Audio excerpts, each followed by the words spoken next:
time to start. It's time to race. Let's have some fun, good laughs and tears. Hoxton GT is the place to be. Crazy and bonkers, the man with no fear. The greatest YouTube Muppet on your screen. Racing at fast pace, racing hard but clean. Trustful, respectful, not what you've come to see. Come like and subscribe, be a part of the team.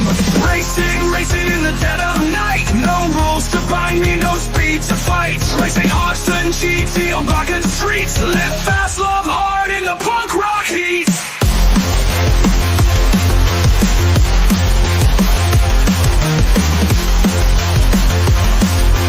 Like and subscribe, be a part of the team.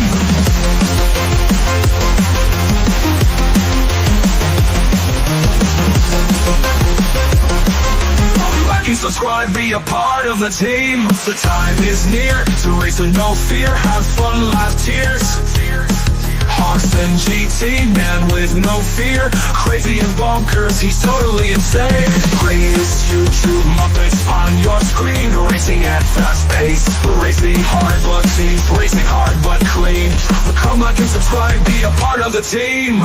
Racing in the dead of night. No rules to bind me, no speed to fight. Racing Hoxton GT on blocking streets. Live fast, love hard in the punk rock heat.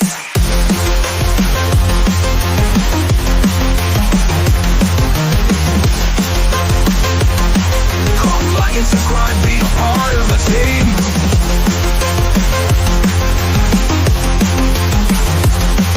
And fast, love hard in the punk rock heat.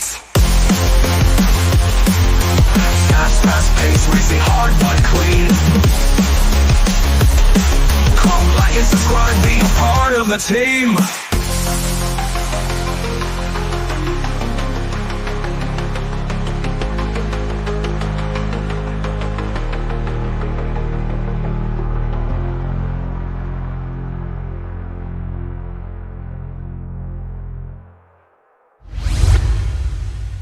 Hello everyone, welcome in today guys. I appreciate all you staying up to watch these nations and manufacturers race with me for the round 3 of Los Angeles.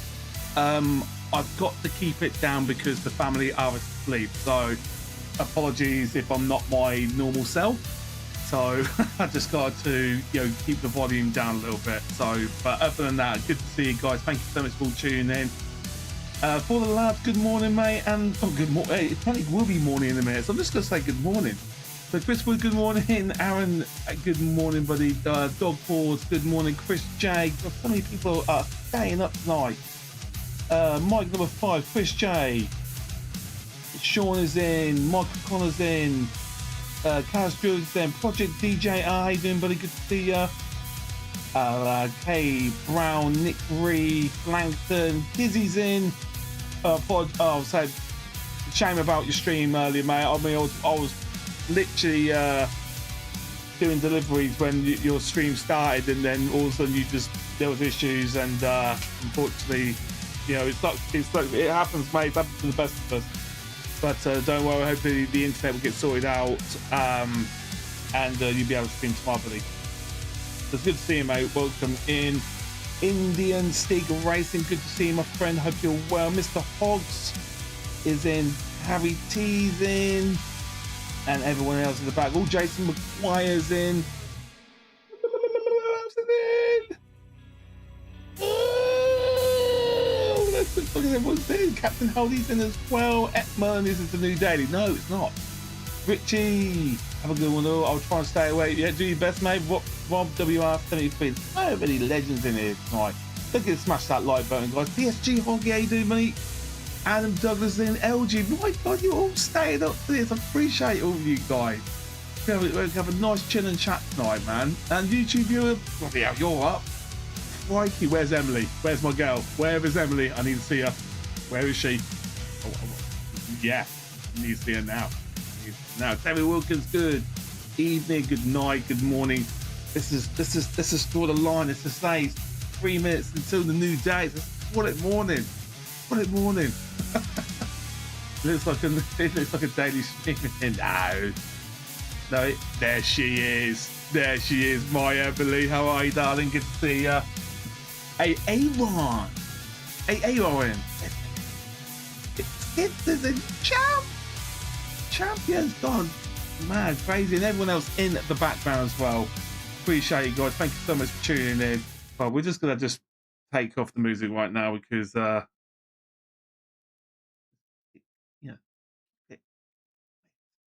I mean they can't hear it, but it doesn't matter. My heart get my Emily.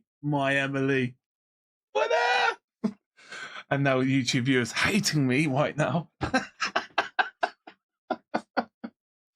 Oh, who is looking forward to these races, man? Who's looking forward to these races? Who do you think is going to win? Who have you predicted to win the manufacturers and nations race, guys? Let me know.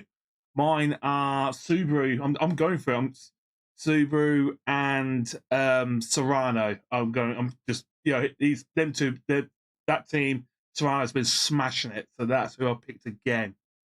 So I'm going for it. 7 for me in Toronto. Well, Ounce, lucky to be you. It's midnight here.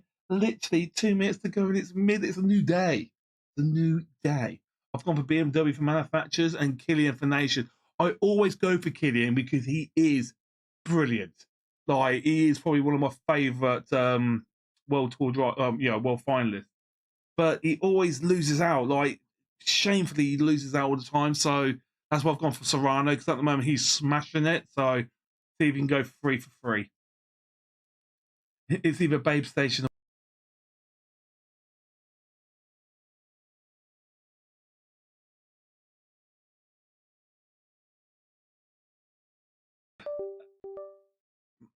right, I don't know what the hell that noise was, but never mind. Well, we've got 1 minute to go. Let's load it up, ready to go. I haven't had no dinner yet. I mean, I have not stopped since I woke up this morning. I do need some food in me, so I might have to quickly disappear. And am I frozen? No. What? Can you still hear me? If you can still hear me, just give me a second.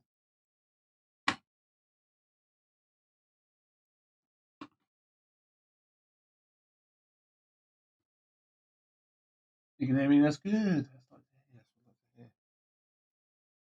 I've been doing some sorting out. Come on, is that working? There we go.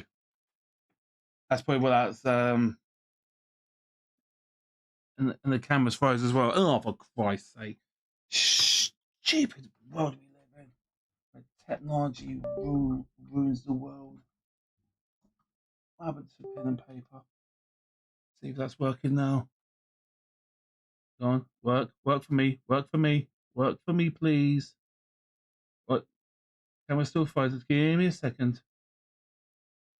Try and reboot it. I'll try and reboot it. It's all right. Well, this is available anyway, so you can start watching it.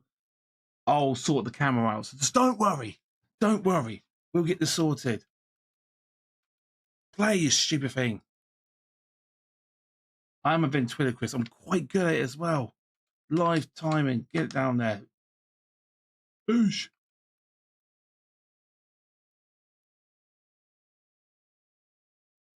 To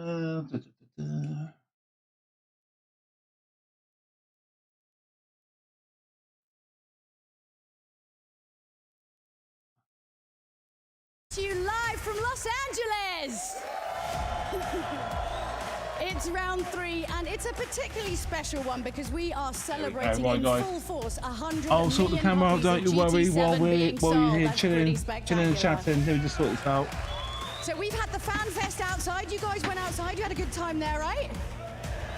Also, one lucky Gran Turismo fan is going to get the chance to get their car into the game in the GT Awards. That's pretty special too. So we got all of that. We're going to announce the winner of that, and we're also going to give you some more information on the Spec 3 update, which is coming very, very soon too. So much to get through. But let's not forget why we're here, which is the manufacturer's You see that? Who do you think is going to take it today, guys? Oh, it's pretty split.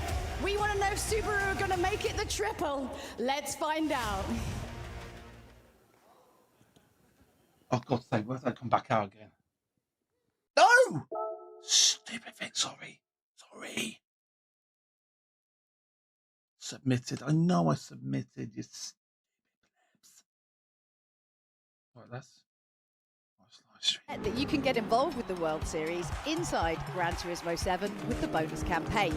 Just click on the Winners Campaign banner on the GT7 world map, and that's going to give you the chance to win 1 million credits for each of the Nations Cup and the Manufacturers Cup by predicting Well, who's going to win. God, thank you for the Just look two at all the Australian, stuff you mate. can buy with that.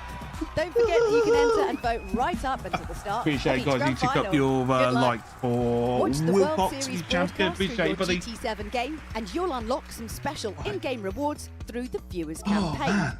Watching the Manufacturers Cup means you'll be Hurry up. gifted a Toyota Supra Even need to RZ97. sleep. Tune in and claim your rewards. Everyone likes free stuff. Yeah, I was going to come down myself with the belt, mate. included. And here's your chance to grab Both should some. just punch me. Yeah, just punch me. I mean, we just keep on giving and giving, but would you like to know about one more exciting new partnership? I think that's a yes. Something. Hoggy's in the manu. No, I'm not.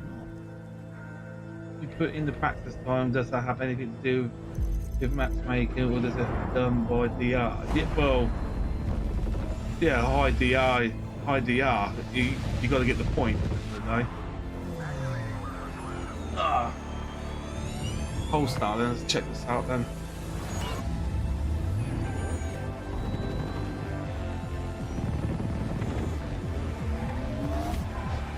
Polestar 5.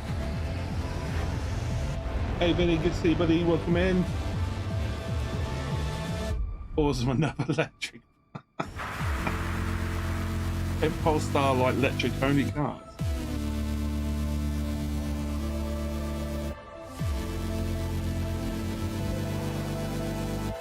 Be walking champion, good to see you, buddy.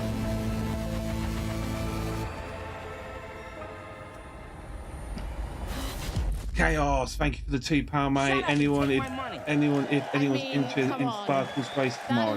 Yes, I will be posting that up on my Discord, Chaos, probably after this. AJ, good to see you, mate. 50296 looks good, Carlo. Indeed, it does. Occasionally turns up to some Gran Turismo events. See. Igor Oh, Fraga, Igor's in there. Formula driver Look. too. Let's give a round of applause, please. Michael, let's talk about how this partnership kicked off. Tell us a little bit about that.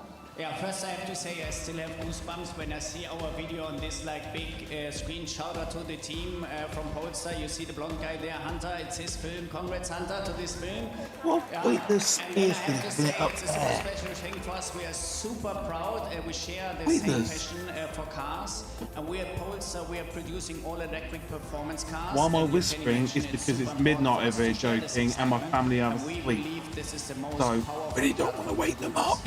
I mean, it looks it's amazing. And like, Blah, actually, blah, let's go a blah, little bit more into the car itself. Like, let's go through some of the details, actually. Yeah, we are super proud. Hey, Polestar Sparkles, 5 is darling, really good to our see ya. brand on wheels. We worked 5 years on this car. I'm not to racing, set Terry. new I'm not standards. quick enough. It's completely I might do some developed races in-house in Sweden and between. UK. It's on a bespoke platform, bonded aluminium chassis. I could do lobbies. If anyone wants to do 884 lobbies, horsepower. let us know. And we are really Who's up for obsessed over lobbies in every between detail, the just as races? you are doing in Gran Turismo. So we wanted perfection also for our car in the game, and therefore we also partnered up with Igor. So it has a reason that he's Family guy problems. here. Not He at all, tested mate. our Just car on real respecting my roads, family. on real racetracks in Sweden and UK to really make sure we bring the Bigger Polestar name than she performance appears, right? DNA Go, into the go, game. go, go, So we are go, super go. excited. Hope you get it, and I hope you will all Oh, enjoy yeah. driving Polestar 5 and Gran Hey, Turismo. Nelson, Big good to see you, buddy. thanks to the entire Gran Turismo team for making Polestar 5, for making Well, our stay all-electric someone- Swedish performance brand. Mike, that wasn't available me to who caused this the crazy noise, car actually. community. Thank you very Thank much. you I was speaking guys. to Pancake most of that evening, so They're gonna point be that thing to excited somewhere drive else, it. my friend. Well, obviously someone who did get to drive it. Igor, I mean, I'm not going to bring up the fact that you came to England and didn't say hi. Rude, going to Brands Hatch. But let's talk a little bit about Hey, you doing Kenneth, the good digital to see you, test buddy. driving for this. Yeah, so first of all, it's good to be back on this kind of event. It's Blah, a blah, little bit blah, in different yeah. way, but it's really good to be back. I really enjoy being here. And Polestar have I'm invited me to starving, be if part I'm quite honest of with this you. project. Again, if I've When had I no first pink hear sweet about it, since I felt like lunchtime, it's so a great might get myself a great Chicago experience. town pizza. So I was like, for sure, I wanted to do something together with them. They're a very passionate company. They're building great cars. Other than that, I'm good. How you do, It's how you been do, buddy? Great experience to have driven this car in real life. They handle It very, was all very of us well. to be fair. Exactly, what's the point you think I is that really needed? wanted to make sure that I can capture all the It was actually fun fact about the Sparks car, that about the actually performance into the shouted game as well. really And, loud yeah, to, it I was, think, Dutchy. amazing That's experience. what caused it So all. was it great when you were allowed to put your foot down finally? Because we know you like doing that. Yeah, definitely, yes. 800 horsepower plus. Get So Huggy some cake. it's going to Oh, have a crazy acceleration. It handles very smooth on the road, but it's also the suspension is quite. Should it I adapts do a really poll, well see if onto the anyone wants to do circuit. lobby? So it was a very Should I fun do car that? to push around the track. Yeah, you can tell you. Give us a have fun yay or with it. nay in chat, guys, whether you want to do Yeah, actually, lobbies in so, between I'd like to know actually, race. what was kind of your first impression before working Igor, with yeah, Polestar? mate, good What to was see your you. impression of Grover's the mental brand? pit stop. How you doing, guys? 僕ポールスターの車を初めて見たのはアメリカだったと思います。おそらくポールスター2だったと思うんですけれども、その時にね、僕すごいかっこいい車を作ってるメーカーがあるなと思って、すごく注目してたんですね。で、ポールスターのそのクリーンでエレガントなイメージだとか、そういったものっていうのをすごく注目して見ていたんですけれども、それから何年か経ってこうやってパートナーとして一緒にお仕事できたっていうのは素晴らしいことだなって思いました。Yeah, so actually, the first time I saw a Polestar car was in the US. I think it was the Polestar 2 actually, and I remember thinking, that's a really good-looking car. So, I was actually starting to pay attention to the Polestar brand. The design is very clean and very elegant. I'll just do some friendly lobbies. I had already taken notice, and a few years down the line now, we're paired up with Polestar to do this collaboration, Just have some their car in the people, game. right. So, it's fantastic. And obviously, now that you've worked with Polestar, have you kind of what else have you learned about them? Well, we learned that there's no penalty system in the game, and we just do everything we don't want anyone to do. ポールスターの皆さんって本当に車が好きです。Yeah, so having worked together with Polestar now, the first thing I noticed was that they really love cars. 一つ例を挙げると、ポールスターの車って、EV ですけれども、ブレーキは油圧なんですね、ハイドロリックなんですね。そういったあたりにね、すごいこだわりを感じました。Yeah, so the Polestar car, one example that I can mention is that it's an EV, but the brakes are still hydraulic, and that's the kind of dedication that you only have if you really like cars and how they drive. I see you're definitely the same, but from different sides. It's super cool. But before we go, and before we get into all this amazing racing, I believe, Yamauchi-san, you have one more bit of information to tell the GT fans out there. I've been there when I was LML for 4 days. グランツーリスモのスペック3のアップデートがやってくるわけですけれども、そのスペック3のアップデートと同時に、このポルスター5を使ったオンラインのタイムトライアルを開催します。I've not told you. No, I've been work for 13 hours we're today. going to be I've releasing the literally been Spec 3 version of Gran Turismo 7. working 8 to 9 and at the today, same time as that and release, then we're also going to be doing some hosting stuff in my a room. time trial That's why event with the it's a bit of a Polestar mess. car. で、そのタイムトライアルイベントでI'll 1 check 位になった it out. 方は、僕らがこの年末に行うグランツーリスモのワールドファイナル、これは日本の福岡で行うんですけれども、そこに招待されます。Spark was And the food luck. winner of that time trial competition, whoever gets first place, is going to be invited to the Gran Turismo World Series World Final. And if Wesley, you're which is right, happening good in to see, buddy. Fukuoka, Japan. That looks amazing. I'll Pretty check it out there. I'll check You it out. reckon you can do it, guys? Yeah, he's What one of do the you think? privileged people who can definitely super try. cool. Well, are you guys This excited might to turn drive to the a car in fucking. game? Yes? Don't skid stuff. I've got practice because soon I'll be doing a 28-hour stream doing my 24-hour much. North. Now, if you've missed any of the action from the Manufacturers Cup, we've got a little Lots bit of a of, trying to recap stay from up. Berlin for you. Well, let's see what will happen as who will be taking the checkered flag and those all-important 6 points. We're about to Largest racing factory street, baby. underway. what it's all about, Howdy. Dive bombs down into that first corner. I mean, I say that, there are some dive bombs taking place. Don't forget to smash that like button, guys. Just trying to get some new people in. Good chat. Thank you so much. See you later. Getting kind of through, but then Mangano, as they go side by side, and the door is going to open it for Gallo. There's a bit of contact in the mid part of that right-hander there, as Pinelli just sort of almost they merged into one. The upshot is the Brazilian driver drops 2 places. Strumont getting aggressive, and Lever into the wall. Side by side they go. That's going to cost Strumont. That was pretty aggressive and robust.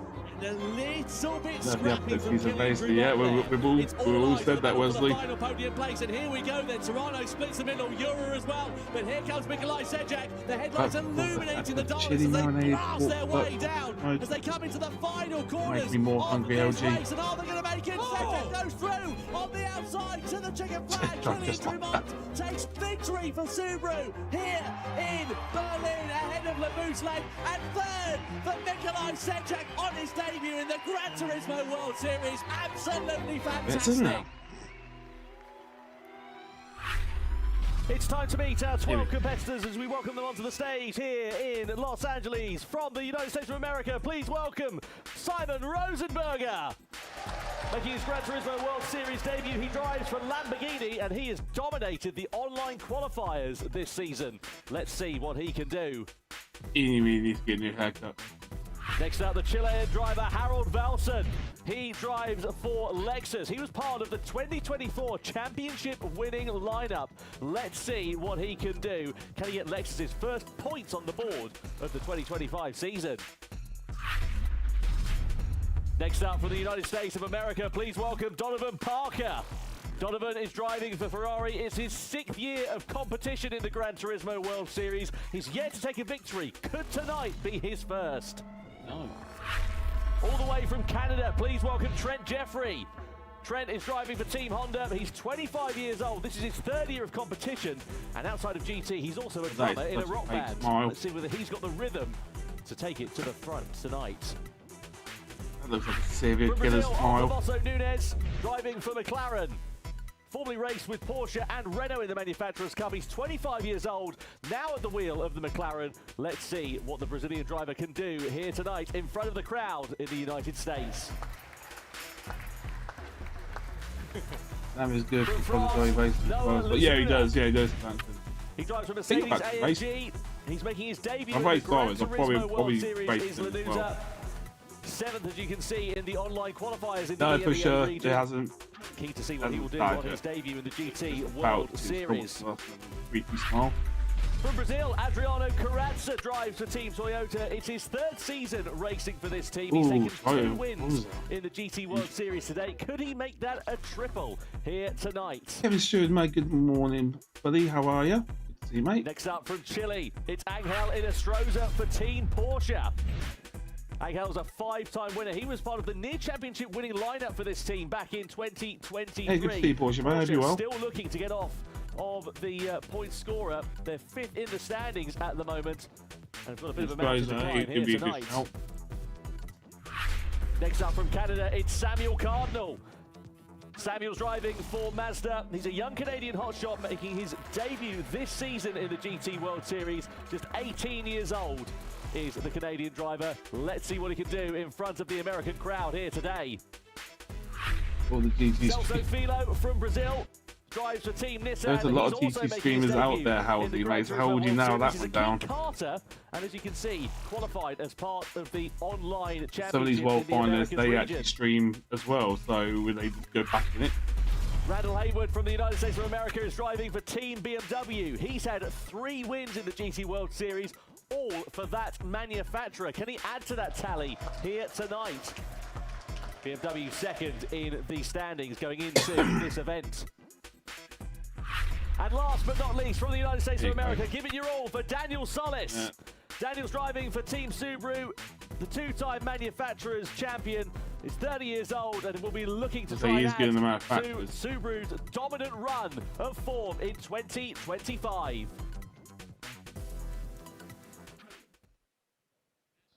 And now, ladies and gentlemen, we ask you to please stand if you're able for the national anthem of the United States of America. I ain't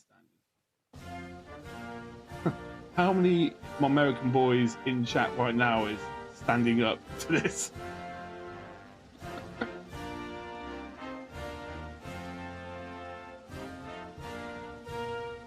Wonder how many Americans right here. All of us. You take the anthem too seriously, guys. I love you all, but seriously, British anthem comes on, I'm sitting down. You do, you just hear it. Hats off. I love you guys, man, but seriously. They should. Thing is though, when we went to the GT finals, the Luton Tour, I know. Son. When it was the British one, we stood up for about 2 seconds, back down again.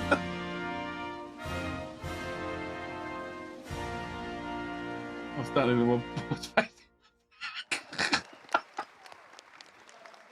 Oh.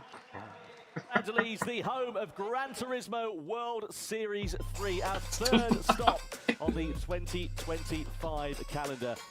What a fantastic venue this is. What a great crowd we've got here tonight. And of course, we have the GT Fan Fest as well. Very excited to see what is going to happen here today. Anyway, before we get that underway, let's get you back over to Jules.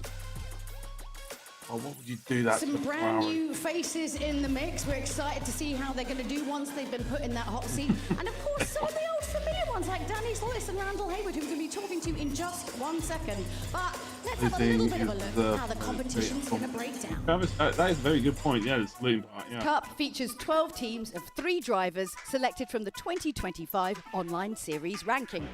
Each team consists of 1 player from each of the 3 global regions: Asia, Oceania, EMEA, and Americas. 1 driver per team will race in each round, with 3 of them competing together at the World Finals at the end of the year. For today's race, the time trial session will set the grid for the Grand Final. In the Grand Final, 1 driver per team will race for World Series points, where only the top 6 teams are going to score points at all. Only 1 team will be crowned the Round 2 winner of the Manufacturers' Cup. Format, and here is how the points stand after 2 rounds of the GT World Series in 2025. You can see Team Subaru have made it 2 wins out of 2 rounds so far. BMW, they're just 2 points adrift, having finished 2nd on both occasions. This and in 3rd, they're tied on points with Mazda, Porsche, Toyota, Mercedes, and McLaren to keep the point scorers. Crucially there, you can see in 9th place, Lexus, last year's champions, no points on the board. They need an absolute miracle to try and turn it around. He's got engineer that way. Rob Dog. Anyway, look you, it's mate. our first time in the United States of America since 2019, and what better to welcome a new member to the Gran Turismo family, Parker Kligerman. Parker, great to have you here. Thank you for having me. I'm honored to be here. I just love Gran Turismo. Sorry, I love the Gran Turismo World stop. Series. Watching it grow has been amazing, and just great platforms for some of the best in the world display their skills on a massive stage. It's very cool to be here. Yeah, it's going to be super exciting to see what happens in the Manufacturers' Cup. Let's have a look at the season format, though, just to guide you through how it's all gone down in 2025, because as you can see, it's been a really interesting and exciting affair. We started things off in London, then we went to Berlin in September. We're now, of course, here in Los Angeles tonight, and then the World Finals take place in Fukuoka right before Christmas, and it's going to be really interesting to see how it will play out. Nice streams, really? Consistency that the teams and the drivers need over the course of these first 3 rounds of the season can't be underestimated. Yeah, probably, yeah. Right now it's Subaru up there dominating so Bridge far. Racer? I've got Bridge Racer, yeah. You know the pressure is on right now to rise up and find another level performance to try and beat them. No doubt about it. We've had the GT Fan Fest here. Some of the most incredible cars I have ever seen. Modified cars, and you can see just as far as the eye can see, it is an absolute dream up there. When it's spent a little bit of time, saw all the setups, the cool car's amazing. Yeah, incredible. You can see there as well, Fukuoka. Scan the QR code. I do there, Mike. Tickets now on sale for the World Finals on the 20th and the 21st. Right, give me a second, guys. I'm gonna get myself something to eat, okay? If you want me to turn the camera off if I'm eating, let me know, because I don't want to be, you know, if people don't like it. And it's nearly past, and really don't want to annoy people. Yes. Hi, guys. How is it being? I mean, you got hometown advantage. does my How nut. do you feel? Because the Really crowd are does. so behind you. It's good, right? That's got to feel nice, right? Yeah, it feels great. It feels great to have so much support, and it motivates me even more. Yeah. How about you? How about you, Danny? How am I? Yeah. Nervous? Oh, you're going to be fine. It's going to be great. You've done this so many times before, and you haven't got this. Normally, you don't have this huge, massive crowd being like, Danny, Danny, Danny, You know what? Danny, Danny, Danny, Danny. See? The last time we were here in America, we were in New York. This is a better crowd. Look at all that noise. Let's go. Hey, Jason Story, you alright? I love it. Let's get some bi-coastal feuds on the go. Banana. Okay, No, so this obviously, is not you know, a you're Bobby kind stream. of, you've got a lot to kind of like play. What do you? Okay, first of all, let me calm And down. like I said, I'll First eat of it all, so I'm you a don't bit too see it. excited about all of this. Wait a minute. First of all, what are you going to do? Because obviously your BMW are like just behind. It's been the same for like round one, round two. What's the strategy going to be? Because you need to push past. You need to better what Danny's doing. I'm going to prioritize track position and try to leave out of here with some points for the championship. Yeah, you're going to do better than that. That's going to be great. Danny, what about you? Because obviously, you know, I feel like you've got like the most pressure because obviously, you know, you're right out in front. But like, how are you gonna keep a hold of that lead? I don't know. I'm not the greatest. I had a really hard time in practice today, so. That was practice. It's a game of survival, I think, in my case. Yeah. You know, hopefully scrap a couple points, but honestly, I don't know if that's going to happen today. Look, practice is practice. It's not the same as on here. That's like fresh slate. You think you can do it, right? Come on. Like we all believe in you. Practice was practice. It's completely different to what you set up there. So. I'm glad you guys believe in me more than I believe in myself. So thank you. You guys are going to do great. You've got this huge crowd behind you. We're so excited to see how you do. Go sit down, relax. Well, I say relax. Get ready. And yeah, we believe in them, right? Let's give them one last cheer. Randall and Danny. Let's throw it back over to Tom and Parker. Yeah, thanks very much indeed, Jules. Looking forward to seeing how Randall and Donovan are going to get on here tonight. As you can see, a smorgasbord of drivers on the grid for this one. Some new faces, some familiar ones. I'm keen to see what's going to happen here tonight because there are some big moments, big opportunities on offer for some teams. There definitely is, and we spoke to Donovan Parker earlier today, driving for Ferrari, and we asked him, what do you think out today? And he said, I'm here to win. Yeah. And then we talked to every other driver, and they said, I'm here to win. So everyone thinks they have that possibility. Maybe Daniel Solis didn't feel like he has a ton of confidence, but everyone coming here with the idea that they're here to win. No doubt about it. Now, Mazda are third in the championship going into this one. Samuel Cardinal's behind the wheel. Let's have a look at this RS Vision car. You can see it's a fictional car. It's not something that you can go and drive in real life. Front engine, rear wheel drive, naturally aspirated. No, it's got a rotary engine and it's putting out an incredible amount of power. Samuel Cardinal, just 18 years old. And look, the pressure here at these GT World Series events is incredible. It's one thing in your sitting room at home with, you know, your cat and your dog and, you know, your sodas in the fridge around you. When you're on a stage with people shouting and an amazing audience, it's one thing, it's completely different. When we go to that shot showing the faces of the drivers, you can tell the intensity that's around them and just the feeling of focus that they have at that time. You just sense it and you can tell the crowd interaction. That's such an intense place to be.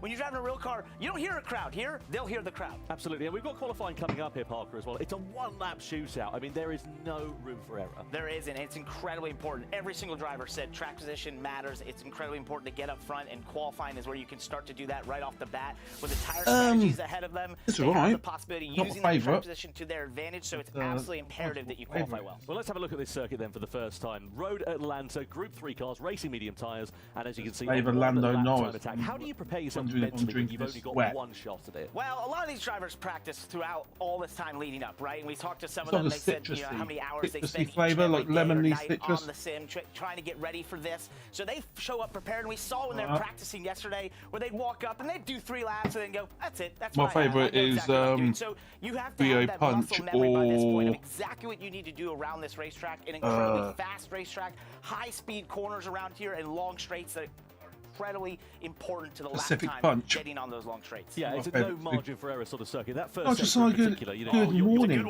You're one side of the series, but it's a roller coaster, isn't it? It is. It's blind crest at the top into 2 over 3. Then you shoot down through the S's. It compresses the car down, and then you sort of go up towards towards turn 6 to 7 and that long back straightaway where you've hoped that you've gotten the run you want towards the incredibly important braking zone into the 10 chicane. Yeah, you got the drivers there on your screen at the moment. They are primed and ready Nothing to go. wrong And you with can imagine prime, that the heart rate's going to have gone up by a few beats per minute, hasn't it? It's hitting the limiter right now. This is the worst part. This is the moment you're thinking about everything. You're thinking about what you're going to do for the lap. But the best part is when you actually get going, the heart rate comes down a bit. That's where you can focus on the task at hand. Get yourself into that sort of flow state, really, isn't it? Yeah, no doubt That's about what it. I hope to find every time. I don't know if I do it every time, but I try.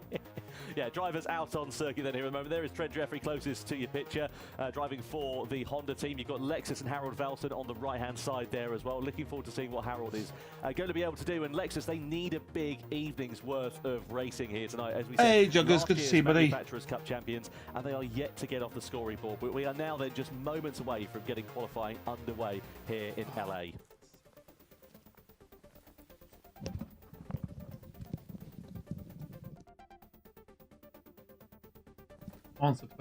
So drivers then are ready to go for qualifying. We're just a few moments away here at the Michelin Raceway Road Atlanta from action about to begin. And let's see how this one is going to work out then. Simon Rosenberger for Lamborghini will lead the field around that final corner, or lead himself around that final corner and in towards turn 1. As we say, things I don't know, depending on the first and only flying lap in this section. Talk us through this first sector here, Paul, because it's incredible. Well, you saw a bit of a wiggle there through turn 1. It's incredibly important to roll a ton of speed into there, but the car gets very light in the exit. Now down through the S's, you want to stay committed to the throttle, so it's all about rhythm through there. Then over here, shooting down towards turn 6, you'll use all the curve there on the exit of 5.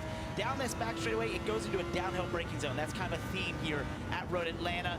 Into 6, and this sets you up for 7. This is possibly the most important corner on the racetrack. He's got a penalty there. He has, and that doesn't mean that lap time will be disallowed, so he'll be starting from the back of the grid unless anybody else, of course, gets a penalty. So that's, you know, we're not even halfway through the lap and he's gone. Can't do that. Can't do that. And you'll see that through the S's because it's hard to stay full throttle down through those S's, but it's worth so much lap time if you can. So that's definitely where he got that, and where a lot of drivers will struggle with the track limits. Yeah, and we talk about that pressure, and that's just an example of it. You know, Simon Rosenberger, as we said, making his Gran Turismo World Series debut. He's a young lad, and it's so easy to just make those slight errors. So let's see what it looks like as he comes through into the final sort of part of this lap, making his way round through that final corner, and we'll get at least a reference lap time there for him, a 1:19.274 for Simon Rosenberger. Then what about everybody else in terms of the sector times? We can see Harold Valton, he's on your screen at the moment, the Chilean driver for Lexus. As we mentioned a couple of times already, they need a big weekend here. They need to get qualifying sorted because it will just give them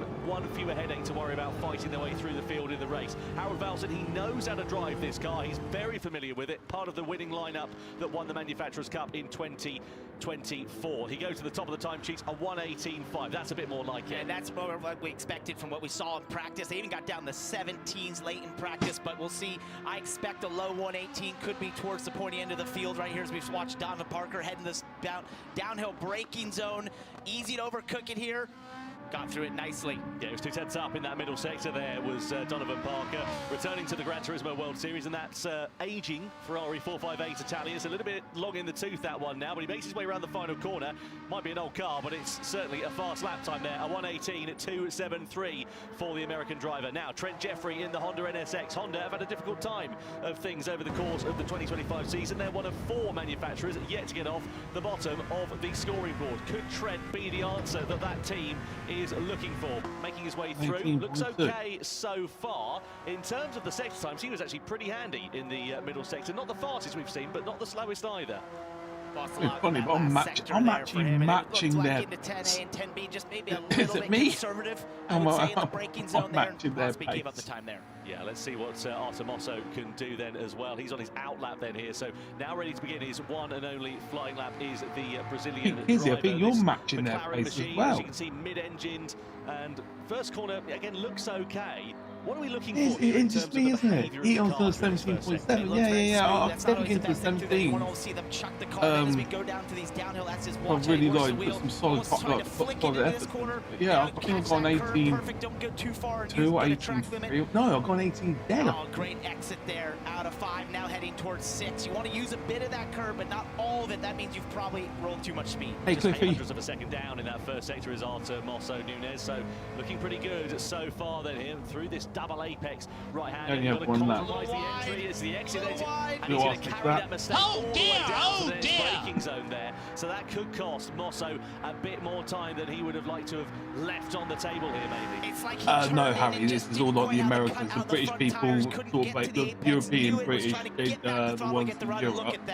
In Tokyo, not Tokyo, where was the other one? Towards the braking zone, so he's going to have to try and make that up in the final sector. But the problem is when you're down, when you're sort of on the back foot, it's Second so one was easy all the to Japanese, snatch a brake, pretty much. overdrive the car a little bit, really. So Mosso just needs to Australia's keep it all quite that clean and service. quite Now tidy this and just is limit pretty the much all damage from South that. America. What was a very slight error out of the final corner. He goes third quickest, so he's in front of the Honda, in front of the Lamborghini. Are we doing it all night? No, I'm up till about 4. Well, whenever this is finished, when I'm going to bed. It should have been I've been up since Lucas Benelli, who would have been behind the wheel. Great first 2 sectors here. Good. Yeah, all about this braking I've got zone. to get up early, I've got to do a bit of moving around the hard on house. the throttle. Use the curve there. Yeah, you see him stabbing away at the throttle there, just trying to find traction, trying to find a bit of grip, but looking pretty good here through that final corner. Front engine, rear wheel drive Mercedes, and he goes to the top of the pile by nearly 0.3 of a second. That's phenomenal there from Noah Lanuza, the driver who makes his debut in the Gran Turismo World Series. And at the moment, he's chucked it to the top of the class. Fantastic. What about Adriano Carrazza in the Toyota? Toyota, of course, former Manufacturers' Cup champions in years gone by. And let's see what Carrazza can do. We know he's fairly robust in terms of his driving style. He's not afraid of getting his elbows out, but is that going to translate into a strong lap time here? He goes over the line. He's third quickest, so demotes Wolfson, demotes Mosso Nunez, Jeffrey and Rosenberger down a place, and not a bad lap time there for him. We also spoke to Angel Estrosza earlier on here, Parker, and he was pretty feisty. He said he wants to go out there and win. Used a lot of curb on the inside of 10A there. That set him up nicely for 10B. Didn't have the best first 2 sectors. We'll see if he picks something up in the 3rd sector.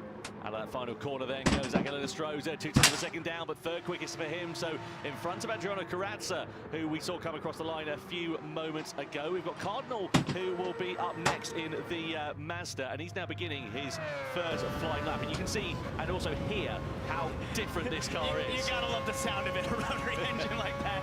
High-pitched squeal almost, screaming as he goes over the crest here into 2-3. Little wide on the exit. You want to be further over on that right side apex curb. Is there an argument here for the mid-engine cars that they'll perform maybe a bit better through that first sector because they haven't got the weight over the front axle? You have to think through turn 1, just a little bit more better weight distribution through there, as it's a high-speed corner that you really lean on the outside tires, but when we get to the race, could mean they hurt those rear tires a little bit more. Coming down towards this double apex right-hander. This is where we saw a mistake earlier on from Harold Velsen. He just made a little bit of an error on the exit curve there. It's so easy. Wiggle there. Yeah, same thing. Exactly. YouTube, so I've had them tweets since 12 o'clock this afternoon. A little bit more than you were expecting. And again, carry that mistake all the way like down literally when I finished work around 9, the whole way down this I haven't stopped. I haven't had time to have been and once you made that mistake, you see how the time and I has gone thought, away. because I'm streaming, 4.5 tenths off. I'll grab some P1 tweet them. So right now. again, Just if lost hope you don't time mind me eating, from that guys. turn If 7 you're down that back straightaway. a bit grossed out or whatever, let me know, and I'll just quickly turn the camera off while I'll eat. Be a lap time that's going to trouble the top of Please the let me order, know. but maybe Mazda can get themselves in towards the mid-grid. 6th fastest, that's about as Or- good as or- they or could just really like have hoped for there. stand Half over a there second and I'll away eat. from the quickest time. But I mean, if you look at the lap times there, we've only got, you know, sort of under a second. Well, we've got a second and a half under that even, separating all of the drivers. Just got Chicago Town pizza. Yeah, You know, so right here, tight. for sure. And if you're in the top 5, I appreciate that, Emily. it's Thank half a you. second or less than that right now. Another driver making his debut I'm there. popping is, over my Celso first beer. Hey, you crack on, baby. You Brazilian crack driver on. for Nissan. Nissan, former Manufacturers' Cup Mini champions. pizzas, yeah, mini pizzas. 2023. This is his debut. Not Gran going to cook Turismo World anything Series. like He's pretty major. used to doing a bit of karting in his spare time. Is Philo then? Bit off the pace here, having a problem with his brakes we're hearing right now. So just sort of putting in a lap. It's a bit too late for me to like order. Fix that. That's such a shame there for Philo. Take because that's away going to be all that back of the stuff. grid, and that's just. Again, Got some giving milk you in the more fridge. I work might than have some maybe of you that wanted later. to do, and you can see that reflects in the ultimate lap time. What, 6 seconds off the pace? What about Randall Hayward? He goes 8th quickest in the BMW. So the team that are second in the standings. I haven't been shopping yet, Bobby. Sorry, I don't have any bananas at the moment. Cup on 2 previous occasions. We know this car's on the quickest in the straight line, and look at this, nearly 8 tenths down. And Hey, it's just Will. hurting it right Anybody? now. And you know, he was nervous beforehand. He told us when he was being interviewed in front of the crowd, had the crowd pumped up. He's going to hope to find better pace in the race for sure. Yeah, That's so Emily. disappointing there Good for help. Subaru for Danny Well, Solis. They are your championship what you leaders just by 2 said there in points Welsh over BMW, to and you they two, only I swear qualify up. P10 as Danny I'm Solis not going to even comes try and to the pronounce it timing because line I'll and probably takes the butcher checkered it. flag. So Noah Lanuza then, the French driver on his debut in the Gran Turismo World Series, qualifies on pole position for Mercedes AMG. That is a supreme lap Yeah, time. I said here it is bad. I thought it was to be because you need the power. So I think the BMW is going to do it actually Gran now. Turismo World Series 3, and we have Mercedes on pole position for the very first time this season. But the big hitters there, Subaru and BMW, right down the order on the grid. They've got serious work to do, and this was what the other manufacturers were hoping for here in this third event, was to have this chance to sort of one-up the Subaru, the Mazdas. They've been able to do that. And if you're a driver that perhaps hasn't qualified as well as you would want to have done, how do you put that into the back of your mind, ready to go into this race? You know it's a long race. You know there's strategy involved. You know the tires. If I was well find this and the camera's on me. So you just have to sort of adjust your strategy, understand what was the strategy you would go in with. If you were up front, okay, what was the one you were going to have if you weren't up front? And that's what those drivers are doing. If that was me, the camera looked at me. I wouldn't smile. I wouldn't do any of that stuff. I'll just stare at the camera. Maybe they can manage those tires a little bit. I'll literally be there like. See some highlights then here from this qualifying session. Lanuza wants to set the early pace Get off me. Particular part of the session. This is Angel Inestrosa, part of the team that nearly won the championship back in 2023. If you remember a couple of years ago, Inestrosa, a driver who's held in very high esteem. This is Lanuza's lap earlier on, though, in that session. He just looked clean and hooked up. Smooth. Imagine it right now, so just smooth. Whenever you see this AMG GT3 do a good lap, it doesn't look fast. It's just the way this car is. When it has great speed, it's a very smooth-looking car, and that's what Noah Lanuza did there. Yeah, very impressive for him. For Donovan Parker, he's passing the ass there, 100%. Pretty handy and hooked up, especially in the early part of that session. It was difficult to sort of tell whether that was a lap time that was going to be on pole position, wasn't it? But I think he's very happy with that lap. What's the predictions for the race? I thought BRZ hit Kev, but I don't think it's going to do. I don't think it's going to do well. So I think either BMW, Mercedes, confirmation of the results. Porsche could be a good one. For Mercedes AMG ahead of Donovan Even McLaren's done all right. Ferrari in second place. Inestrosa will head row 2 ahead of Karat. So then it's Depending Wilson what for Lexus and Mazda with Samuel Cardinal strategy at the wheel. is, down the probably bottom of the order, BMW second in the championship, only P8 on the grid. Subaru, your championship leaders, lining up 10th over a second of the ultimate pace. They have got a big mountain to climb here tonight. Anyway, let's go down and catch up with our pole position man, Noah Lanuza for Mercedes AMG. He's talking to Jules. I don't know where BMW is. Well done for getting called. That's great. I mean, this is your first Porsche. time, Good driving, shout, being on the stage. Were you nervous? Yeah, I'm a little nervous because of course it's my first event, but yeah, for the lap I was confident with the car and I did what I do always on the training. Porsche, you never know that because there's people from America and it's daytime in America and I mean, obviously it was just no problem. Same at home, same on the stage. Still family friendly. I have to be confident to have. And Australia, it's quite early in the morning over there. I think that's why I did today. Yes, so thank you for the 1 month, mate. BMW for the win. Big round of applause. I'll tell you what, mate, you're a good shout there. Well done. Let's throw it back to Tom and Parker. Nice and short and to the point. That was great. Thank you. Ooh, look at that.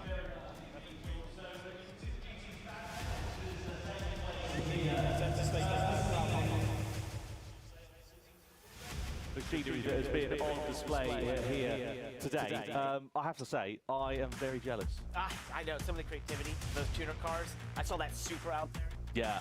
That was so good. It was so pristine, clean. I was like, oh, I love this. You can smell how 7:40 PM on clean the it East was. Coast. Yeah, it was amazing. It really was amazing. It's going to be 12 o'clock on the performances West later on Coast. here tonight, and we've got You got to think in Australia, they've been waking up. Hey, literally on it, yeah. I know, can't wait. I know. I heard him doing his sound check earlier. He sounded tip-top. Lucky you. I know. Lucky I know. you. What a I'm treat. going to be there. I'm going to be out there. What a treat. Don't forget, by the way, scan the QR code on the bottom right-hand corner of your screen because you can tell us who you think is going to win the race. If you predict the winner, there are some prizes on offer shut up. Today as well. All in game on Gran Turismo 7. Go on to the game, you'll find out all the information about it over the course of this evening. So 22 South involved with that. Anyway, we're now getting into race time here for the grand final, Parker. And of course, we're at the Road Atlanta circuit. We're in Group 3 cars, but now we've got medium and soft tyres, and we've got 30 laps as well. It's going to be a two-stopper this one. It definitely will be. So it's going to be deciding where you use It's those gonna be softs. I expect interesting, from actually. the cars I don't up front count by the Subaru out start just on yet. softs and try to use that to sort of vault away from the field. But if you're more in the mid-pack, especially for the Subaru, the BMW team, you have to be thinking, they're wondering, hey, what do we do here? Where do we want to use these tires to our advantage? And the key is trying to have those softs on in times that you feel like you might be in a little bit of clean air, that you can really use the speed of those tires. Well, our Gran There you go. Turismo It's nearly lunchtime in Melbourne. Well, I was saying Australia. And this is the strategy that they have come up with. You can see, if you start the soft tyres, you're going to go for as long as you can. 8 laps, maybe 9 if you're really a bit of a tyre whisperer, is about as much as you can eke out of that. But you've got to use at least both tyre compounds at least once during the race. Harry, yes, I picked Subaru, which I now regret, and Serrano for the nation. And refueling at speed 3 litres per second as well. There is one big long back straight down here, but saving fuel at this circuit, I can't imagine it's going to be an easy task. It's not, but you would have a little bit of benefit of the draft there and that sort of thing, being able to save a little bit of fuel. Well, You can lift Sparkles, that whoever's down having a rate, drink. so that helps a little bit, but I think tire management is really going to be the key here, because you just have these high-speed corners that abuse that left side tires, especially that left rear. Now, in terms of this circuit, you had a little go on it yesterday. I did. It doesn't look as good as some of the others we're seeing out there, these pro drivers, but I did. Talking about the turn 1, 2, and 3 complex. This is a highly committed corner. You see me get a little bit of a wiggle there. You don't want to have that happen, but then as you head up towards turn 2, it's a blind crest. And then you have to try and find yourself going right. You want to use more of that right side curve than I did. There's my wiggle. That's not good looking. But nonetheless, if you get over that crest, you've got to pick a point to sort of reference to be able to get the car to the right, and that's a key part of this. Well, a reminder of the starting grid for this one. Noah Lanuza, the Frenchman, on pole position for Mercedes-AMG in his debut GT World Series event. You can see there the top 6 separated by just half a second. The whole field, but for Philo, I'm really disappointed about Nissan. I would have thought they'd been up there. Was separated by just 1.2 seconds, so incredibly close in terms of the gap. So something to keep an eye on, and very interested to see how it's going to look over the course of this 30-lap race. I want BMW to win it. That we were speaking about. If it goes your way for BMW, you're quite in, but it's quite tight there at the top actually. And that's qualifying 8th. Well, even people a bit debriefed right here. We see it before. We're using strategy that you can gain that track position, but that's going to be a seriously tall task. I like the vote there for Porsche. I could see that. So either one, Kizzy, you're wrong. Daniel Solis and Subaru, 17%. We'll see if he can make it happen. Yeah, if you're talking about nice, excited to see how it's going to fare. You can see 3 of our the competitors. GTR have pedal bombs. I wouldn't count out GTR just yet. Big mountain to climb for the 2 on the left and the right, respectively. Angel Enestrosa there in the middle has had a great run of things in events gone past. Can they translate it into a strong result here tonight? Anyway, we're about ready to get going. Let's go down to see how we get on and get the crowd hyped up. Right, we are just moments away from the grand final of the Manufacturers' Cup Round 3. Is Subaru going to pull it through, or is Noah going to one-stop mic drop and do it? What do you think, guys? We're going to find out. No, true, Howdy, but rules are rules, mate. End of the day, you think that with Formula 1 racing.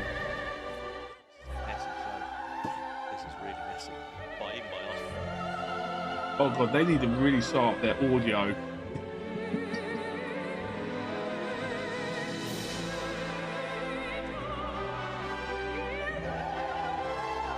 Oh yeah, nice car indeed, deal. You like jump out.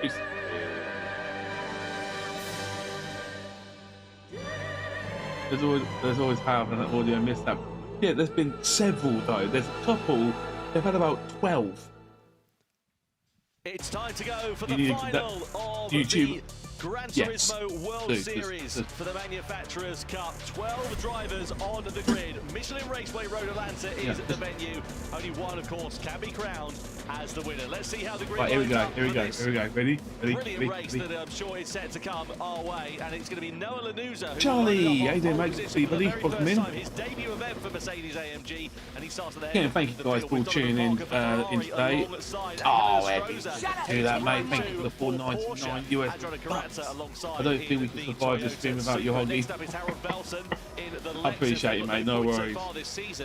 I'm sorry, I'm not my uppity self. Like people are just tuning in because it is nearly 1 o'clock here in UK, and my family are asleep, so I've got to be respectful and keep it down. Subaru with Danny Solis at the wheel for this event, lining up only in P10. Then Simon Rosenberger is in 11th if you're thinking I'm not being my normal self, I am just the Brazilian driver quietly. lining up in 12th position, right at the very back of the field. Now, medium and I appreciate it. Anyway, anyone can chuck up your like button for Eddie. All of the drivers who are starting on the King of Monkey 30, how you doing, mate? Good to see buddy. Welcome in. They heard what I thought and just Didn't get to 100 likes like we can. We're only 29 I'm gonna do the opposite, so that makes sense. But hey, we'll see Appreciate how everyone's that hit plays that out. like button so far. Wizards, what they had put together in terms of strategy. I'm going to put my own twist into this, my own twang for you guys. Yeah, absolutely. I wonder if you might see someone going for a pretty unique strategy, maybe going for a shorter stint on that medium tire, trying to get them off earlier, perhaps after only a if you can make the softs last. Exactly. That'd be the key. If you can make the softs last. You'd have to defy what we thought was 8 or 9 laps, maybe, that you can make them last. Hey, never underestimate these Gran Turismo competitors. They are incredible at just thinking on their feet and adapting to these conditions and circumstances. And, you know, if you're a driver that's starting a bit further down the field and you've got progress to make up through that field, there is an opportunity to make it. Let's get ready then to go to the grand final for the manufacturer. And it's go! Straight down towards turn 1 they come. It's Lanuza who leads the field down towards turn 1, followed by Donovan Parker, followed by Angel Enestrosa, followed by Adriano Carrazza. A rolling start will spread that field out, so no dive bombs into these first few corners. But let's see how it looks as we get ready to go through that first sector and on towards the back straight for the first time. But nice and clean through those first couple of turns. Exactly what we're expecting for Noah Lanuza. He, of course, is the driver who's punching the hole in the air in front for the field that's following behind. And expect the field to sort of compress once we get to the back stretch there, and sort of towards the end of the back stretch for sure, as they're able to draft a little bit here as we head down into turn 6. This sets up into turn 7. I know they're all being clean at the moment. Turn 7 corner. You don't want to be enticed by the car in front of you to overdrive that corner and allow the car behind to get a run on you. Let's see what happens then. We come out of that double apex right-hander. So Lanuza it is that leads. Donovan Parker there, though, is very close behind. And we know that Ferrari is actually pretty handy in a straight line. So will we see any moves being made? We're coming in towards a pretty big braking zone of that chicane. And if you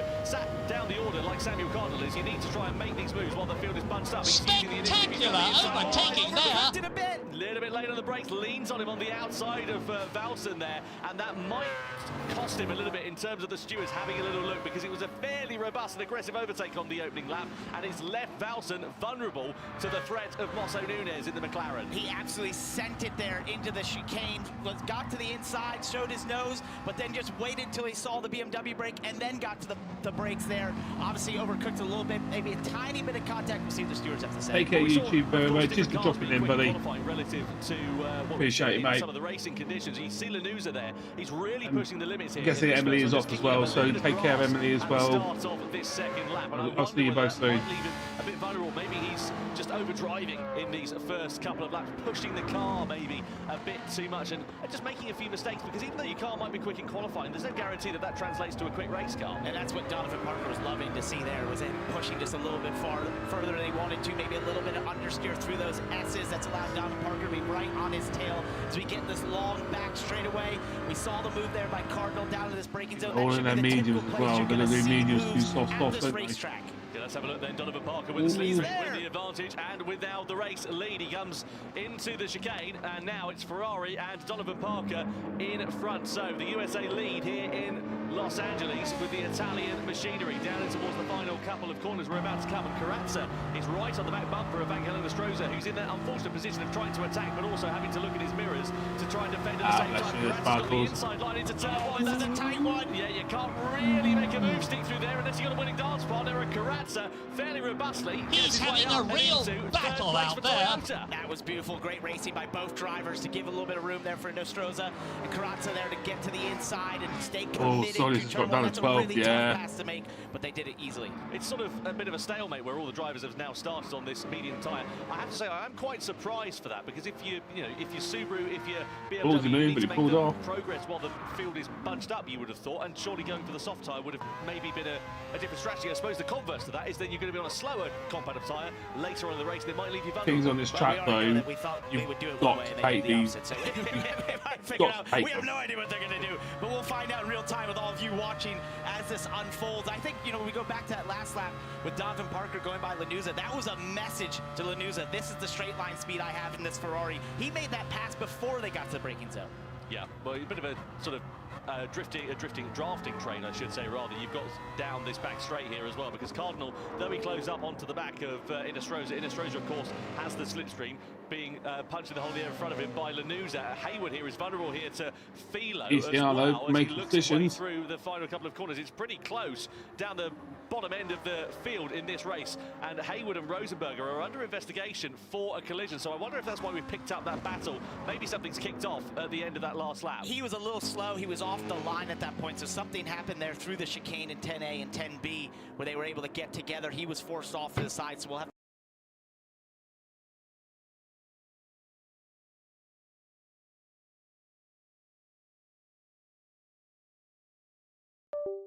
Oh, you're kidding me. 1 second, guys. 1 second. Oh, what's that? You can just see the straight line speed there. You realize draft, of course, had the speed done before the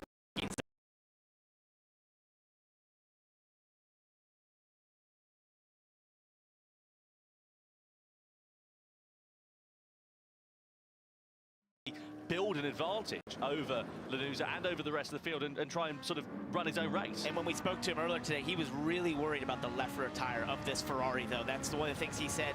I know it has the speed, but I'm worried about beating up that left rear tire, especially through turn one. This final corner here, you see the car puts a ton of energy to the left side. These are high speed, highly committed corners that just abuse that left side tires, and therefore he's just definitely thinking about taking care of that left rear.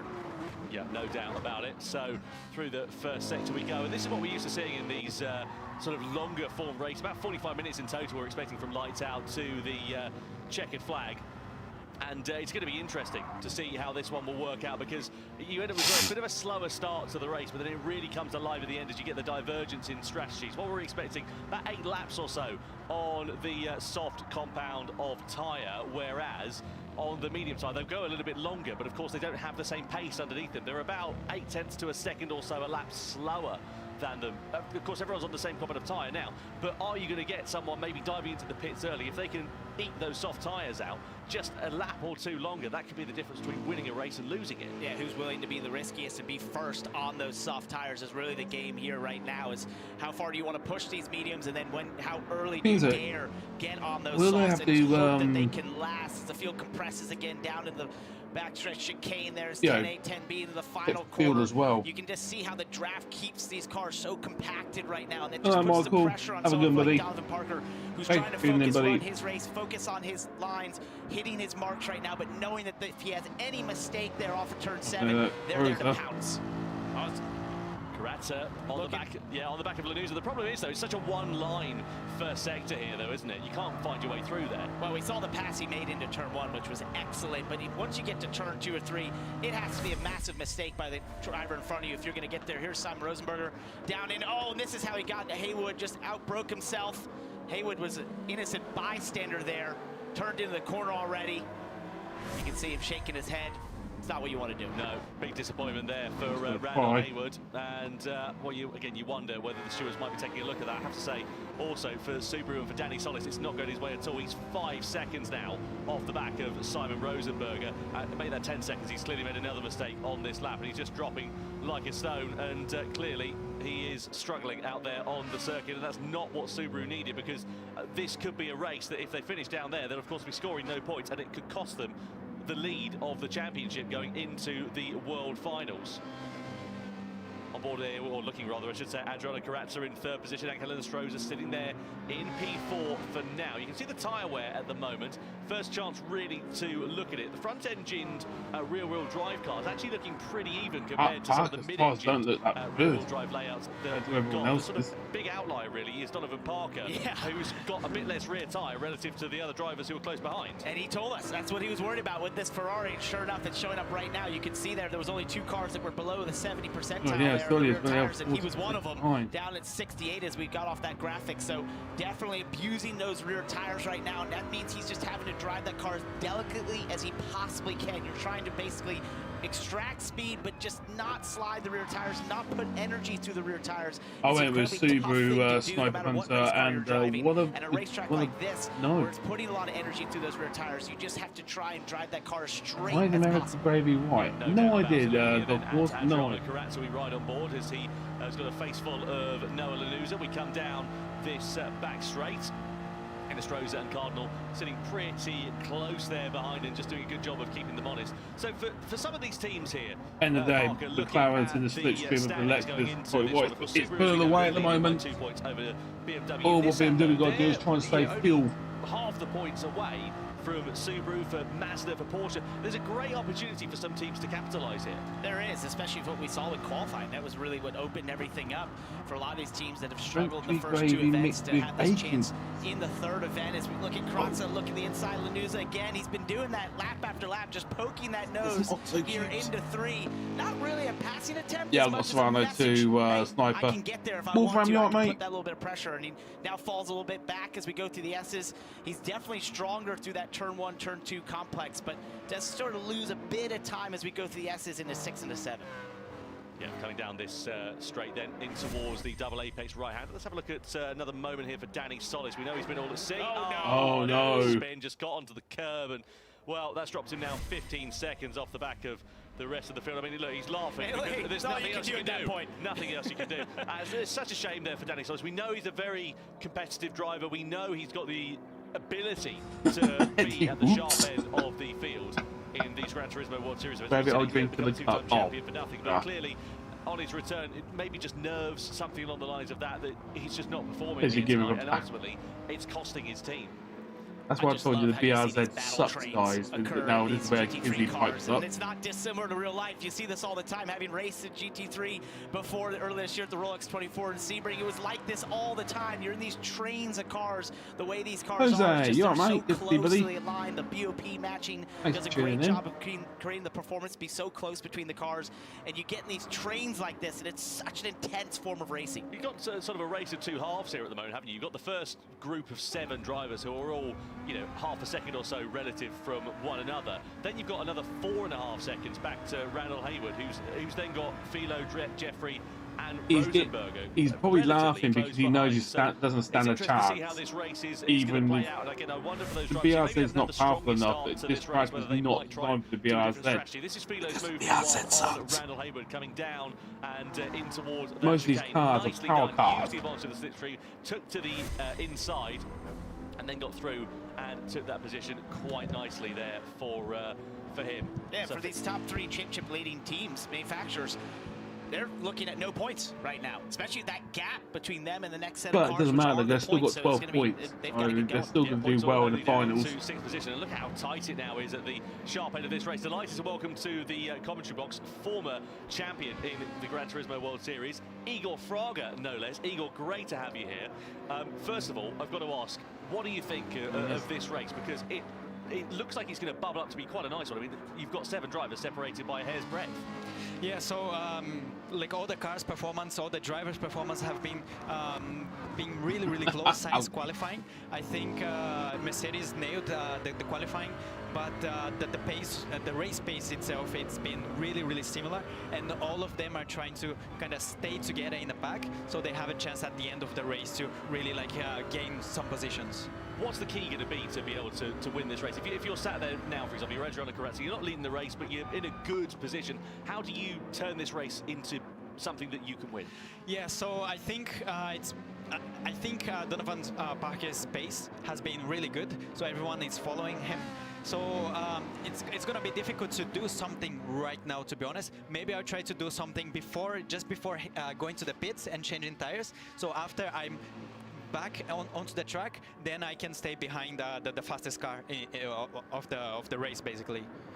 Yeah, we'll see how it works out then here for Donovan Parker. You've got Noah Lanuza there, who's in second position at the moment. In terms of tyre wear, do you think that could be a particular factor in this race? Do you think, maybe someone who could eke their tyres out for a lap or two longer, that might come into play? Yeah, probably yes. I think we have a different type of cars running. Also, we are considering that the cars are slipstreaming each other, so maybe they are being able to, some of the car being able to manage better the tires, so this could come and play later in the race as well. So I'm listening to everything you're saying. Do you think Lanuza right there is sort of hanging out behind Donovan Parker at this time, just using that draft down the back straightaway, knowing the speed of the Ferrari, taking care of his tires a little bit? As we look at the tires right now, Donovan Parker down in the 40s for both front and rears.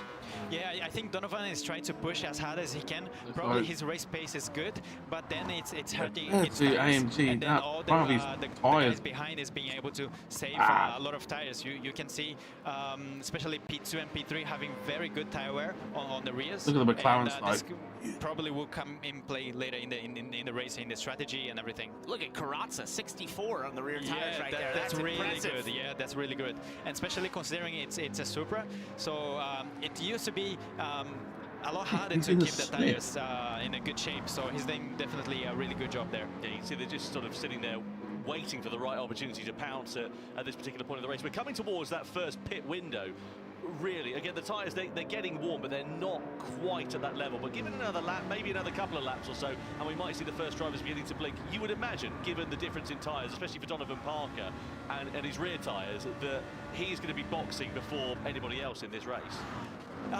I don't know, to be honest, because Ferrari has great traction. So even if the car has good tire, more tire wear, maybe it can keep up with the pace because the Ferrari itself have really good traction. And that's a great answer. Yeah, thinking about it, Harvey. Not Harry, sorry. Today here. I think from that comment, I think I do need a motor. They're always shown the predicted strategy, but there's always drivers that come up with the crazy ideas and a different strategy that is not even shown, and they can do really well. Wait, you're saying race car drivers being crazy? Yes. No way. Yes. Oh, all right. Coming down this back straight then here, looking at Donovan Parker, then Noah Lanuza, then Adriano Karatza, who's just sitting there in third place. In Estrosur a couple of laps ago, we've got a bit of a warning for contact with another car, so must have had a bit of a tap into the back of Adriano Karatza. Karatza has a sort of half look there to the inside to the chicane, but the door's not quite ajar enough for him to walk through right now. And he's doing that still out of turn 1. I watched him do it the lap before as well. He's done that there down into turn 10 chicane. He's just constantly showing that nose a little bit to Lanuza. We saw what his rear tires were like. He's done the best with that. Look at the run he gets here into turn 1. Lanuza goes a little bit further in the corner, but here's that once again better on the exit. That's why his rear tires are doing so well, as we see Simon Rosenberger on pit road. Yeah, he's the first driver to come into the pits, then he'll go on to the soft tyre. So we're expecting 2 stints on the soft tyre in this race, and Rosenberger in the Lamborghini, the first driver to blink. He's down in 10th position at the moment. What you want when you come out of these pit stops is a nice bit of clear air, which Rosenberger should get. He's got Danny Solis, who's about 20 seconds or so down the road, but Solis is now coming to the pit lane. So he should be pretty much on his own, Rosenberger, once he emerges back into the race. And also, it's very difficult when you go out the pits because you are running with worn medium tires and then you put the fresh soft tires. The grip changes. It's very different. It's huge, and then you have to keep nailing the exactly same lines because you have all the curbs and very technical cornering in the first sector, and a little bit of mistake that you do, you can get a penalty. So you have to be really precise. Lanuza defending that move there from Karatza, moved over on the back straight, and Karatza there, though he had extra momentum, didn't have the opportunity to move it, and it's brought Angel Estrosur right into play then here as we come through these final couple of corners, and you can see now is where it's going to start beginning to build. We're coming towards the halfway stage of this race already, and you can see that 10 out of the 12 drivers have not yet made their first out of, well, at least one, probably 2 pit stops here in this one. So we'll see who is going to be the first of the drivers to blink, and also, crucially, who's going to follow them there as well. Will Parker be the first driver, or will the rest of the field follow suit, or are they going to go off and do their own strategy? Igor, if you were in the pack like this at the moment, what would you be doing? For me, at this point, probably just make sure that I can stay on the pack and don't do any mistakes, because you know, if you kind of risk it at that point and you do like a little mistake, you will lose like 4 position in a blink of an eye. Yeah. And we're gonna like. Hey Wayne, you're mate. Good to see you, buddy. So I think it's just stay on the pack, Sorry, just these keep your bastards. position, and especially if you're on the top 3, you want to just keep your position because you have probably plenty of chance later on the race. And I wonder if Karatsa's thinking he would be one of the last on pit road. We got that graphic again of his tires. He's 20% better than Donovan Parker there, who's the leader right now. He's done an incredible job saving those rear tires. I'm trying not to dog pause. Nicely done, down into 10, but I wonder if he's going to watch this and see maybe there's a chance there to go a little bit longer and to be able to push on those soft tires harder. Yeah, coming down through to those final few corners. We're now, again, sort of getting towards that time where you're going to have no choice but to pit over the next couple of laps or so. We can see that Parker's tyres are, as we know, a bit more worn out relative to the other drivers who are behind. That's what we reckon the predicted strategy will be, about 13 laps or so. Well, we're on lap 15 and we haven't seen anybody pitting. Lanu's, though, starting to begin to hold up Karatsa. You can see Karatsa's just held his tyres in a better condition, especially through this first sector of the lap. 20 laps on. A bit more comfortable, really. Yeah, and also the Super has a great top speed.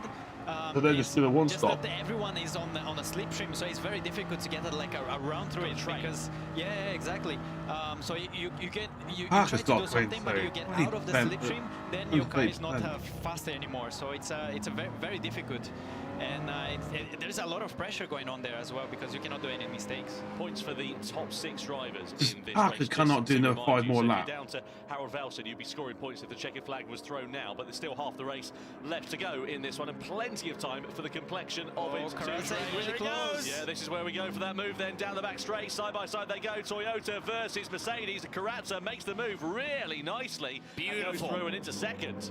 Spectacular overtaking there. Diving into the pit lane at the end of this one. Parker does. He had no choice. Look at the rear tyres. They would be about as useful as chewing gum on the sole of your shoes after that long in the race. And Parker decides that lap 16 rather I should say, is the last on the mediums. That's a good choice, Wayne. Soft tyres. That's a really good choice. I wonder how he's going to work with this. Yeah, and I'm thinking about like Karatsa and other guys that stayed on track. That maybe there's a possibility to do a one-stop, no? That's what I was thinking. I was looking at how much better his tires were. Now he's in the lead. Could go all the way to a one-stop possibly. Well, that's the thing, isn't it? You know, we were talking about the hard tire, the medium tires, I should say, the harder of the compounds versus the soft tires. And the predicted strategy says, soft tires, you've got to get them off after about 8 laps. But like you say, if you can just be really smooth on your inputs, on the steering, on the brakes, on the throttle, and you can eat them out for that little bit longer, maybe you can eat those soft tires out. And maybe like a 2-stop could be faster in the total time, but if you consider like track position and then traffic and everything, maybe 1-stop is safer because you can just keep ahead. It'd be really interesting because if it's a little bit slow in terms of how well he can hold the stops and map. Look at this, 3 wide for the lead, down to 10. That's going to go wrong. No. Into the gravel, the Mercedes. Oh dear, oh dear. Into the chicane after contact between themselves. Beautiful. There was definitely contact between the 2 cars. Here at Road America ends up in the gravel trap and loses a huge amount of time. Now Inestrosa is on the inside of Karatsa down into the first corner. Side by side they go. I can't believe they're fighting. The race lead. Karatsa's fought back here. He thinks better of it. That's just too tight of a corner to go side by side through. That started all the way back in turn 7. Karatsa just didn't get the run. He actually got a little understeer, got up too far onto the curb, and that allowed those 2 drivers behind him to get a massive draft and get side by side 3 wide down that corner for a place that's only really fit for 2. Yeah. 3 into 1 doesn't go, and no surprise to see that incident under investigation. I should imagine the stewards will take a pretty dim view of that. I'd love to have a look at a replay and get another angle on that incident in a few moments' time. But we look here at Samuel Cardinal, who's profited from it. He's now up into 3rd place, into the podium positions here for Mazda. Mazda are a bad call to do that overtake there. At the moment, so they can really take an advantage because Porsche and Toyota are a bit further down the order. Toyota 5th in the standings, joint 5th with Porsche, but Lexus also, having not scored any points, would be very welcome for that 4th place finish. Anyway, long way still to go. And I think there's going to be some drivers that are going to pit this lap because there is some driver that have very if that's the case, it'd be Porsche. Porsche was the one in 3rd.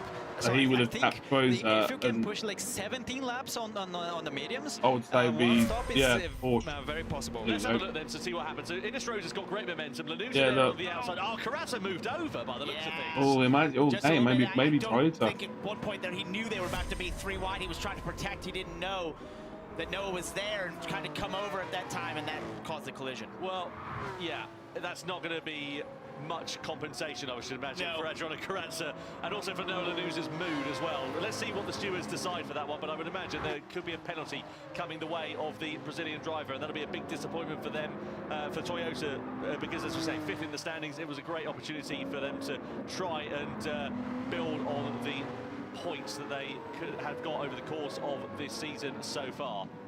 And as I said, like it's been like everyone's so close.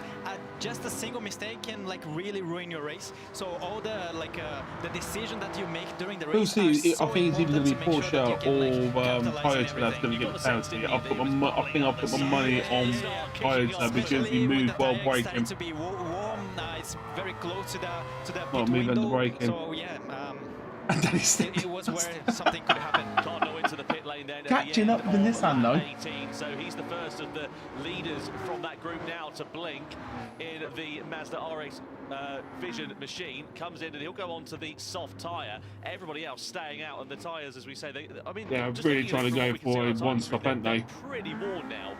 Especially on the left-hand side. This, of course, being a clockwise circuit, means that the left-hand side of the car gets lent on that a little bit more. Yeah, in the meanwhile, Donovan Parker, he was always with the clean air, so I think he will have like a big gap compared to it's what it is. It's racing, isn't it? Because that stayed on track, but I think it's going to be really it would have stayed straight at the end of the race. That's a great point, because it would be more Porsche. 3-wide movement and battling at the front, that was just slowing them down, allowing Dalvin Parker to rip those fast laps. Well, the question is as well, Parker, as we know, he hits so is he going to be able to do a one? If everyone else does a one-stop in front, can he do a one-stop? Has he got the the ability to eke those tyres up? Because if he's done 2 or 3 laps, it doesn't sound like a lot, but it's a huge amount of time left, isn't it? Yeah, definitely, and especially that we have tyre wear multiplier on those races, so still 2 or 3 laps difference in real life would be like more than 10 laps difference. So it's a lot. No doubt about it. Yeah, very, very keen to see how this one is Jose, no worries, mate. to play out. Igor, thank you so much for joining us and helping us make sense of the middle stint of this race. Yeah, thanks so much for having me here as well. It's a pleasure. Yeah, absolute pleasure. And now we get the leaders coming into the pits. Innisrosa, Carrazza into the box from the medium to the soft compound of tyres. Lanuza and Artemoso Nunes continue on at the sharp end of this one. Now the question is about Donovan Parker. Where's he going to emerge? You would imagine, because he's been running clean laps and setting very fast laps at that he's going to come right out the sharp end of this. But is that going to leave him vulnerable in the final third of this race? He comes through, he's now in 3rd place, and he's still got, what, 11 seconds for Lanuza up the road. He's in a great position here at the moment. Doesn't mean it's going to last, though.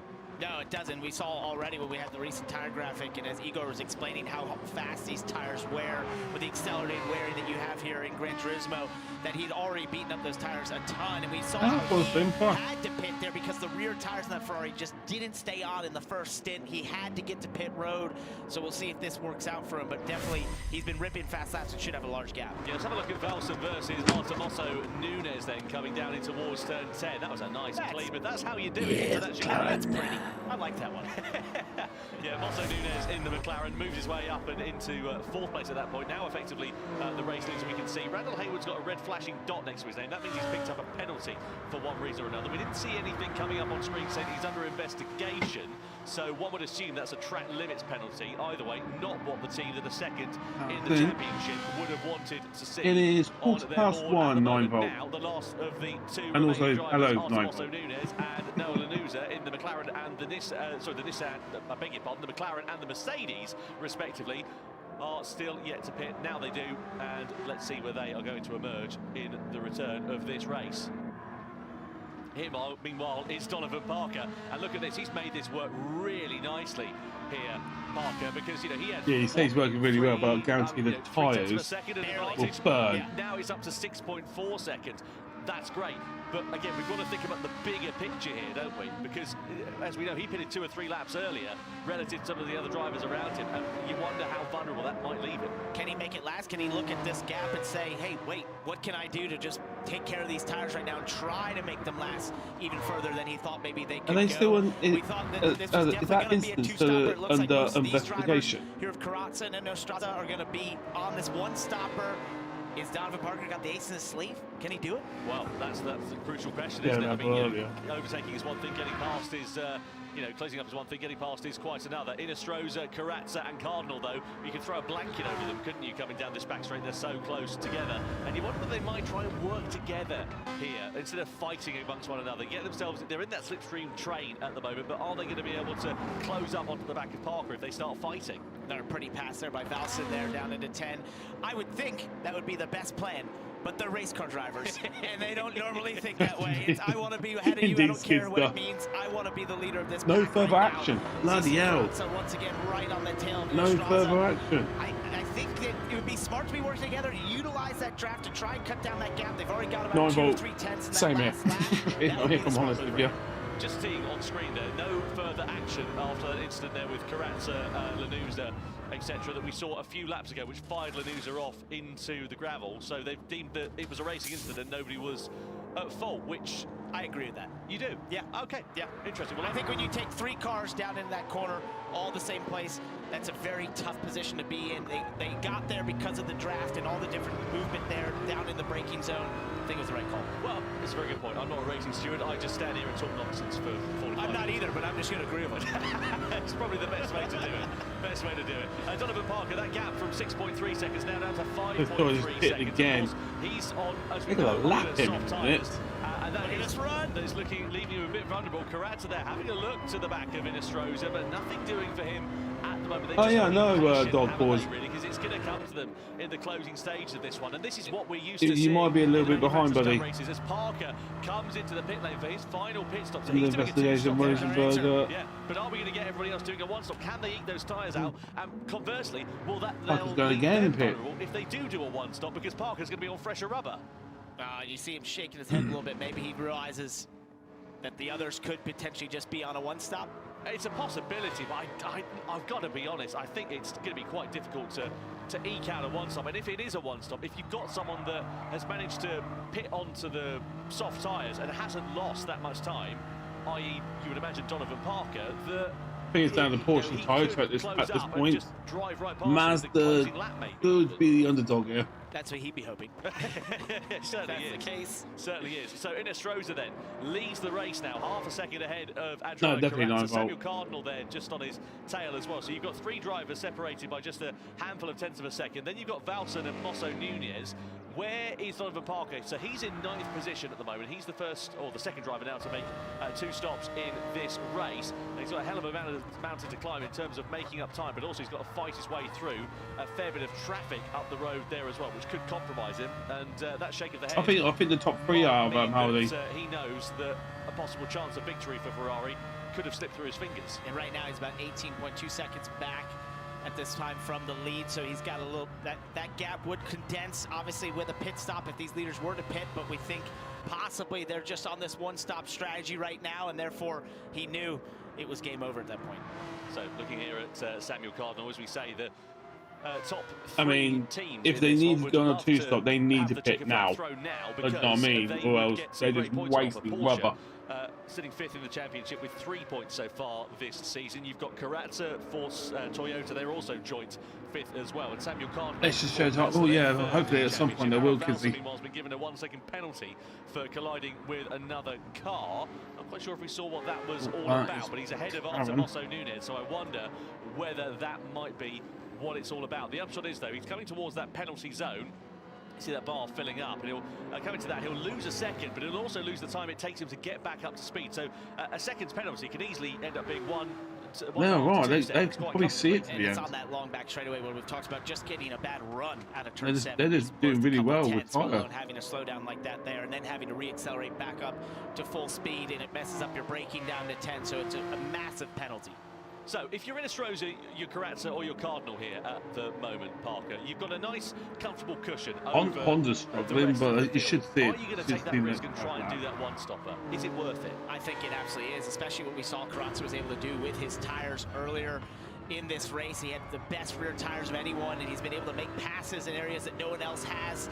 So I definitely believe that this is what he's expected to do. I think right now, just taking care of those tires right now behind. I think yeah, he's got to wait to the last couple of laps, and he's gonna We've seen him do it down into turn 1. He's done it down to turn 10. He seems to be always looking to poke his nose out just at the braking zone, just to make that driver think for a second, hey, I could get there if I want to.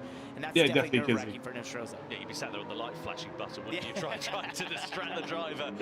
Anything you got in your arsenal, you will utilize, trust me. Yeah, no doubt about it. So 5 laps to go then here at the Road Atlanta circuit, and well, it's anybody's guess as to how this one is going to play out. You would imagine that Donovan Parker, even though he's got fresher rubber, he's got, as we say, a big old mountain to climb to. Now in the Stroza is playing defensive. I think he knows. He used up his tyre in the opening stint. It was a great stint, nonetheless. You know, to see him at the sharp end of the field in his return to the GT World Series. But the problem with it is that it's left him vulnerable now, and it's cost him ultimately an opportunity of that win after pitting about 2 or 3 laps earlier than these other drivers. And he's been the fastest car on the racetrack. He's been almost a second faster than the leaders in the last couple of laps. So he has the speeds. You see him going by Haywood here down into turn 1, just with all that extra grip and the speed that Ferrari has had, trying to make up every position he can right now, pushing as hard as he can. He's got fast lap times. He might just not have enough time. Yeah, that is the problem there for Donovan Parker. What's the gap now? 8.5 seconds. So he's going to have to hope that they all have to pit in the closing stages of this one. I mean, looking at the tyre wear that we can see on our timing screen at the moment, it's fine. You know, it's not great, and it's going to be slower compared to Donovan Parker, but exactly, Don Pause. I think Toyota might have this. No, definitely, and I think back tires are doing much better than that Porsche's. That was just the same thing he did in that first Masters and we've seen it done. That they were able to go way further on those tires. He needs to settle for third. Would. So I think this really is the battle for the win right here. It's Inostroza and the Porsche versus the Toyota of Karatza. These two have been going at it all race long. Throughout each and every lap here, they've been around each other. Beeman didn't do well. He's been sort of on the back foot at times, having to make those wild passes, but I do think if he's going to find a place, it could be into turn 1 where he's surprised some drivers early in the race. And they've kept it pretty calm and pretty respectful up until this point. There's going to come a time where that calmness and that respect is going to start to wane a little bit, and then the gloves are going to completely come off, you would imagine, right towards the end, because it's all good sitting there in the wheel tracks of your fellow opponent and just, doing your own race and letting them run their own race. But eventually, of course, there comes that challenge for victory that they're going to want to make. This is Donovan Parker, meanwhile, as he ascends his way up ahead of Trent Jeffrey. That is a great move there on the inside. Set that one up. Jeffrey there, forced to the grass on the outside, and Parker through and into 7th position. I mean, he's closing the gap down to the likes of Harold Valson. But again, it's just going to run out of time, unfortunately, here. It's going to come a little bit too late for him. And it's such a shame. He did a great job in qualifying. I'm not going to get P6 today. He had a ton of confidence, was super excited for this event, and felt like if he could be up front, he had a possibility to do it and fight for the win. On pace alone, he had that, but strategy is going to bite him. Now look at the tyres here. Defending straight away. Because you can see Karatza, he's got way more rear tyre than Inostroza, and now Karatza's side by side. Karatza will not be able to attack full position going into that chicane. He'll live to fight another day, will Inostroza, but now we're starting to see the gloves beginning to come off. We're starting to see the aggression here from Adriano Karatza. He's just biding his time quite nicely with the tyres, and now he looks poised to attack for the race lead. Inostroza knows that, goes for a defensive line down towards that first corner. That's going to compromise his entry speed and subsequently his exit speed there as well. Forces him a little bit wide. If he can just hold firm and not allow Karatza to attack, he'll be able to hold it through these sweeping series of corners and live to fight another day. But it's started to get a little bit more interesting, and now it's beginning to build. He's going to have him in back straight. To attack. You can feel the intensity ratcheting up right now, and that was that move that Inostroza did, being defensive into turn 1 because he knew Karatza's been able to get to the inside there towards 2 and into 3, but he can't quite get there far enough beside him to really make a difference. So Karatza's had to back out of it lap after lap. It's going to take Karatza trying to get to the inside into turn 1, fire it off in there. Oh, as he got sideways, losing a bunch of time. Yeah, the big old moment there. That's left him vulnerable here to Samuel Cardinal. So just that one mistake, we were talking about it earlier on in the race when the field was really bunched up. breathing room. Now it's cost Karatza a chance of attacking for victory and might cost him second position here at the expense of Cardinal as well. They run side by side down the back straight into the braking zone of turn 10. Cardinal with the slipstream with the advantage. Karatza's not going to give this one up though without a fight and moves his way back through and into second place. Karatza now needs no mistakes. He needs to be as clean as you like. 2 laps to go at the end of this one here. And Karatza, if he wants to challenge for victory, needs to get himself onto the back of Inestrosa. Pretty sharp. Down right now in terms of the best laps Damn it, of this race. I have got it, but not on my deck. If he wants to have a chance at going and challenging for victory there with that just slight mistake, it's put him just too far behind. He's going to have to find something. But look at it, he's way more tyre compared to the likes of Inestrosa and to Cardinal as well, especially on the rears. Front a pretty even Stevens. Let's see whether that proves to pay dividends here though for Karatza, because if only 2 more laps to go. Last lap and a half or so, that could be the one thing that Karatza needs in order to have an opportunity to attack once again for the race lead. Let's have a look at it then. So we're coming through this double apex right-hander. This was last time around. Goes through into the right. Inestrosa carries on okay, and it just gets on the gas a bit too early. And it's just so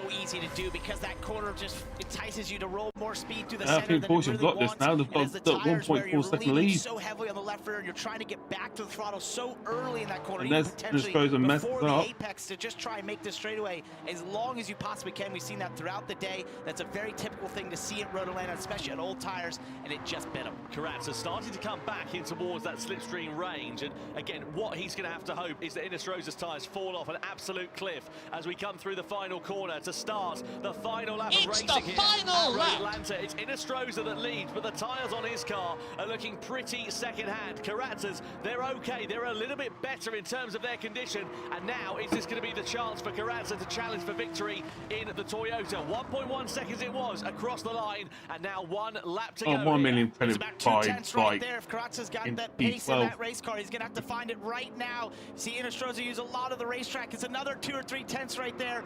If he's going to get there, he's going to try and make everything up through turn 6 and 7. Inestrosa's struggling. You can see him really pushing the front end, kicking up a bit of grass as it was just understeering like a shopping trolley there, just trying to get the car rotated, but he's got no front tyre left. Now Karatza, he's in the slipstreaming range, and this is the last opportunity. Needs a clean exit out of here. Got the power down well. Inestrosa used the curb there on the outside. Karatza's going to have the advantage in the slipstream. Then we come down the back straight. It's Porsche versus Toyota. It's Inestrosa versus Karatza in the battle for victory. Inestrosa, though, has got great straight line speed in that Porsche. Karatza closes up, but he's not quite close enough to make a move. Inestrosa defends his way into the braking zone quite nicely, parks the car on the apex, and Karatza can't attack, and unless Inestrosa makes a mistake, as we come down to the final corner, into the final turn we go at Road Atlanta. Inestrosa versus Karatza, Porsche versus Toyota for victory, there is the checkered flag. Wins the grand final in Gran Turismo World Series 3 here in Los Angeles.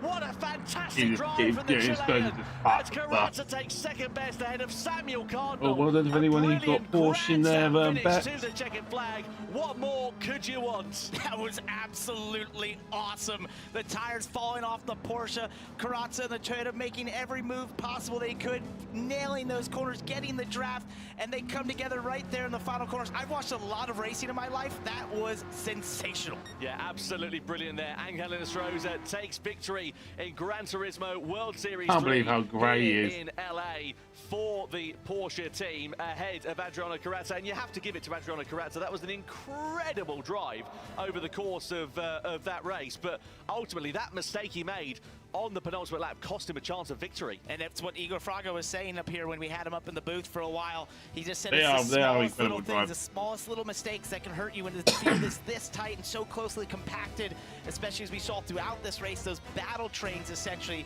that occurred, and the field would sort of yo-yo effect and sort of compress back as the tires fell off. You could just sense the pressure was ratcheting up. And he just made that small mistake that's so easy to do on that long back straightaway. It's such an important corner, the most important corner on the racetrack. And sure enough, it was the reason that he wasn't able to get the win. Yeah, no doubt about it. Brilliant, brilliant job from Angel Inestrosa. And let's not forget that he's a chap who has been through a lot of hardships over the last couple of years. Broke his leg a couple of years ago and had to go through a lot of recuperation, lot of recovery, and bounce back to return to the GT World Series after a very short recuperation period relative to the injury. And he now takes victory. Let's have a look, though, at some highlights from that race, because it was Noah Lanuza who started. It is a bit more of acceptable age, though, how Lucky. take an early lead in that Ferrari. Yeah, used the pace of that Ferrari, especially the straight line speed and the draft to get to the lead and sort of controlled the race for a while. This was Danny Solis making a big mistake. He was already at the back of the field, added insult to injury with that spin into the wall. Here's Karatza going the inside, Lanuza down to 10. Okay, kill me, buddy. Sensational pass Cheers, right brother. here. Made it into second. This setup, but then 3 wide. It got intense. Yeah, 3 into 1 does not go, and Lanuza, the big loser in all Gonna of that. pass by at 82, which he had a full head of hair. Legend. Checkered flag. There is Karatza. God This is rest when he his came soul, into the pits, Stiggy. and we saw other drivers blinking a bit earlier, including former race leader Donovan Parker, who then emerged into clear air. But the 2 or 3 laps that he pitted earlier compared to the other drivers ultimately cost him quite dearly, because though he would emerge into the race lead, as you can see, by 6.4 seconds, he had to then make a second pit stop and ultimately would drop down the field, eventually finishing 89, even more of a legend, Stiggy. Three-way tussle between Karatza, Cardinal and Inestrosa. This is Karatza coming under pressure here from Samuel Cardinal on the 3rd but last lap. We then saw Karatza all over the back of Angel Inestrosa as we made our way down. Give us a yay, guys, if you want me to do some lobbies while we're waiting for the next game for the Nations. Give us a yay or nay if you're interested in doing some races. It's awesome. Really great drive to hold them off, to play defensive like that as we take a look at the results. In Inestrosa, they're just holding off Karatza. Samuel Cardinal getting to 3rd for Mazda, which was big for the points for them. Arthur Mosa Nunez there, and McLaren in 4th, and the AMG of Noah Lanuza, who was at the front, was part of that 3-wide battle down into turn 10, got the short end of the stick on that one, ends up 5th. Yeah, it's unfortunate there for Noah Lanuza, but a good recovery drive for him nonetheless. Only 6 seconds off the ultimate race lead after, being in the gravel trap in the mid-stage of the race. That is a really, really strong recovery, and he should be very proud of his debut for the Mercedes. But I'm pretty sure there will be a space, mate, because it's like half-1 here, and I'm pretty sure. Wow, the title. I'm pretty sure I won't get a full grid. Unbelievable. Anyway, Angel Inestrosa is the winner of the grand final. Let's go down and catch up with the Porsche driver. LG, as long as you try and drive respectfully and not take everyone out, then you can join, of course. Adriana, you're aggressive anyway, but that was like super aggressive. But there were a couple of little wobbles, but you kept it together. Like, what was going through your mind? Yeah, I think at the final, I try my best. I have a little like more tire than Inestrosa, so I try my last move. But yeah, but EP2 is okay. It's great to make points to the Toyota, and in the final, I have a chance to make a title. Let's see. Yeah. No, you got lots of points. It's all good. And Samuel, how was that for you? Talk us through like the last few laps, because it was pretty crazy for us watching. Last lap were tough. A bit early. Yes, I did. I had to do it. The Mazda's great on tires. I did what I had to do. Grandma blessed me, I guess. Much love to No worries, Eddie, mate. Cheers for your donation, mate, and I'll catch you soon, buddy. Cheers for all that, mate. It was tight all the way through. Didn't they do well, guys? I mean, come on, that was quite hectic, and all it takes is one little thing. Everyone's so close together. You guys did amazing. Anything you want to say to the GT fans out there? Well, it's great to be here, and it's a great crowd. I hope I see you at the final. Samuel, you want to say anything to the GT fans? You want to say anything to the GT fans out there? Thank you for your support, guys. I'm doing my best for my country, for Mazda.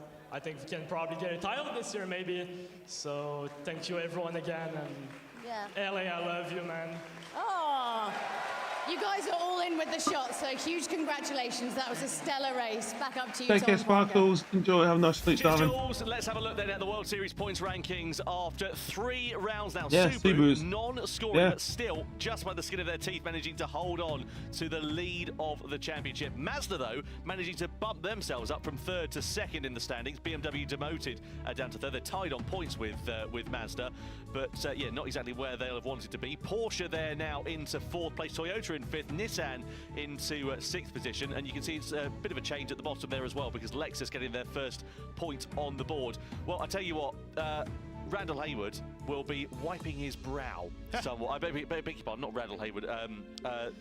Danny Solis will be wiping his brow somewhat for Team Subaru after a bit of a difficult day at the office. Yeah, for sure. You Indeed, come in you did, as the Howdy. two-time winners of the season and then not score any points. A really tough race, messy race. End up having that spin, get in the wall, which really knocked him out of any points contention throughout that point. So that was really tough. But what a tight field here. Well, if you want to do some lobbies, first, guys, get your PlayStations. Well, you probably can't say PlayStations already on, but just get yourself ready for the lobbies, and I'll catch up with the winner set up for in a Team minute. Porsche. It was, of course, Angel Inestrosa. Fourth, they now sit in the standings. Angel is down talking to Jules. Well, hi, hello.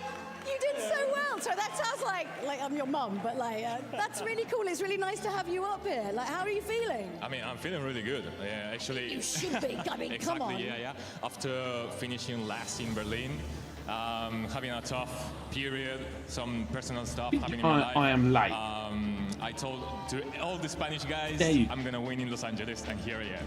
I honestly think you've got to believe it's going to happen, or it probably won't, you know. And that was a tough race. That was really close all the way through. Like, what were you thinking in terms of strategy? I just tried to save fuel. Sorry, no, not saving fuel, saving tires. Tires? Yeah, because I knew that you would have a really huge advantage in doing just one stop.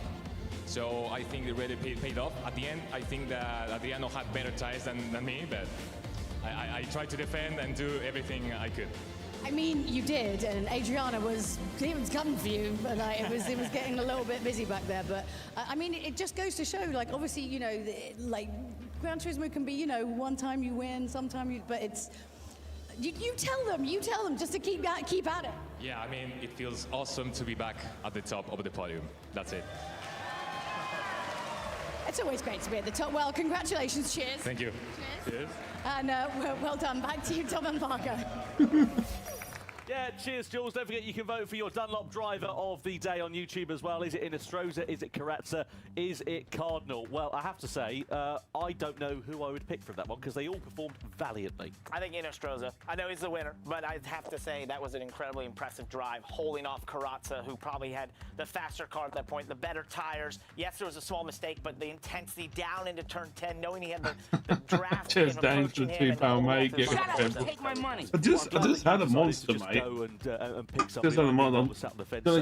When I set lobbies, I'll go and make myself a mocker. You did a commentator say a lot without saying anything. I appreciate it, mate. Otherwise, you want to check up your likes for. But yeah, really wonderful race. James, man, I appreciate it, buddy. Really holding his nerve at the end of that one. Shout out to Samuel Cardinal as well in that Mazda. We know that car's a little bit harder on its tyres. It's a front-engine, rear-wheel drive car, so yeah, it does wear those tyres out a little bit more. But he did a really good job. He did, and in a race where there was a lot of mistakes made, right? And you saw a lot of drivers make mistakes. We saw some altercations there. We saw 3 wide at one point. He sort of just ran his race, ran it effectively, and got the result that he was looking for in doing such a thing. And that's sometimes really tough. You know, if you get in these races and you see all the action happening and you want to be a part of it, it's tough to hold yourself back and think, if I just keep doing my race, I can get the result I want. Annoying me now. Absolutely.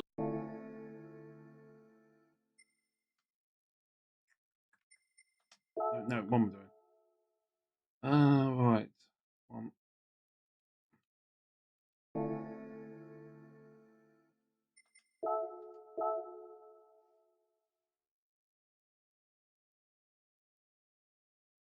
Yeah, I'm good. We're just very tired. I've been up since 6:45 this morning, so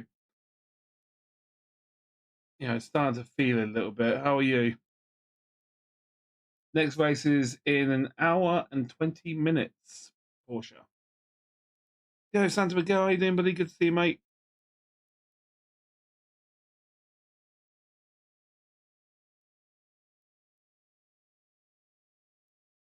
What region? UK. My main account.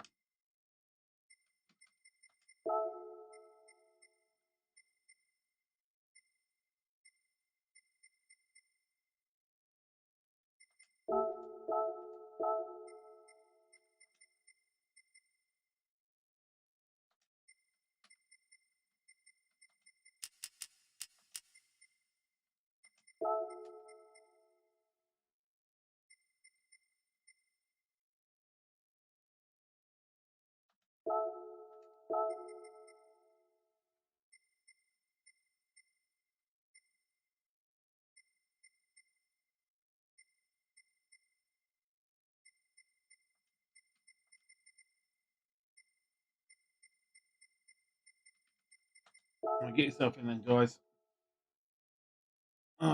Take care, Pusher.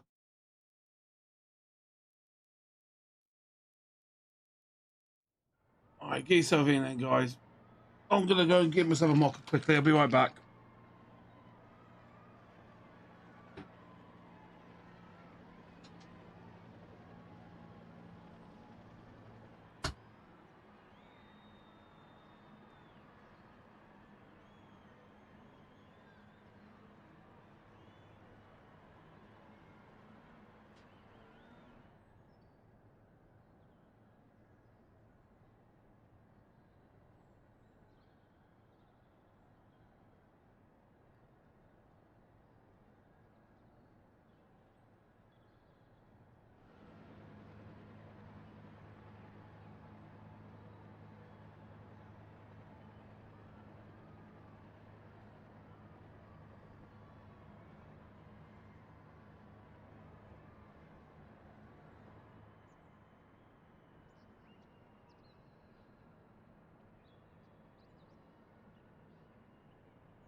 Yeah, see you later, Wills. Hope to see you a bit later on, mate. But I tell you what, I'm just gonna watch this one. I'm gonna have a drink of mocha, wake up a little bit. So I'll let you lot race. All right, Dames and Wolfram, can you get into some cars and we can start the race?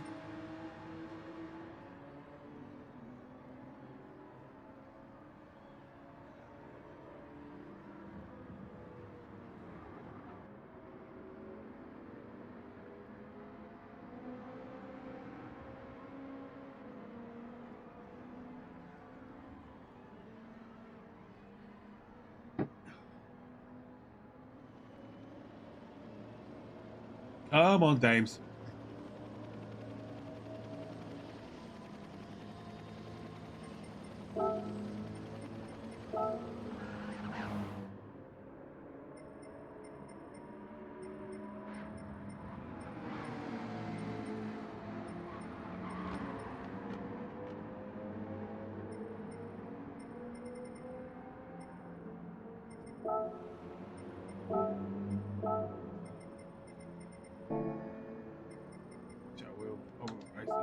Qualify. All right, all in the cars. Yep, sweet. Let's go.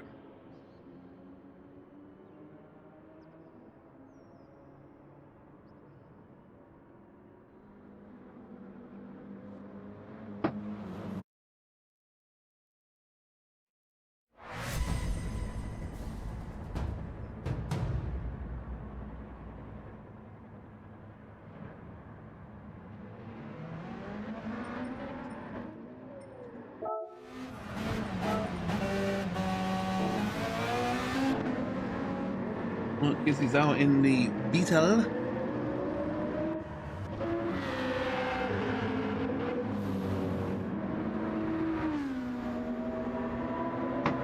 Check my settings work actually.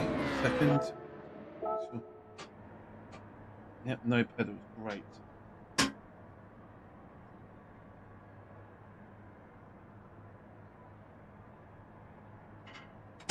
Oh, here we go.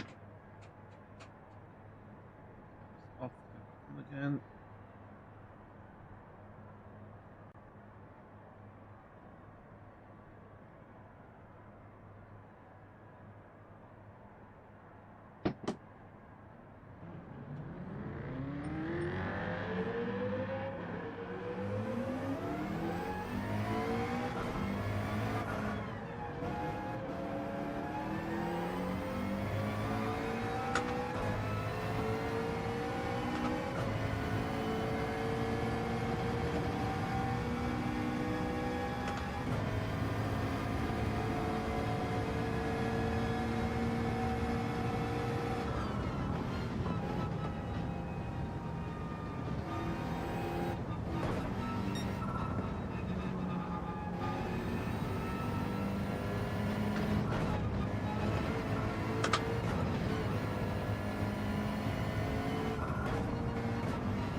Yeah, getting a bit chilly in here, mate.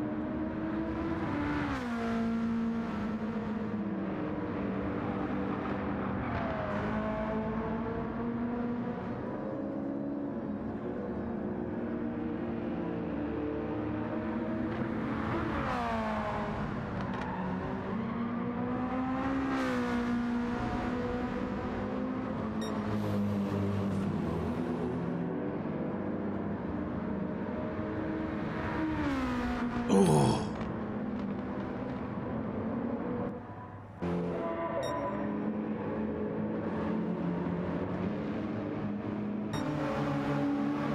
Oh, 9 volt in the Genesis. I've seen that car in a while.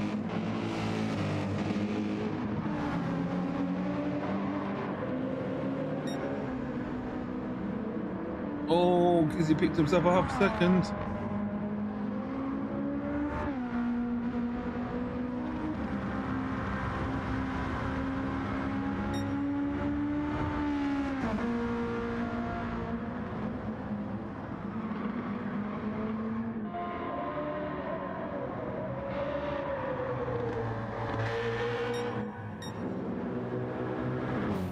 Thinky though, look at him.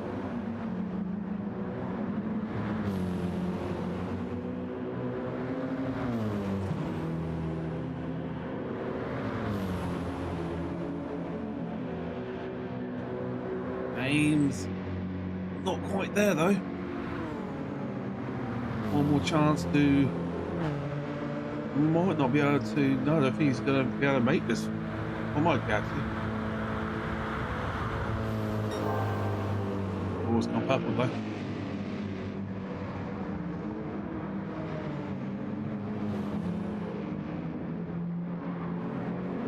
Like the lessons green and blue.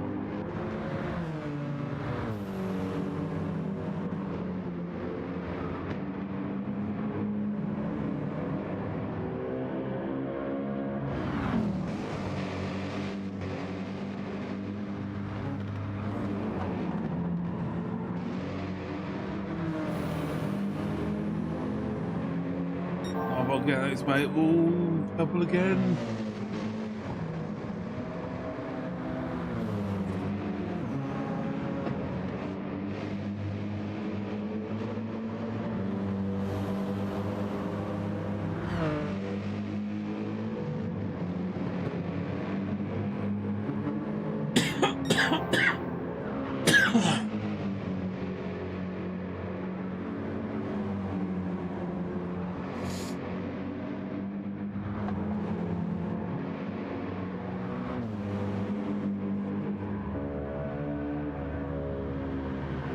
It's sticky.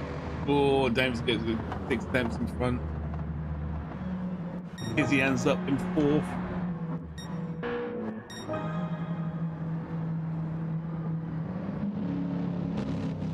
Yeah, but we'll do a couple more, Bobby, don't worry. Just spectate this race and you'll be in the next one.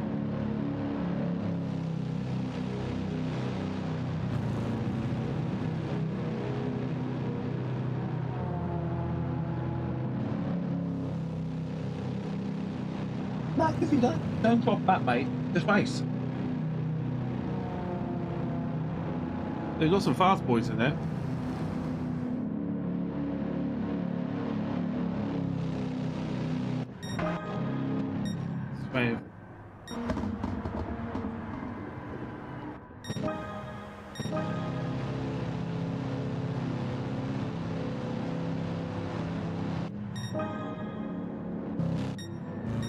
Maybe it's to run out. Come on, hurry up.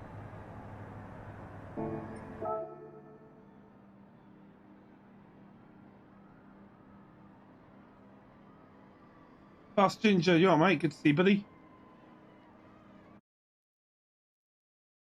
Yeah, get yourself a quick cup of... Alright, good luck, everyone. Let's do this.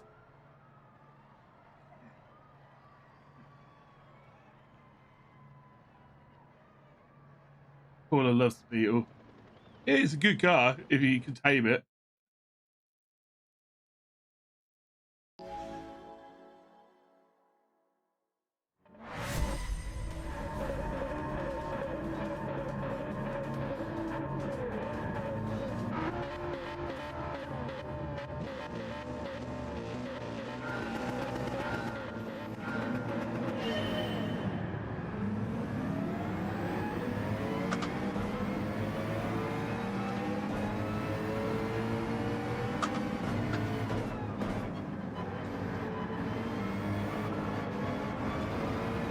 Oh, he just spun out.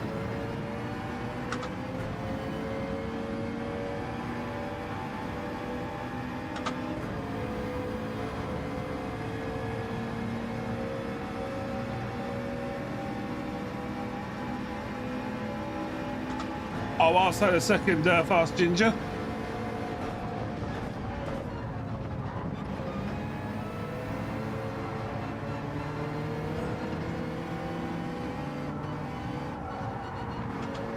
I honestly thought Fast Ginger that either the Toyota or the Porsche would have got a penalty. More the Toyota because it moved into braking. But then they see it as 3 wide on a corner that you should be going 2 wide. Bit of a racing incident. So you could say yes, you could also say no.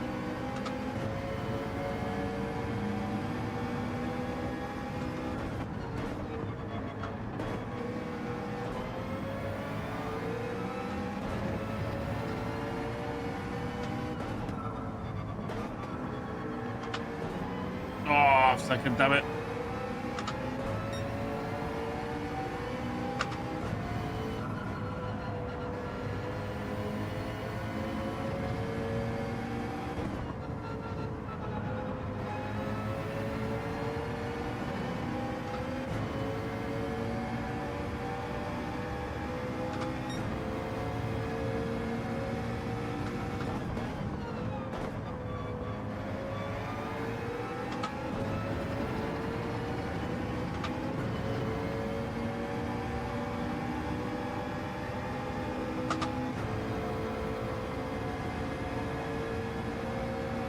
So if you're just tuning in, guys, we are just doing a couple of lobby races. If you're more welcome to join, there's room. Pretty sure there is.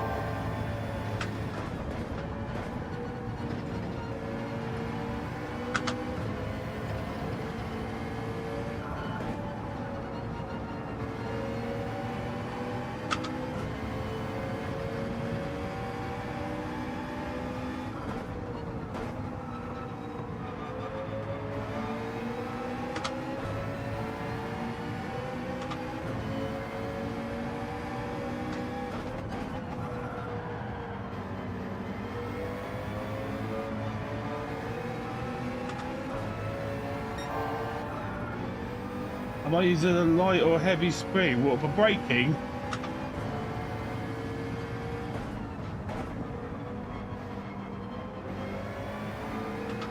Oh, I did it again.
Dude!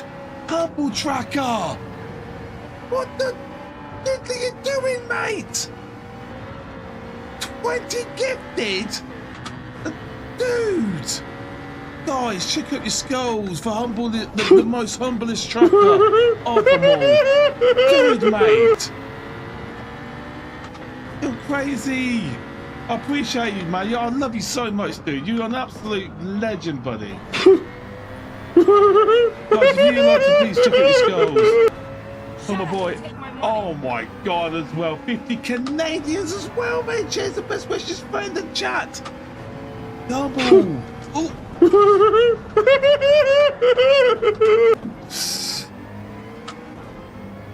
Oh no, 20 Sammy laughs. Oh, I can't do Sammy laughs, mate. It's 2 o'clock in the morning, buddy. I've got to respect my family while they're all asleep. But Humble Tracker, thank you so much, mate. You absolute legend. Thank you so much for all your support recently. It has been, without a shadow of doubt, unbelievable. I appreciate you, mate. I really, really do. And thank you so much for being a part of this community. Not just my community, Spark, Sammy's, and Rory's. Excuse me. Absolute legend you are, mate. Thank you so much.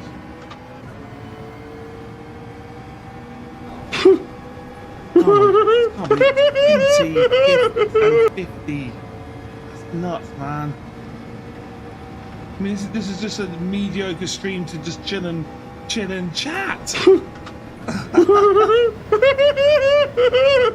Oh man, unbelievable. I hope you're well, buddy. I hope you're well, mate. Oh, bless you, mate. I do try. I do try. No, so I'm sorry I'm not being my normal self. Like I say, it is 2 o'clock, it's nearly 2 o'clock in the morning in the UK. And I've got to respect my, I don't want to wake up the kids, I don't want to wake up my wife, so I'm being a bit quiet and stuff. But trust me when I say it's humble, I am dancing and screaming my head off right now in my mind.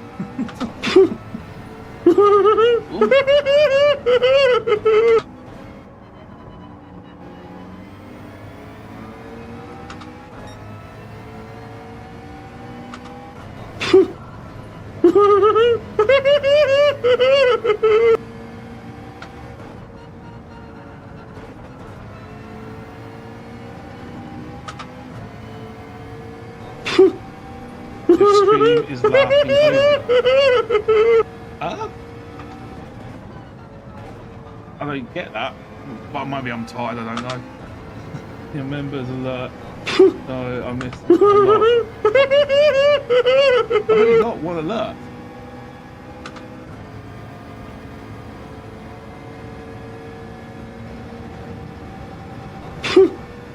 I'm probably too tired, didn't know what you're about. If I was probably more awake, I'll probably understand. Sorry.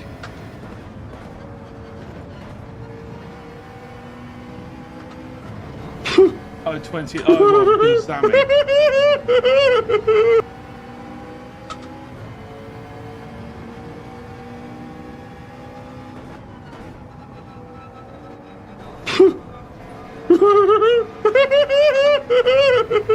Oh, right, fair enough.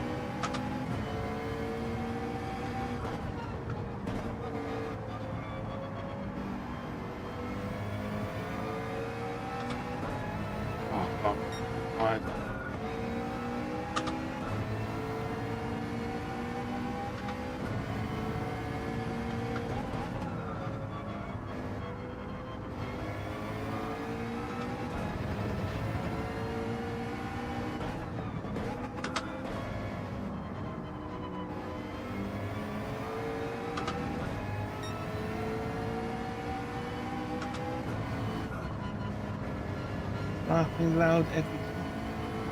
Still, I might just. What laugh is it? What laugh is it, Laura? I'm sorry. I might just be. Oh, that's my last lap.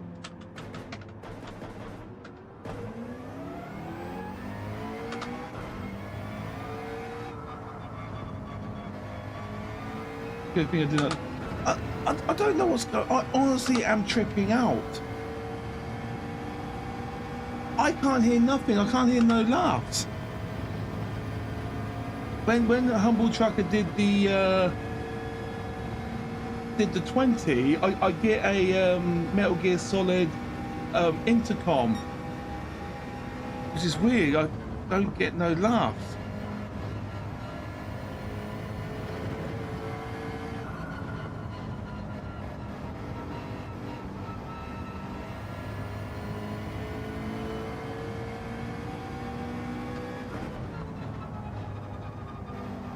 You have a sound notification when you get a sub, and it's a clip of Sammy doing a little kick.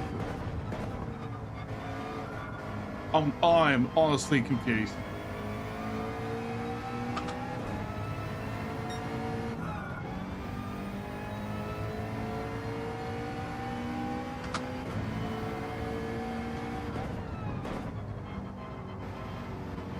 Foxwood Coffee, yeah, too right, mate, yeah.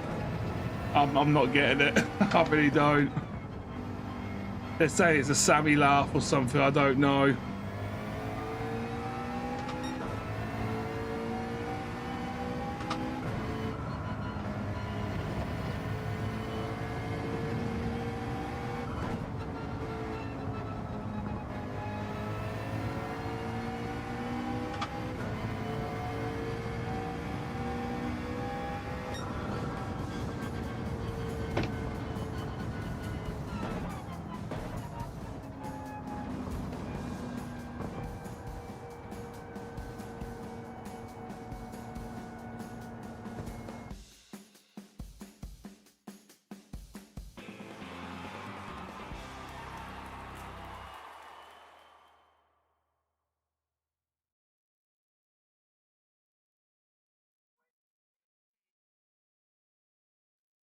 Right. Let's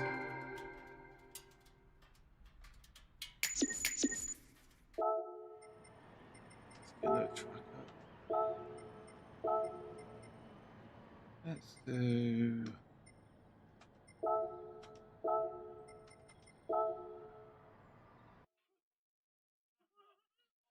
Oh, right. Yeah, I need to turn that off. I know why. I know why. That's not Sammy, that's Captain Holt from Brooklyn Nine-Nine. Oh, I'll sort that out for tomorrow and turn that off. No, I haven't been hacked. I haven't been hacked. It's my very, very old emoji, like, you know, notification when I was with Streamlabs. But I'm only on Streamlabs now for a setting for the end credits. So because I've activated it again, I've activated the sounds again. I just need to turn them off. So yeah, that's probably why you heard the laughing. But it's when you were saying Sammy Snake, I was getting confused because. But just hearing it back, it's Captain Holt. Captain Holt. So.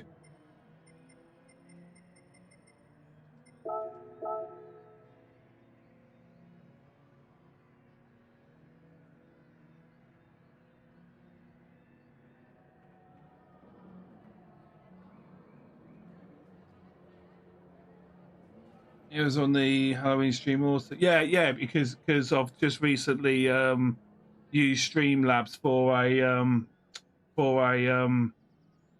a thing for the rolling credits at the end. So I just, like I said, I just need to go on Streamlabs and sort it out.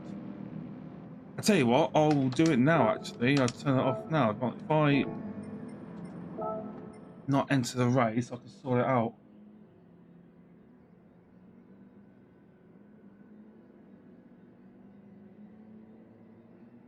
Captain Holt when he tries a mushroom for the mushroom. Yes, Nilsson. Yeah, you get it. You get it, Nilsson. You get it, mate. Alright. Right, everyone pick their cars. Right, I'm gonna miss this one. So I can sort this thing out. Right. Let's just sort this out. 1 minute.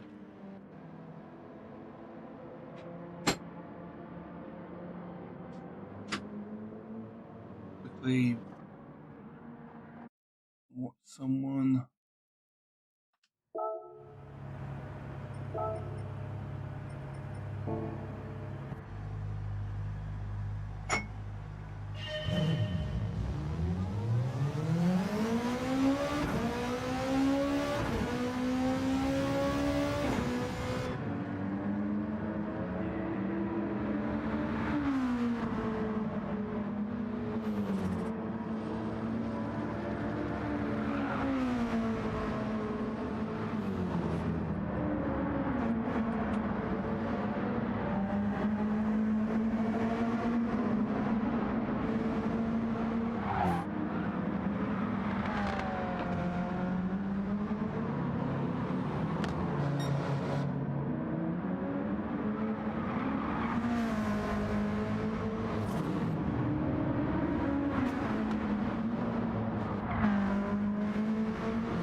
Right, so is it?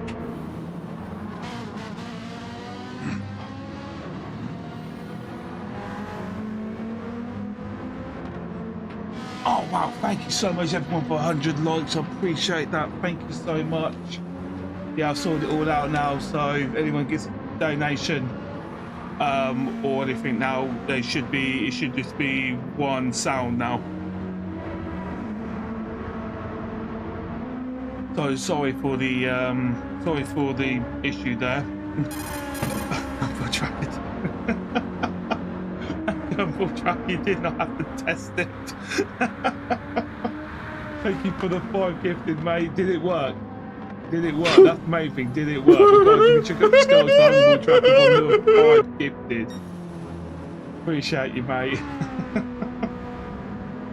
Laura gets 1, HBGT gets 1, Gallagher gets 1, Levy gets 1. Appreciate you, mate. We need a test run, and we needed a test run. It's both.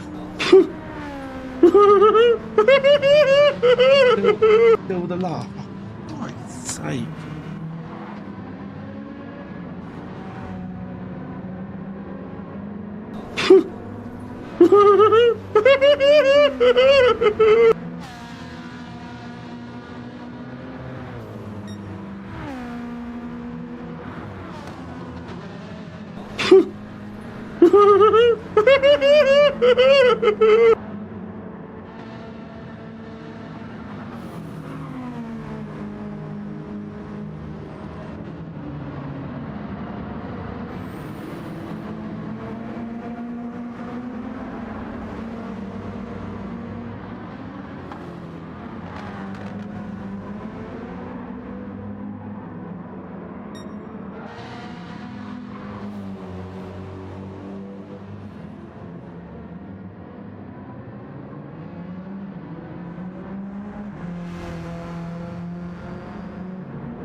And all the audio off as well.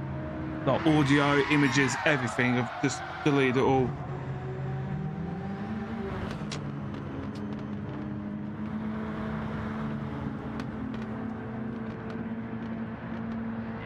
Oh, that's a good point, Laura. That is a good point. It's a very good point. Oh.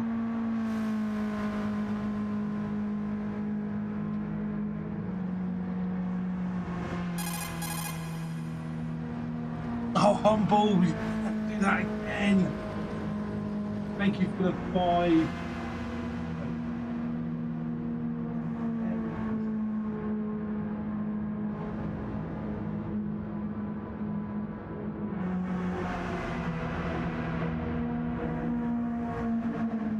Guys, you took up your skills again for Humble, mate. You did not need to do that again. It worked. There you go, sorted.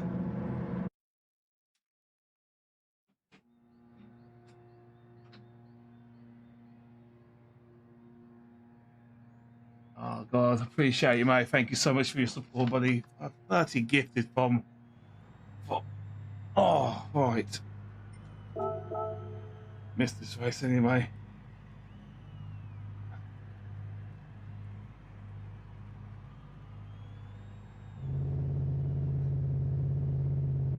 I'm trying to sort it out, Kinsey, because since since you've helped me do the on-roll colleges, Wolfram with the 1 gifted. Oh, mate, thank you so much, buddy. I appreciate that. I've just turned the audio completely off. Laura, so That's what I've done. I've just turned it off completely. So it should be fine now. Did you hear the codec? That's the main one. Did you hear the codec?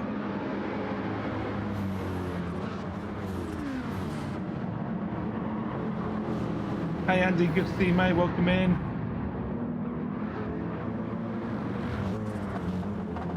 Steve XC70T, thank you so much for subscribing, mate. Welcome to the channel. Guys, you want to give Steve's a nice warm welcome to the chat. I hope you're well, mate. As I do apologise, buddy. I'm normally much more excited than this and stuff, but it is 2:15 in the morning in the UK. There's no noise at all. I'll sort it out, Laura. Don't worry. It is this. I've had to mute it.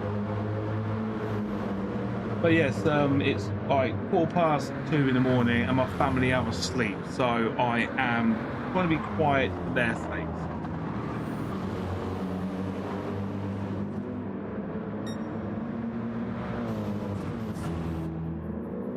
Wolfram, you heard the codec.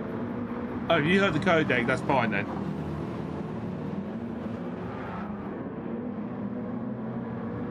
I appreciate you, Steve, mate. Where are you from, man? Where are you from? Are you from the States, or are you up watching the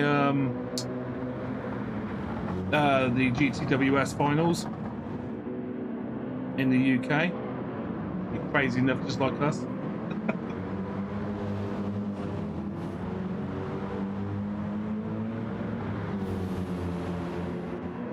Oh, what? I was just sorting out some notifications, hence why I'm not racing inside the community having a race at the moment. At the moment, Stiggy and Dames are going for it for P1 at the moment. Kizzy and the B2, come on, Kizzy, sort your life out. Sort your life out, mate. Are you in Arkansas, in the States? And yes, I'm playing GT7. Nice, Arkansas. Welcome along. I've got to say, I've got a few Americans in. I've got Stiggy's American, we've got Paul Credits in the race. 9 volts, Blankton, all from. I've got quite a few followers in America as well. So from LA, Florida, in Arkansas, Texas, North Carolina, Captain Howdy. Yeah, I've got a load of you around the States, mate. So like I say, you're fitting nicely, sir. The boys over from America.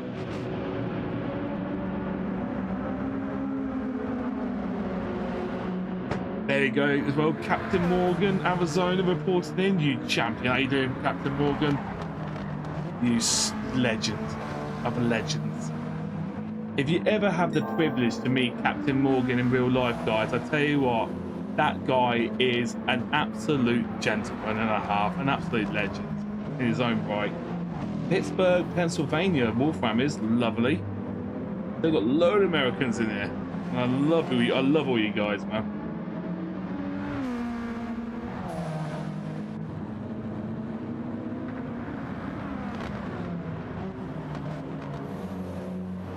I can't believe started off with about 70 odd people, 42 people at 20 past 2. Crazy. How many people got in the chat still, considering I'll probably be dead.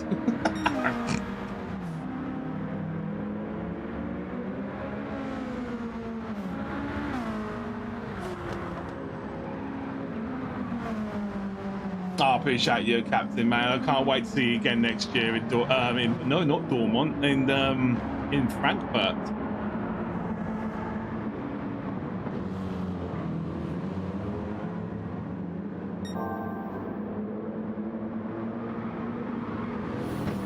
Yeah, I'm going to bed now. Take care. You go to bed, Captain Howdy. Fair play, mate. Have a good, mate. Sleep well, mate. Take care. This kid is from Australia. It's lunchtime where he is right now. He's going to have a shrimp on the barbie. I'm an early voice. Don't forget me from West Virginia. There you go, Fast Ginger, another American. All my Americans are in here.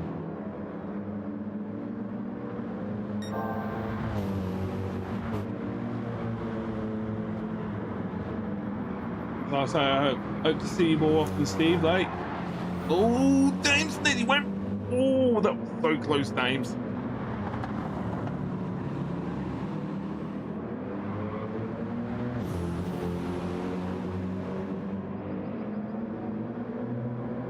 Really hope the Nations race is pretty quick. Really hope it's about a half an hour race. I can go to bed. Gotta get up at 9 in the morning. Oops.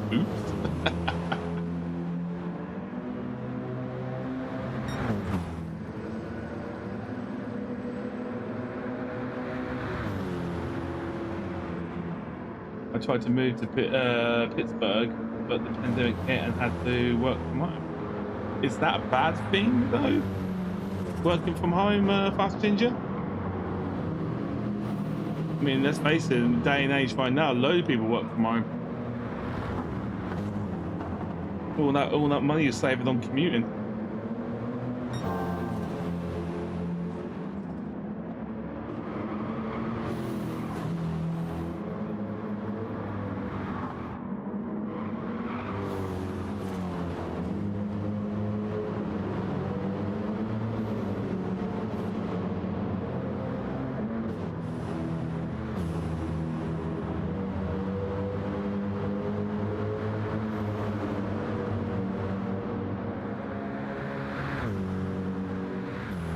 I say, all new subscribers as well. I know I haven't got my subs, so I'll just check my subs. So thank you so much to everyone who's hit that subscribe button and welcome in. Hope you're well.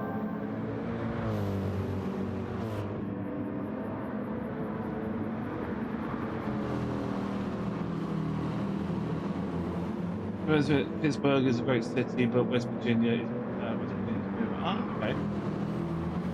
I'll say, I mean, you have to educate me, guys. I've been to America. I've been, like, say, Florida. Well, I've been to Disneyland, and I've been Vegas. But, like, say, it's a different world over there to the UK. So, I mean, I'd love to hit more states in the future with my message. But like I say, working from home is a mixed blessing. Home and work blends together, and I never quite disengaged from work. Yeah, I get that. I get that. No worries, Chris Wood, mate. You get some rest, buddy, and I'll see you soon. You have a good one, mate. Oh my God, humble!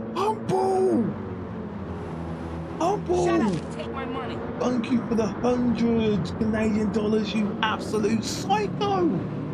The humblest of trackers. Stay frosty, my good man. I'll see you around off the bed. I have 10 hunters to feed for breakfast. Oh, you legend, mate. I hope they have a delicious breakfast from you, sir, because you are the humblest chef I know. One day, hopefully, I'll pay you to make me some food, because, you know, you're obviously so good at it. You freaking legend. Guys, please smash your like buttons, all your skulls for Humble Tracker. 100 Canadians plus the 30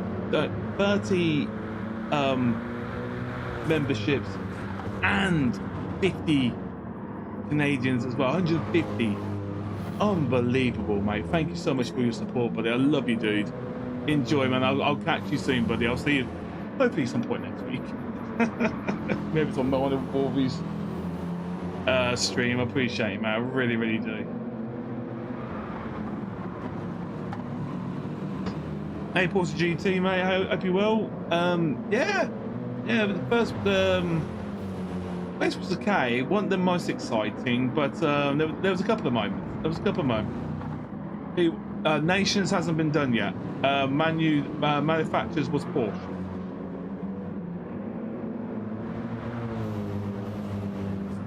Pittsburgh is the only city with a grand entrance when you exit the Fort Pittsburgh Tunnel when the airport is made. Oh, really? Wow. That's interesting. That's really interesting.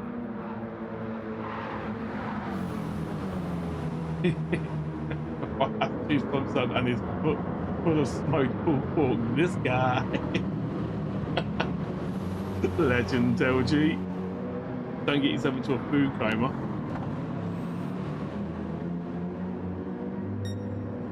Look at that Stiggy all over Dames. He could have him here. He'll set himself up. Been to Pittsburgh once, 1995. Played a show at the Electronaut. That is one crazy name for a place, but also awesome. No delete the rate. I didn't realise you did, mate, but it's all right. Just try and sort your wheel, mate, and come back in.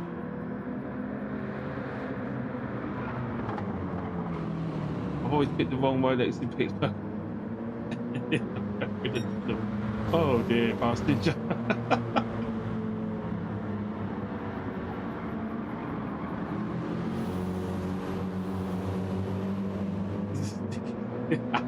Laura.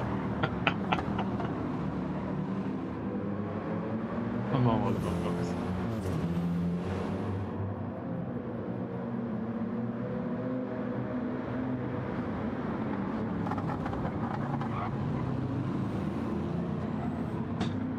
James just holds it though. He holds it. Oh, Stiggy makes a bit of a fumble. James with the win. Oh, synchronized grip there. James with the win. Stiggy, Kizzy in P3. Oh, just crashed. Oh, credit in P4. Blankton in P5.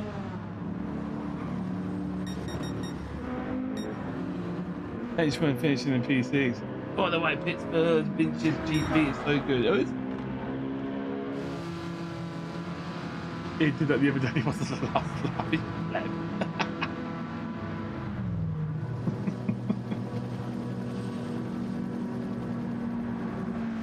Well, Stiggy, considering you're an A+ driver as well, mate, really shows that you can. Also, Hoggy, come to Colorado sometime. Oh yeah, I'd like to go to Colorado. Got some nice mountains over there. Very nice mountains. Look, A+. Oh no, you're A. I thought you were A+. Well, yeah, Stiggy, we would then get your act together, mate, and get yourself to A+, mate.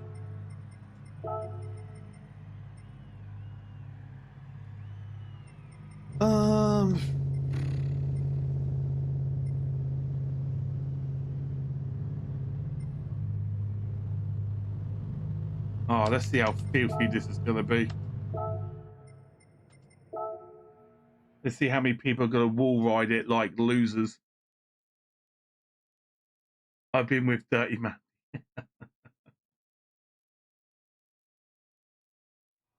Thanks for time, Hoggy. Gonna get some sleep. No worries, Kizzy. No worries, mate. You have a good night's sleep, buddy.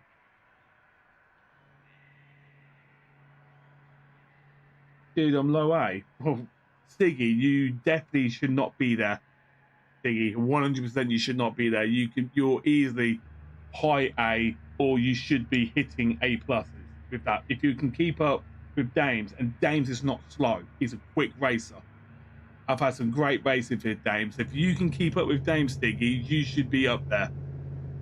You know, take that as some really serious compliments there, mate. I'm telling you that now.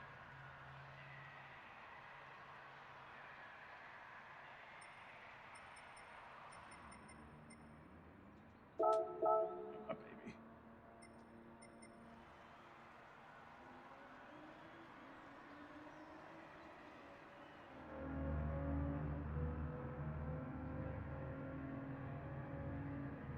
It was me driving on.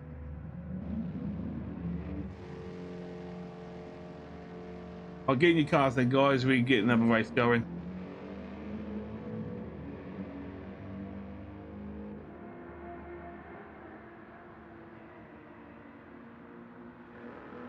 But there you go then, Stiggy. Even doing league races helps you improve pace and stuff. So in that case, if you did go back to do some daily races and get a good quality lap time, you should be smashing it in the low A's, and you should be able to get yourself up into some decent lobbies, in my opinion. But again, I'm not telling you what to do. I'm just giving you my honest opinion. Yeah, exactly, James. Stiggy has significantly improved, and if he can keep up with someone like you, James, and I know you're not slow, me and you've had some tremendous races. So yeah, I'm being honest. I'm not praising. I'm being honest.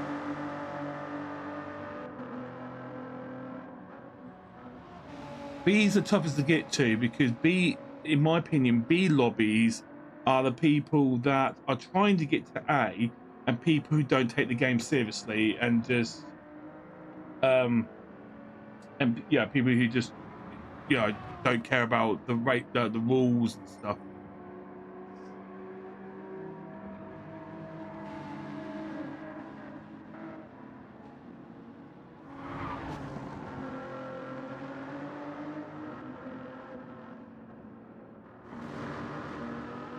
Yeah. Oh, I mean, there's not much in England really, except for if you go to the if you go Cornwall, there's some nice places down there, or you go to the district lakes up north, and then past Glasgow in Scotland. There's some amazing roads, amazing views up there. It is beautiful up there.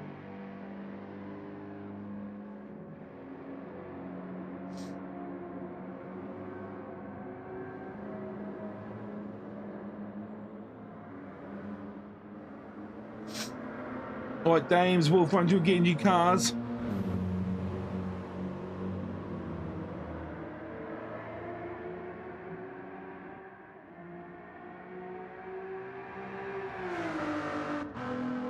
Dames waiting for you, mate, so we can start. Yep, you're in, sorted. Let's go.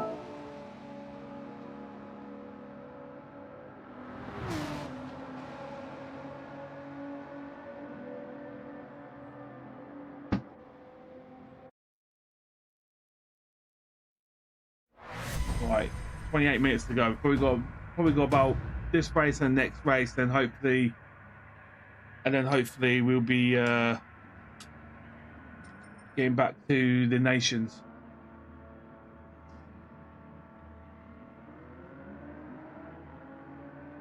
Well, be like me and start from the back. Oh, Jugger's picking my second favourite car in the game. Well, third, because my favourite car is the GT2 car.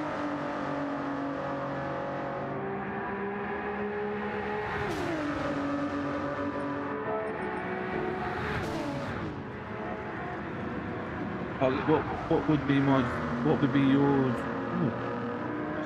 Porsche? McLaren 720.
now. Right, sorry.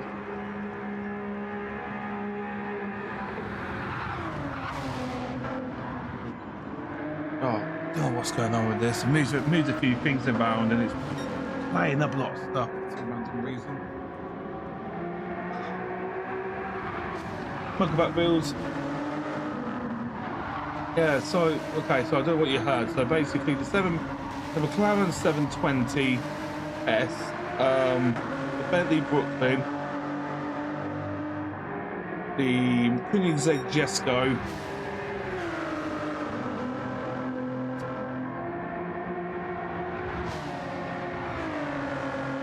the Alfa Romeo Quattrofoglio, or Quattrofoglio, whatever it's bloody called, the top end one, and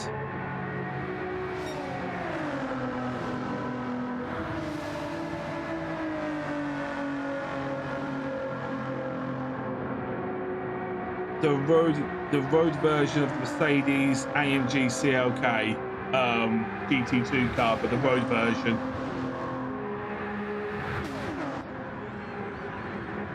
That would be my 5.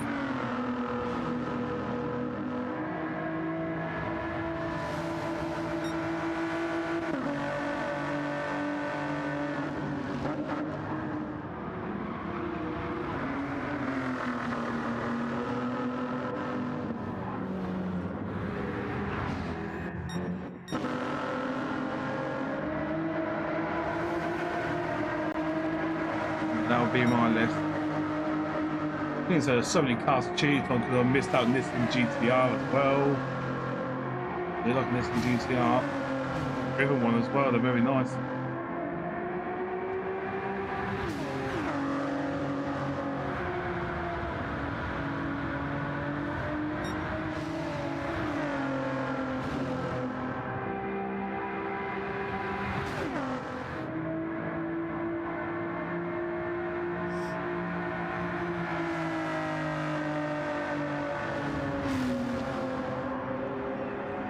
What about you? What were you guys? What would you pick?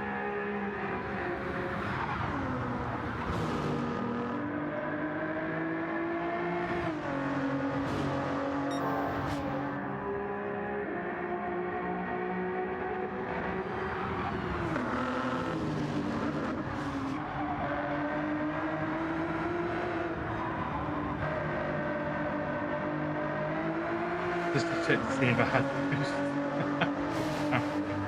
On before the finish, like, James, are you drunk?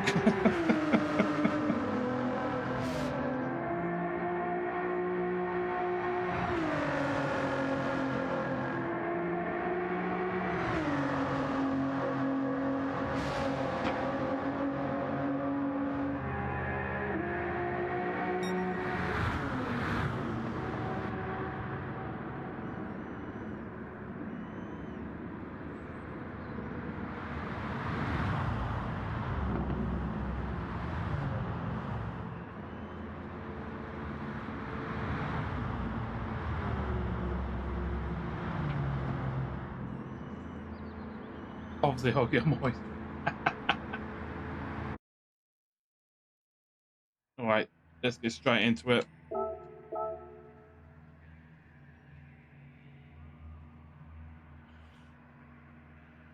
I have lead 22 already.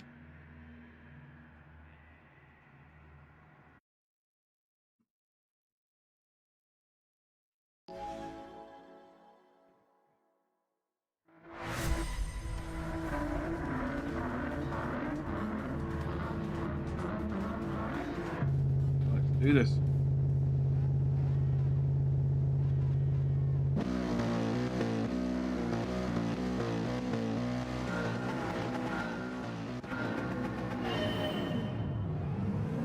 Go.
never rule out this McLaren when it comes to battle pace, but look at that board.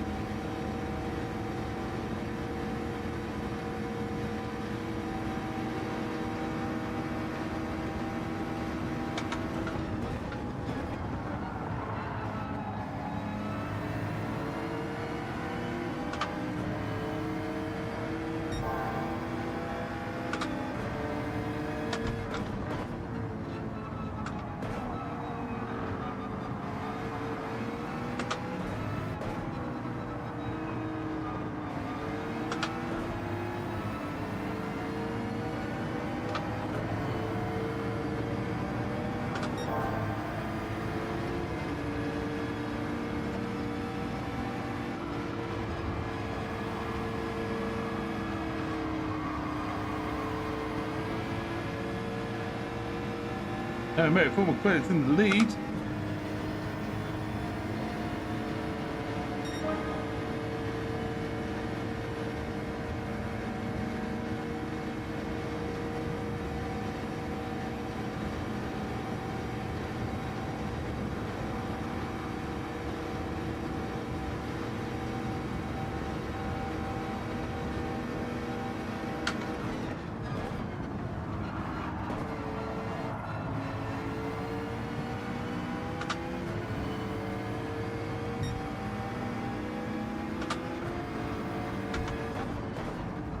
Oh, no.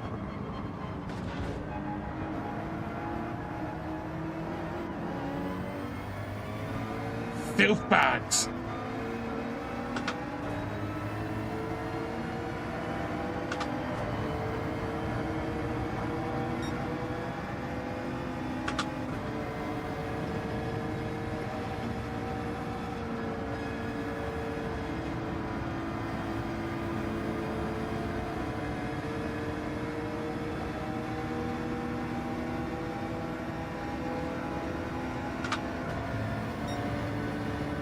Still in this.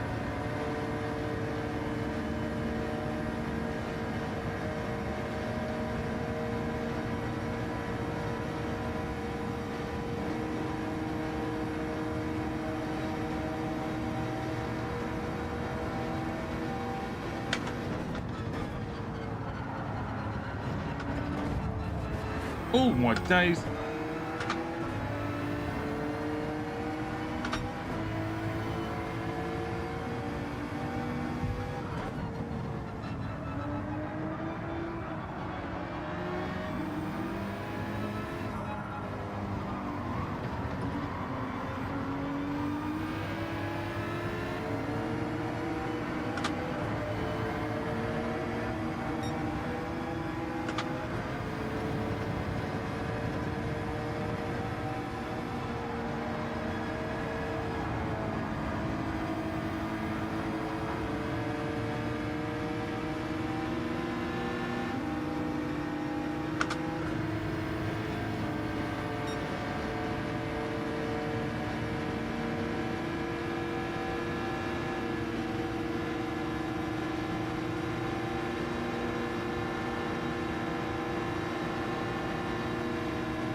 Oh.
Showing that push on the grass, but never mind. Right, might be able to do one more quick race, but I won't qualify. Won't do qualifying.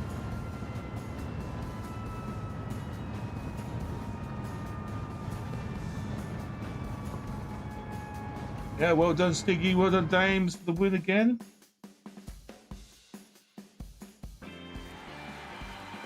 I know you were very close. Yep, just gonna do one more quick race, Skeeter, and then we'll start it. I'm gonna just change it so we just do a race. And we'll do what race we'll do. Just make a bit fun, nothing strenuous. Let's just do that.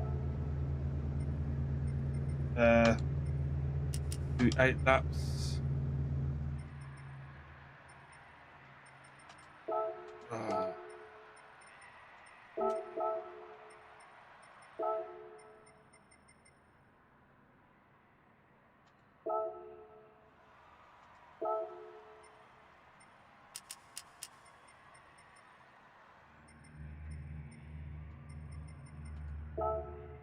Right, quickly get into your cars. We'll just get straight into it. Then we've got like 12 minutes, so 8-minute race. We'll come out of it. We'll get ready for the next, for the nation's race.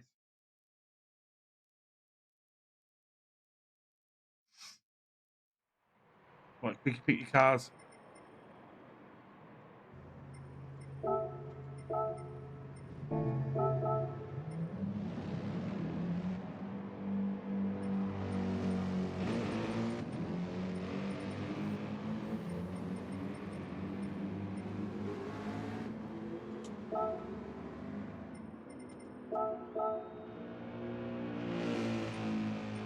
Henchman, Wolfram, let's go.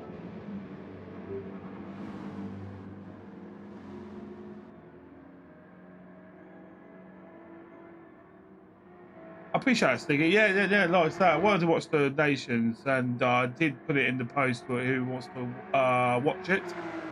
So, like I said, though, so thank you all lot for staying up with me. God, Dame's waiting for you, mate. Let's go. Yep, he's in. Let's go.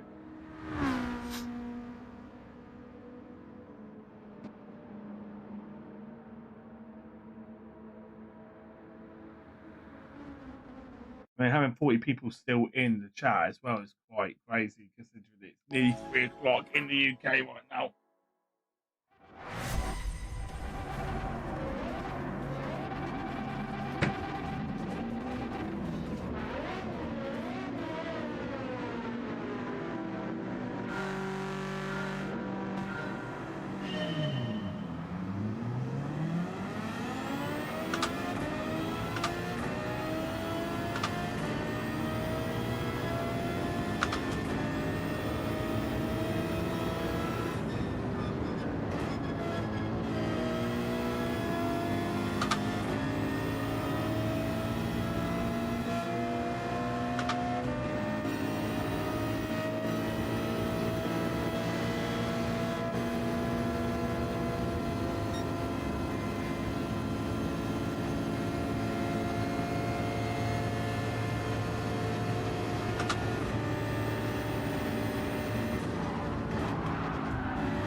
So everyone is just tuning in.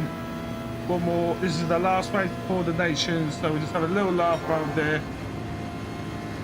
If we don't know, we go on these races anyway, so it's a bit of fun.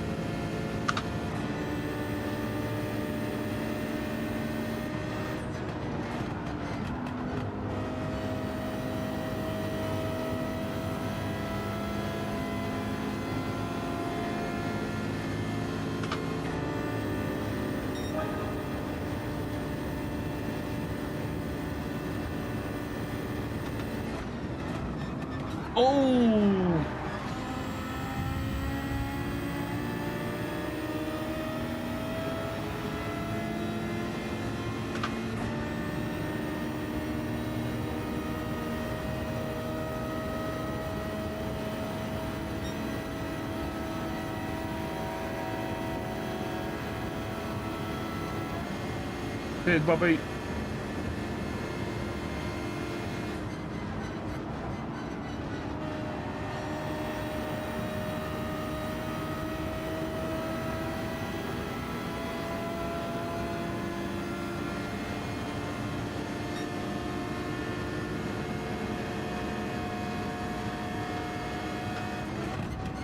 Oh, Edgeworth, what are you doing, mate?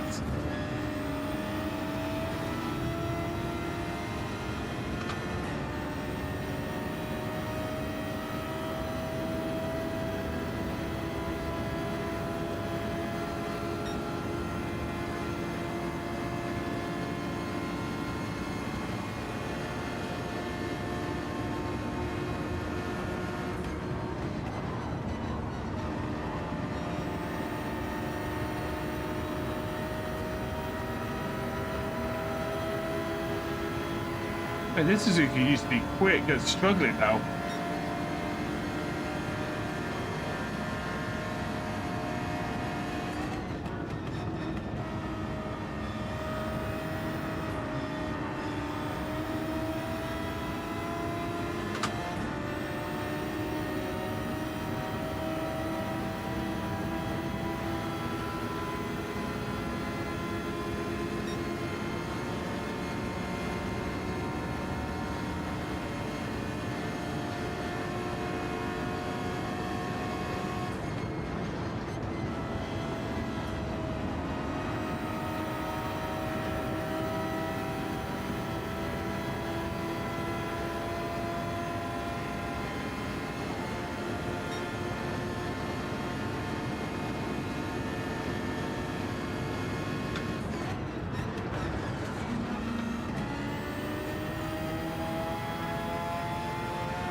No worries, Jokers.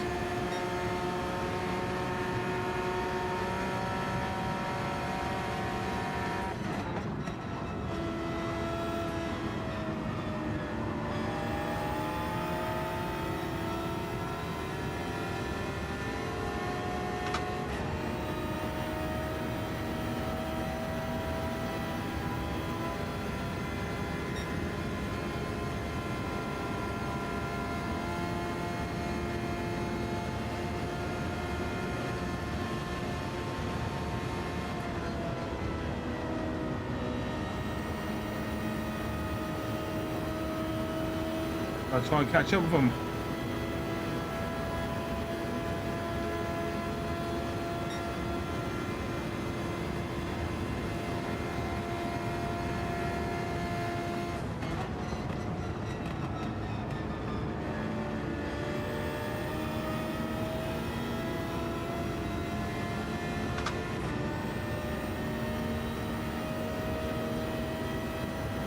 Right, 2 laps to go. Doesn't look like I'm going to fight for the win here.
Come on, blokes, let's have a scrap.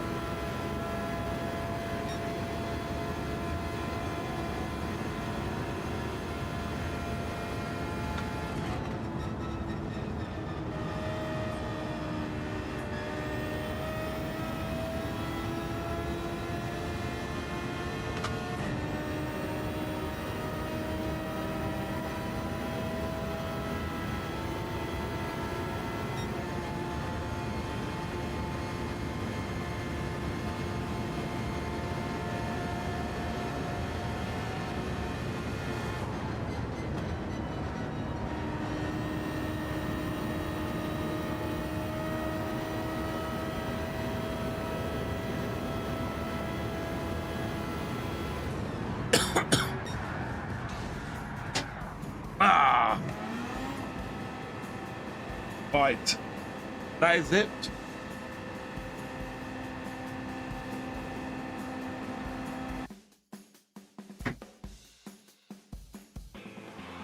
I mean, if they pick the right cars, that could be a fun race for Daily Race A or something.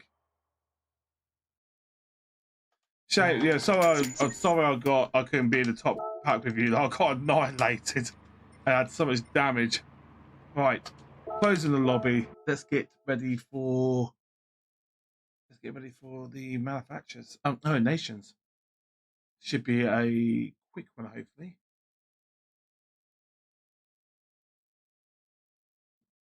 There, Haber's Law.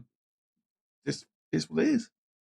I mean, more lobby races. I don't care where I come in. I like to have a good battle. Like, yeah, I could battle for last. I couldn't care less. It's to give everyone in the community a fun race. Doesn't matter what level you are. All I ask is you race respectfully and yeah, cleanly and all that stuff. So yeah, I think yeah,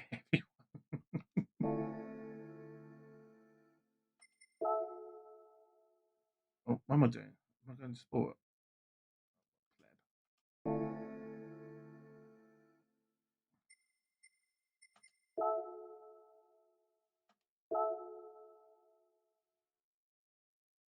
Should be opening up any minute now. Let's go wait for it to open up.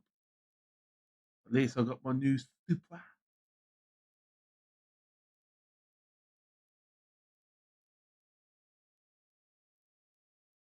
I think I was TCR again. Yeah, what made you change to PHG then, Stiggy?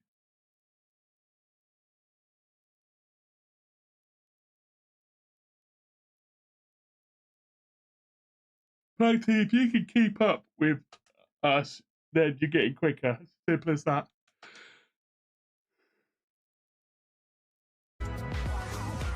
Right, let's do this.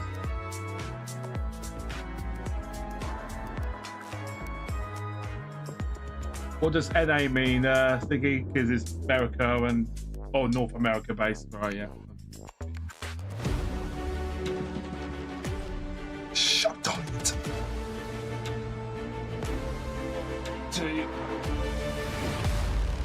Igor's not here. What do you want to do? Igor's not here. What do you want to do? Don't know. You let us know because you shouldn't be saying that.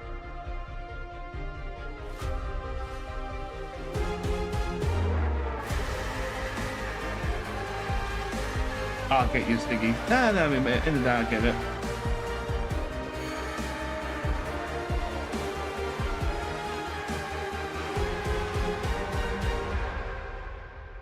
Alright, let's go. Hopefully it won't take that long to start up. Hello and welcome to the Gran Turismo World Series, coming to you live from Los Angeles. Now, we are in the midst of FanFest, which is like this huge just celebration of everything automotive. But these particular cars are super cool because these are just regular Joes who brought down their babies in the hope that they're going to win the GT award and get put in the game. You might be playing one of these cars, and we're going to find out which one later. Now, let's not forget the main reason we're here, which is the Nations Cup. We need to know if Serrano's going to take it 3 for 3. I need to know, you need to know. Let's find out.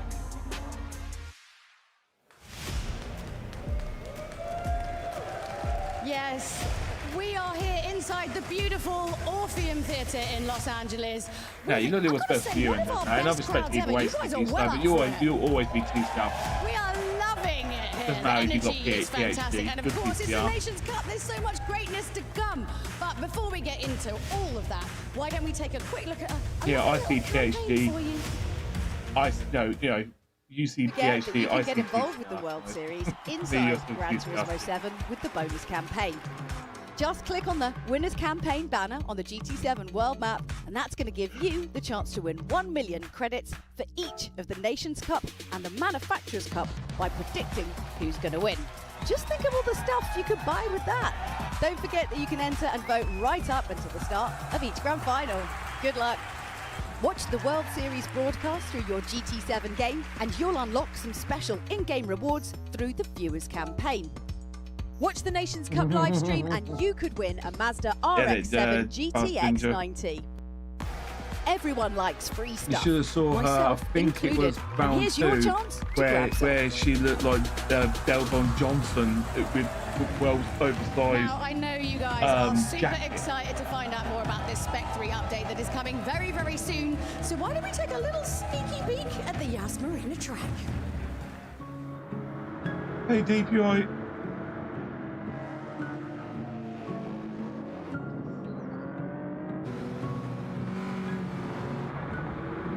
Yeah, that won't work well. Are you us, Diggy?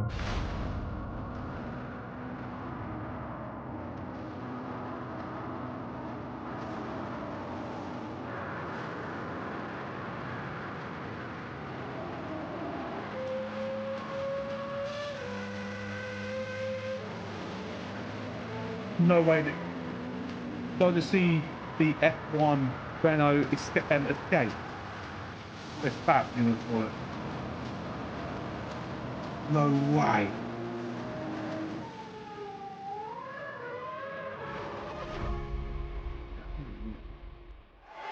I swear I just saw. Okay. Igor Fraga, I mean, have you ever watched a Gran Turismo World Series? If you don't know 3 o'clock who he is, in the morning Igor, you in got a the chance UK, to mate. drive on this track. Like, what are some of your thoughts? Yeah, so yesterday I had a little bit of time to play in the I just track. saw the Renault track, looks really good, especially at the nighttime. The emission that you have playing that track, it's very intense. F1 engine, and also the track is very technical, have a lot of room to do overtakes and stuff, and I think it's going to be great for racing as well. Yeah, Neil, it looks pretty good, right? I mean, come on, guys, you can do better than that. It looks pretty good, right? It's the blood, sweat, and tears of polyphony. Give them a bit of.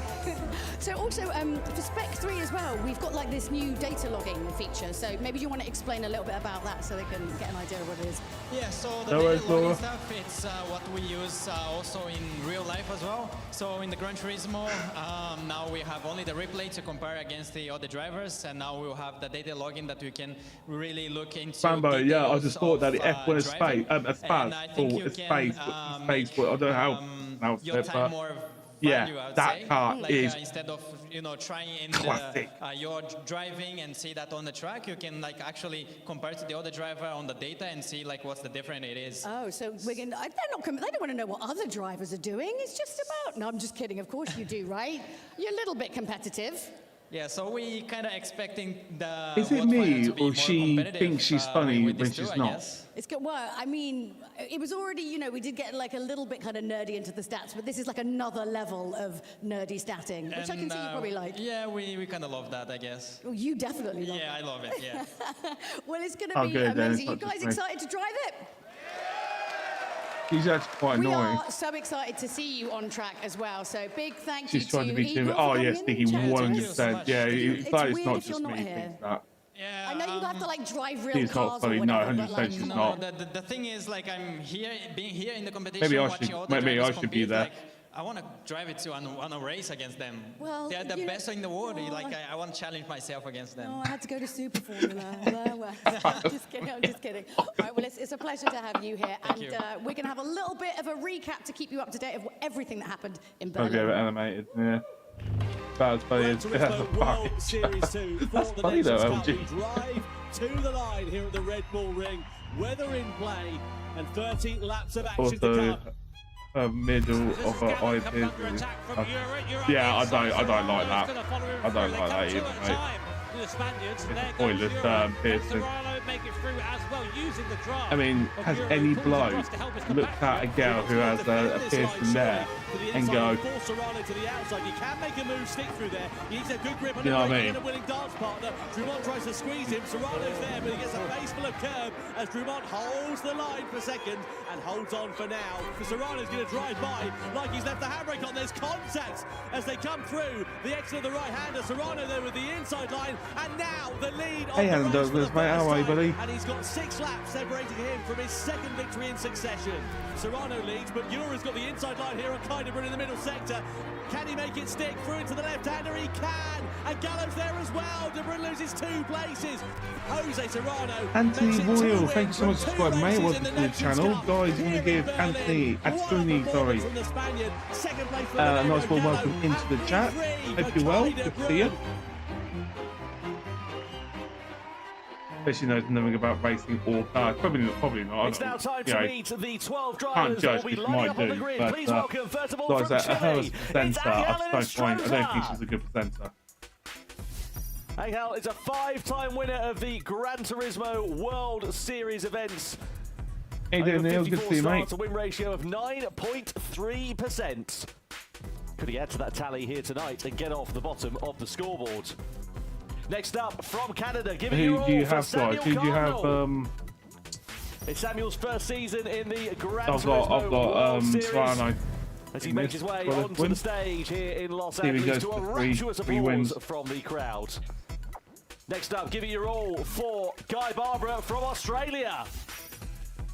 Guy qualified for the Nations Cup for his second season in succession, and he's held in very high esteem amongst the Gran Turismo competitors. He'll be looking to try and add to a points tally here tonight. Yeah, Douglas, mate, Next it's like from Brazil, it's 10 past 3 here, mate. I am. Adriano's a 2-time winner of the Gran Turismo World Series events in the past.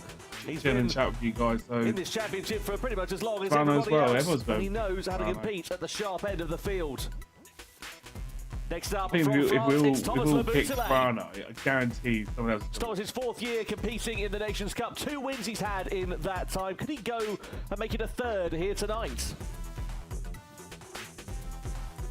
Next up, the 2022 Manufacturers Cup champion from France. It's Kylian Drummond. But because I think he's probably one of the best people, best racers in the game. Competing in the Gran Turismo but he World always Series. loses out There's for a thing some or two reason. about how to keep it at the sharp end of the field, and would love to add to his 2 points tally over the course of the 2025 season. There you go, Miss Serrano. Next up from Japan, it's Takuma Miyazono. He's sorry. a legend of the world of Gran Turismo, a 4-time champion, 17 wins over the course of his career.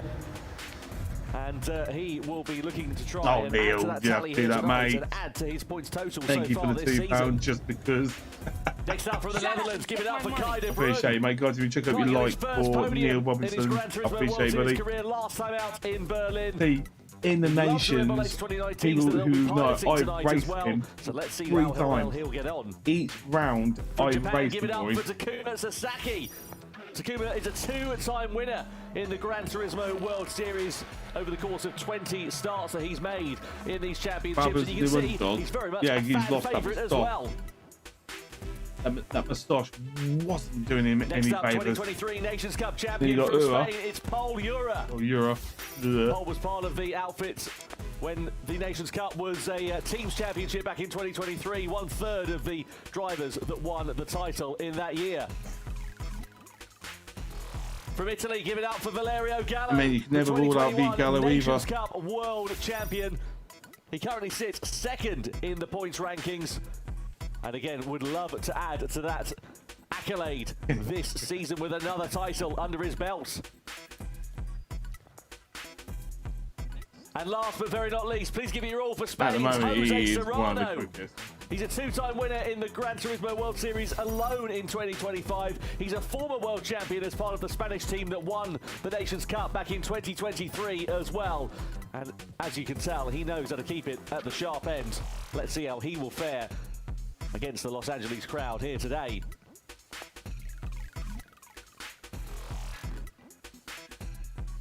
And now, ladies and gentlemen, we ask you to please stand if you're able for the national anthem of our home station in the United States. Wayne.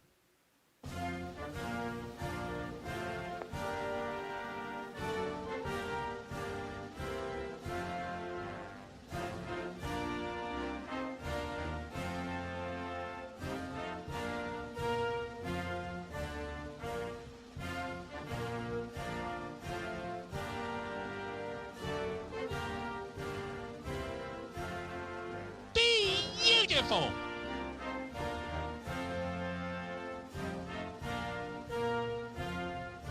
Look at that! Sorry.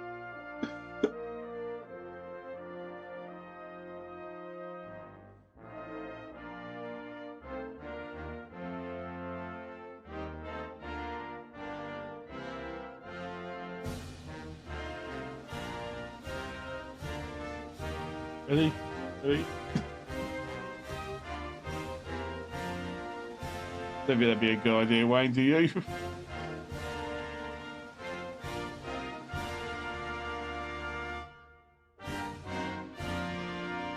And there is the checkered flag.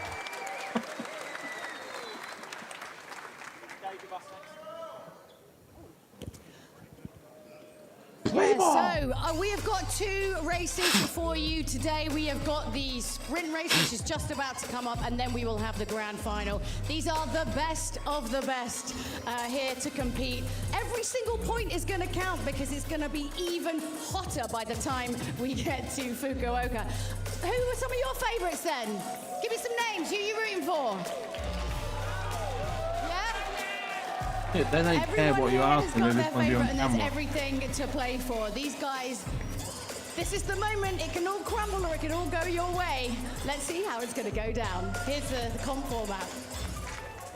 Best 12 drivers in the world from the 2025 online qualifiers. 9 countries are participating in the Nations Cup World Series this season.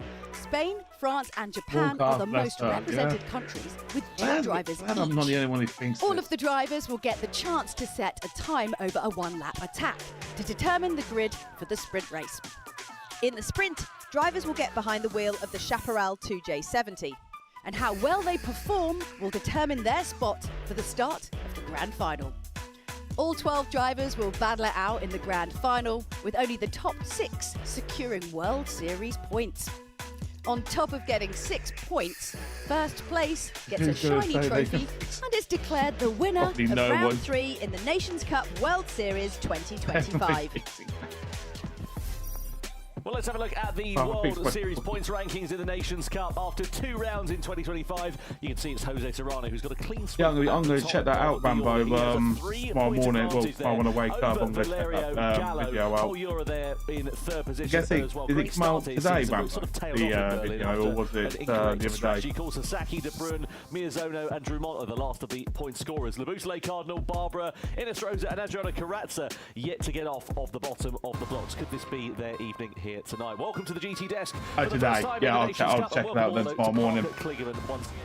Well, Parker, it's great to have you here. Lucky so test that out. A couple of hours ago. More of the same for the nation. It was absolutely awesome. Incredible finish, and I just love this Gran Turismo racing. It's incredibly close. You don't know who's going to win until that final lap. It feels like in almost every race. The Manufacturers' Cup was amazing. I can't wait for this one. No, I'm really, really excited about it. And, of course, unlike the Manufacturers' Cup we had a couple of hours ago, the Nations Cup doesn't have the same 12 drivers, or it has the same 12 drivers, rather than, of course, in the Manufacturers' Cup, where you've got different 12 drivers over the course of the event. So you can see here is how they qualified. It's part of the online qualifying season at the start of the year. So you've got drivers from North America, Central, South America, Asia, Oceania, as well as the EMEA regions as well. So yeah, really, really exciting. And also, of course, for the drivers, good to have some consistency and a chance to maybe right the wrongs when things haven't gone their way. I'm thinking of the likes of Paul Ura, started this season off really, really strongly, and then in Berlin, it just didn't go his way. Berlin. Well, how do you beat Jose Serrano right now? He's absolutely on fire. Reminds me a bit of another Spaniard who's dominating a racing series. Alex Palou dominating IndyCar right now. It seems to be something coming out of Spain these days in terms of being just at the top of your game, no matter what you're racing. But he's obviously been amazing, and you've got to find every one of these competitors. Yo, Wheel Dog, how you doing, buddy? Good to see you, mate. You can see the World Finals take place at the sort of middle of December, right before Christmas. We go to Fukuoka in Japan. Scan the QR code on the bottom right-hand corner of your screen. Tickets are available. They're on sale now. We would love to see you there. And hey, why not stay for Christmas in Japan as well whilst you're at it? It's a wonderful place to go, and we're really excited to see how the championships are going to ebb and flow and evolve over the course of not only that weekend, but also here this weekend in LA as well. There is some really exciting action to come. And of course, two races with two different sets of circumstances, different circuits, different cars, and that's a big challenge, unlike what we had in manufacturers. Entirely different strategy amongst these two races. So yeah, we get two opportunities to see how close they're going to race,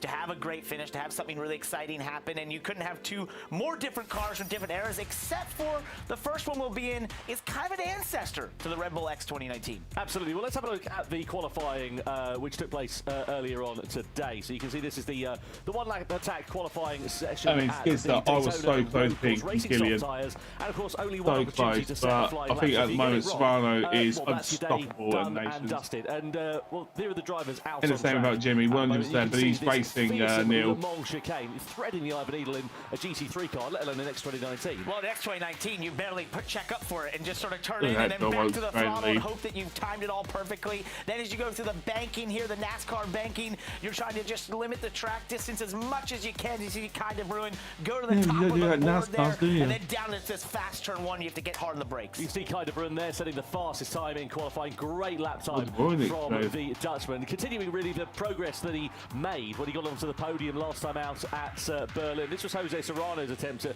try to thwart that. Third quickest for the championship leader. Not a bad starting position for him, and he seemed okay with it. He hasn't. You can see Kind of Brun absolutely delighted with that, riding the crest of a wave. But it's amazing what a little bit of confidence can really do for you, because as you can see, he is now very much at the sharp end of the field by a tenth of a second over Kylian Drumont. And confidence, as we say in racing, there's two currencies. There's money and there's confidence. And confidence is sometimes even better for a race car driver, because it's just a thing that creates performance. It creates great decision making, and ultimately it leads to having great speed. And that's what kind of Bruin had here in qualifying. Yeah, absolutely. And that's qualifying. Of course, different set of circumstances, though, to the sprint race, which is coming along the way in a couple of moments' time. We move over from the Red Bull X 2019s. We go to the Chaparral 2J, a racing car for the 1970s, which is unlike any car that I've seen before or since, to be honest. Yeah, because every other race series banned it after it came about. It's a fan car. It really is a fan that sucks the air from underneath it to suck it to the ground. It's one of the most unique race cars we've ever seen, and it was kind of the birth of modern underbody aerodynamics. Yeah, we got the Watkins Glen long course as well, so very different circuit, very different layout. It's not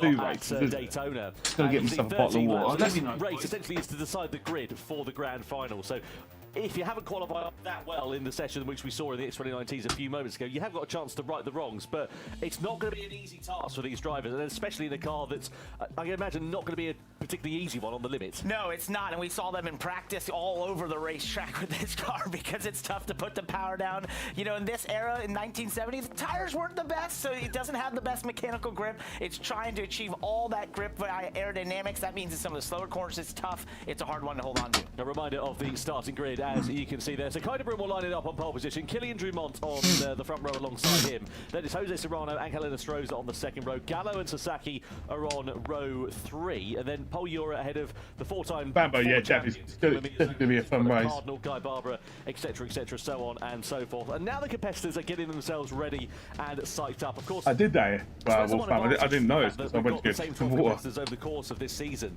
in the Nations Cup, is they're all sort of getting used to each other's racecraft a bit more. And that's really more normal for a racing series. As you go through the season, you race against those competitors, you start to find what makes them good in certain areas, what areas that maybe they struggle and you think you can take advantage of. And as you go through the course of a season, that's the sort of things that great race car drivers utilize to their advantage. That's what these drivers are going to do here tonight.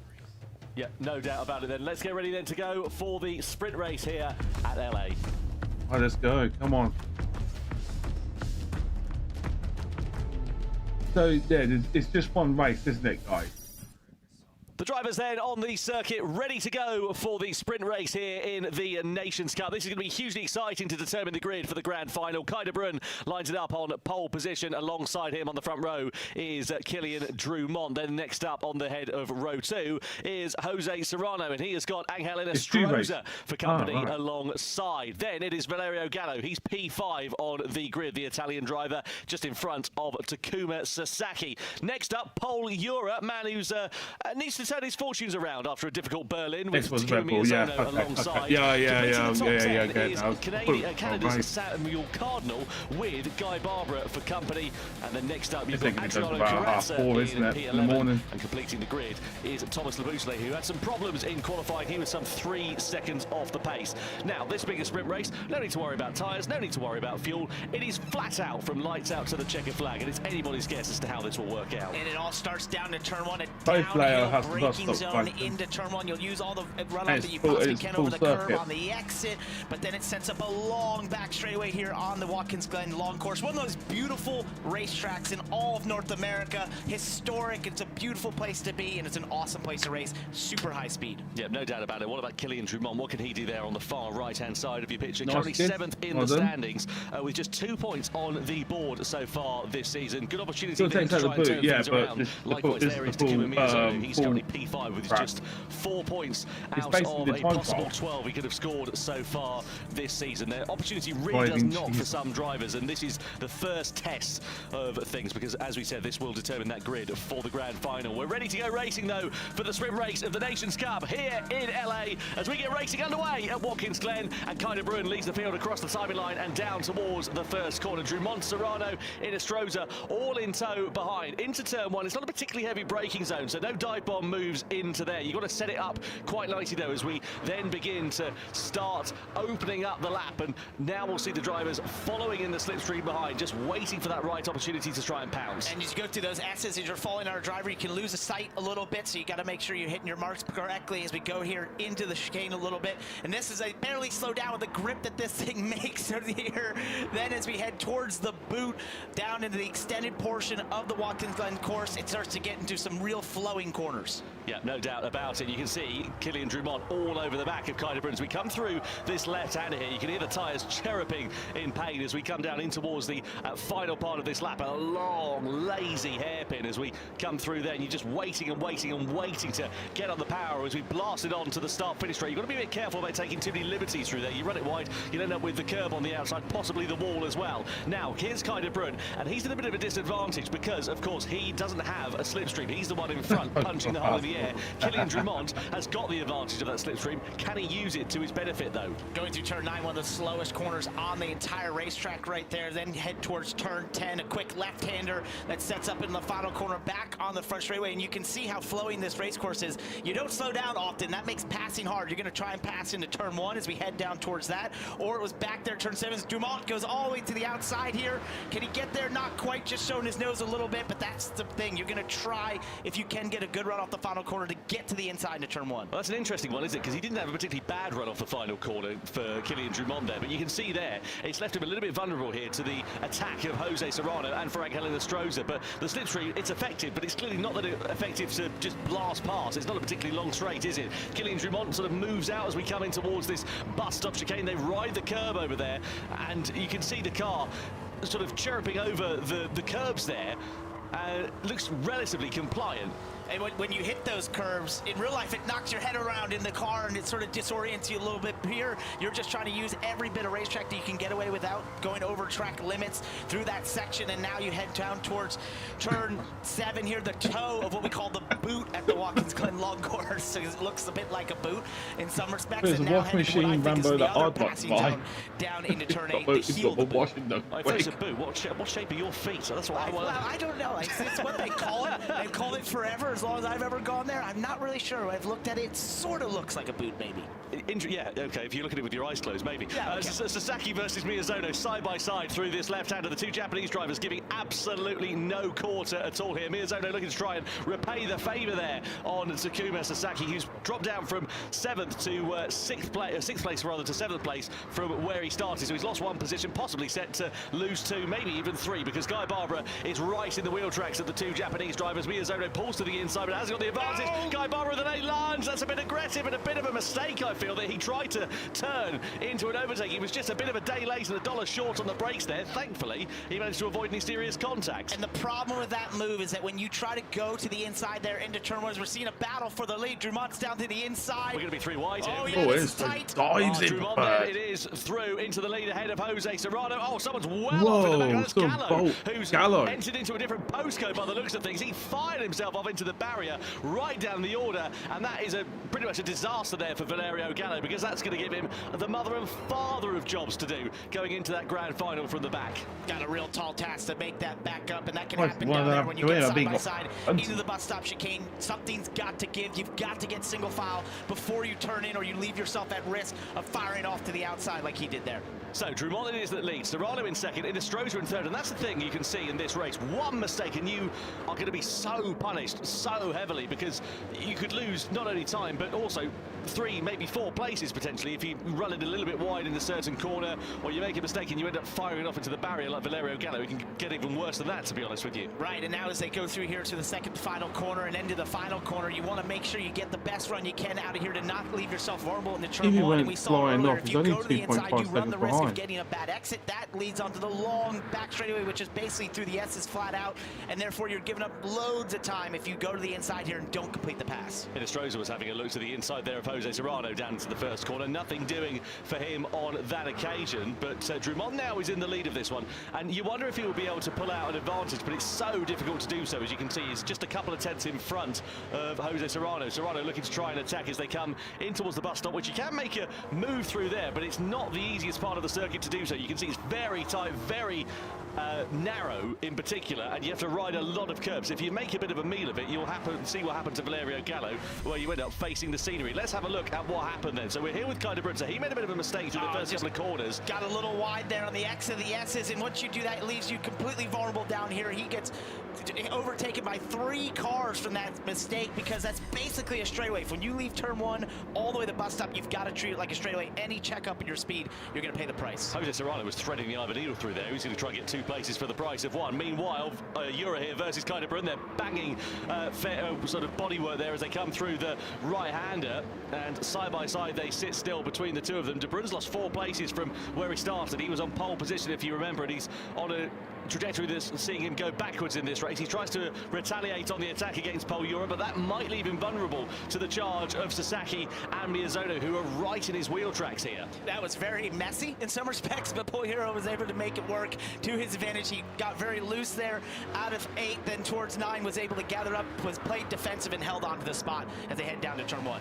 Yeah, through that first corner we go. Lap 5 out of 13. Still plenty of time left in this race for the complexion of it to change. Angel Inestrosa kept his powder pretty dry over the course of the first portion of this race for now. And you can see as we make our way through this right-hander. I just had a look at the tyre usage requirement, and we are actually going to require a pit stop in this race, so that's a bit of a unique thing. But you don't need to change a set of tires. You can, but it adds 6 seconds to the pit stop essentially, so it's a mandatory pit stop, but you don't have to change tires. Right, interesting. So that's going to make things particularly exciting, one would imagine there, because say if you don't change your tyres, then obviously you're going to gain a bit of time in terms of track position then, in theory. Let's have a look at what happened to Valerio Gallo while we're figuring all that out. He just got a bit too much curve. Yeah, a bit too much curve on the inside, and that just sent him straight to the scene of the crash, basically, on the barrier. So an unforced error for Valerio Gallo there, unfortunately. But yeah, we'll see how the strategy for the pits is going to work out for this one, as Kylian Drummond has got Jose Serrano and Angel Inestrosa still very close for company behind. But I have to say, they're being all pretty well behaved at this point. Yeah, but Serrano keeps looking to the inside, occasionally down into turn 1, just sort of peeking that nose out a little bit. Once again, sending a message. We saw this in the Manufacturers Cup earlier tonight. Drivers who are just trying to show that, hey, I'm here, I can make this move if I want to, but I'm choosing not to at this time. We're almost working together to try and maximize lap time at this time. Okay, so we have to make 1 pit stop then in this race. It's mandatory, but you don't have to change tyres. Laboutelet's decided to do that at the end of lap 5, the beginning of lap 6. I was just about to ask, how do you decide when to make those pit stops here? And you know, how does your strategy work out? Do you decide to get it out of the way early and hope that you get a bit of clear air? Because if that doesn't work out and you end up right on the back of somebody, it could cost you time and then ultimately cost you the position that you were fighting for pre-pit stop. I assume some of the mid-pack would probably be the first to pit road for that exact reason, getting to cleaner air, start to rip some really fast lap times, whereas these leaders here who sort of find themselves getting away from the mid-pack are going to utilize this time to feel like they're drafting, they're making up some good lap time at this point, as long as the tires hold on. Look at Jose Serrano, he's all over the back of Kylian Drummond like a cheap suit here as we come through this left-hander. Just no room for him to use that extra momentum that he's got, and to be honest, I don't think he's particularly that bothered at this point. We're only at the halfway stage now of this race. There's so much time for him to think about where he's going to be making those moves, and you don't want to do anything too rash because it can cost you a lot more than you'd be set to gain. He got pretty sideways there out of turn 8, so just managing the rear tires. You're starting to see them sort of give out a little bit sort of wear at Yeah, this right, point in time. I think It's going to really hurt Stroza those rear is on tires for top. sure, especially out of here. Is that you're just putting a lot of energy and stress through that right rear tire. You see Jose Serrano get a little bit sideways as he exits. That's a shame for Paul Ura. He's picked up a 1-second penalty for colliding with another car. That's going to drop him down behind De Bruyne for certain, possibly behind Sasaki. Let's have a look at the battle though for the lead as they all come and filter into the pit lane. I thought that might be the case. It's a case of follow the leader. One blinks, they all blink because they just want to maintain track position. They're sort of forcing their hand really there, aren't they? Yeah, you're basically saying hey, we're all just going to do this in lockstep and now try to race it out on the racetrack, not trying to use a different strategy at that point and thinking this is probably the fastest time to do this race. Can Laboutelet and Gallo try and take profit because they pitted a bit earlier on in this one? As you can see, nobody's changing tyres in particular there. As you can see, they're staying on the soft tyres. Not really much point about it.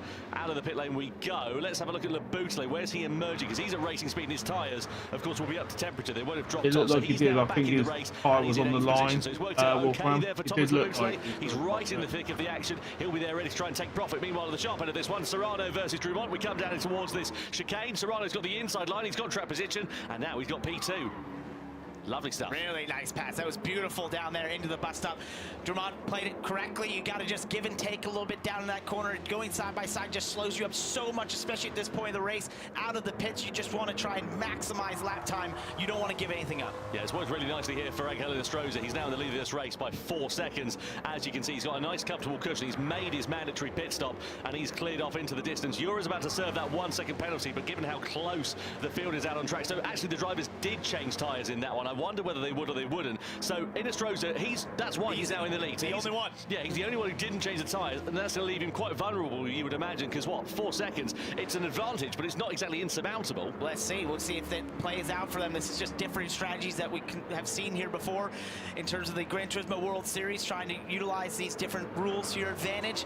We'll see if Jose Serrano's got the speed to start and run him down. Right now, just looking at Stroza's tires, they're not terrible considering the amount of laps that he has on them, but it's going to be about maximizing his lap time right now. On board here with Kimi Miyazono, P6 for the Japanese driver at the moment, down the start-finish straight and in towards the first turn. Nice and neat and tidy for him. Cardinals just serving, just lost the position there to Valerio Gallo, who's trying to fight back after that earlier trip to the barrier. Euro with that penalty dropped down to 7th position, but he's only about a second or so off, so he's still pretty much within slipstreaming range. If he can put together a couple of clean laps, he might be able to get himself onto the back of Kimi Miyazono. The win probably is going to be a little bit out of question, but we'll see how it works out for him. Meanwhile, Stroza and Serrano, the gap now from 3.7 seconds down to just 3 seconds, so that's nearly a second or so that the prevailing field have managed to close up over the course of this lap. Might leave Stroza, and probably will leave him quite vulnerable at the end of this one. It's going to come down to Kenny Block. Kenny Block, how's it going to time out? Most likely, just looking at the timing here, they are definitely going to catch him with at least a lap, maybe 2 or so to go. He's fine. Paul Ura and Thomas Laboutelet under investigation for a collision there as well. So we'll see how that one has all worked out. They're in 7th and 8th place there, respectively. Ura in front of Laboutelet.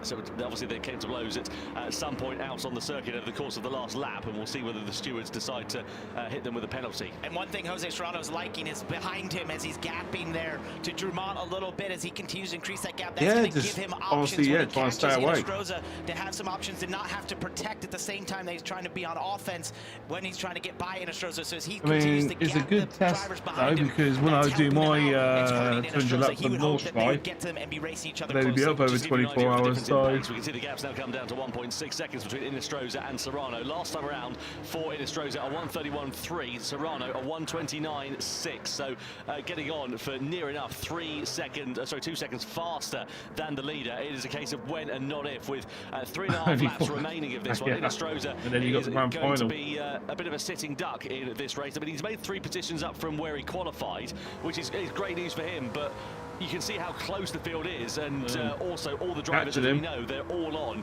fresh soft tyres, so it's now a case of damage limitation here for Angel Stroza. He's running for his life right now. For everything he's got, he's pushing as hard as he can to try and just continue to keep this gap as much as he can. He knows Jose Serrano is going to get there, but the question is, when he does he choose to sort of just let him go and try to maximize the time loss here instead of trying to hold him off and sort of slow him up and allow Drummond. Like I say, at the moment, Serrano is unstoppable. That's going to be a choice he's going to have to make and almost time this out when Jose Serrano gets to him. So then, through the left-hander we go in towards the final couple of corners on this circuit. Serrano sitting there in second position. Inestrosa in the lead of this race, now down to half a second. So Serrano's going to be right on his gearbox through this final corner. And you would imagine planning a move down in towards the first turn as well. On board we ride here with then Jose Serrano. He's got the advantage of the slipstream. He'll have a lot more grip under braking there as well. He doesn't decide to lunge it down into T1. It's a risky one there because you can see it's quite tight and there's a big curve on the outside of it. So you would imagine a good run through these S-bends and in towards the chicane will be where Serrano will try to launch that attack. In the slipstream he is then. He's closing up onto the back of Inestrosa, and it's going to be easy pickings here for Jose Serrano as they draw alongside one another into the bus stop chicane. Serrano goes through and into the race lead once again. And that was the best case scenario for Inestrosa there, to have him pass down the straightaway into the bus stop. There's the least amount of time lost going side by side. Now he's going to do his best to try and hold off Drummond. Yeah, I can imagine that is going to be a particularly difficult task, as well as there for Kai de Bruyne, who might be able to try and take profit if Drummond does get held up there behind Inestrosa. He's got the inside line, and look at that. That was decisive and clinical for Drummond. Oh, no, de Bruyne's walking through. The door's kind of half ajar, and he just said, look, I've got to make as much ground as I can, and he's through it into third position, looking to try and launch that attack there on Drummond into the right-hander, but the door not quite ajar enough for de Bruyne to launch an attack into that next right-hander. Through to the left we go then. Serrano now leads, and all the while they were stuck behind. Inestrosa. He's now dropped down to 5th place, by the way. It's costing them a bit of time, and you can see the gap now for Jose Serrano. He's built that up to over a second. Yeah, he was really able to vault away, and they were sort of caught up here as we go on board with Poliura. We're going to see the two Japanese drivers, Miyazono and Sasaki, have a bit of a tete-a-tete through the left-hander, I think, and it sends Sasaki into the wall, and Ura takes profit of it and slides himself up into 6th place. He said, thank you very much. Yeah, nice and easily done. Yeah, they're under investigation for one another as well. I should imagine they won't be on each other's Christmas cards list after that one. Cardinal's gone for an interesting 2-stop strategy, but he's having a bit of a dog's day at the office right down the bottom of the field. So there's no harm in trying a bit of a gamble here in this race. Through the bus stop we go, though, with Kilian Drummond. Kai de Bruyne there in 3rd position. And look at this, Takuma Miyazono right on his back bumper here. And let's see whether the Japanese driver, the 4-time world champion, is going to be able to launch an attack. It looks like Sam Cardinal's retired from this race, the Canadian driver. Whether he's got some technical problems, I don't know. But either way, for him, it has not worked out at all. And he'll be starting that grand final right from the very back of the grid, unfortunately. Takuma's looking for the run here down into turn 8, just hoping to have a little bit of momentum, maybe try to set up from the final corner down into turn 1. We've seen that move be attempted a couple times, or hold back and try to use it down into the bus stop. If you're keeping up with Inestrosa, who qualified 4th for this race, not the no tire strategy, he's all the way back to 8th right now. That has not panned out for him. No, it's a gamble, and it didn't pay off. I mean, look, he's had no points scored so far this season. He's right at the bottom of the order. Has to try something to try and get himself up there. It was a risk, and unfortunately the reward is not there for the taking. Down in 8th position as the best he can hope for as it stands for now. Meanwhile, here is Miyazono in the slipstream with Kai de Bruyne. He's got the inside line down into T1. Can he make that stick? That'll be brilliant if he can. Oh, Ura's going to walk through it as well. De Bruyne's going to get shoveled to the curb on the outside and loses 2 places in the space of 1 corner. So Miyazono and Ura are through for 3rd and 4th place now, respectively. Ura on the attack against Miyazono. What a fantastic run he's had through the first couple of corners. Miyazono knows that, goes for the defensive line, and here comes De Bruyne ready to try and take profit of it as well. Through the bus of chicane, there's contact. Ura's onto the curb. De Bruyne goes back through on the inside as well. So Ura goes from attacking to defending to losing places. What an awesome bit of battling there amongst these drivers. They played it as clean as you possibly could there. Poliura was trying to stay there, but he just couldn't. And at that point, he couldn't get to the bus stop correctly. You're out of phase, you're out of the line, and that opened up the door for Kai de Bruyne. Yeah, works really nicely there for Kai de Bruyne, and he lives to fight another day. Let's see whether Ura can launch a retaliation. It's brought Labutale and Sasaki right back into play then here for this one as well. Miyazono is the man on the move though. What have we got? A lap and a half now remaining, so not much time left. At the front of this one, Jose Serrano's built out the advantage, but he's pretty much stabilised at about 1.2 seconds or so over the likes of Kilian Drummond, and subsequently then another further 1.6 seconds. He is in front of Takuma Miyazono, so maybe not a battle for the podium that we're going to see to the end of this one, but you never know. One mistake from Miyazono and it could be right up to play for again. It was an optimistic move by De Bruyne there through turn 8. It's left him vulnerable here to Poliura as we go down the front stretches. He tried to do what Miyazono did a lap before. Yes, he's looking to the inside, doesn't quite get there, thinks better of No. it. Now trying to set up for the exit So, down towards the bus after stop. this, That was I've smart probably there from been up Yuri. to You like see what he was trying to do, just 22, force the Bruin to 23 brake hours. a few meters too late, running a bit wide, compromise his run. It didn't quite pay off for him at the moment, but there's every opportunity for them to try and take profit. Labutale's there lurking in the background as well as Takuma Sasaki. This is the final lap of action, and this is the race that will decide the grid for the grand final. No further action between Sasaki and Miyazono as they came to blows a few laps ago. They kick up grass and dust and dirt on this final lap as they are really beginning to push the limits here. And it's really De Bruin just trying to hold off Euro at this point right now. That the third place Miyazono has been able to get just a bit far enough away that I feel like he can hold on to as long as he hits his marks through these last set of corners in this lap. But it's really a battle there for fourth. If Miyazono Really?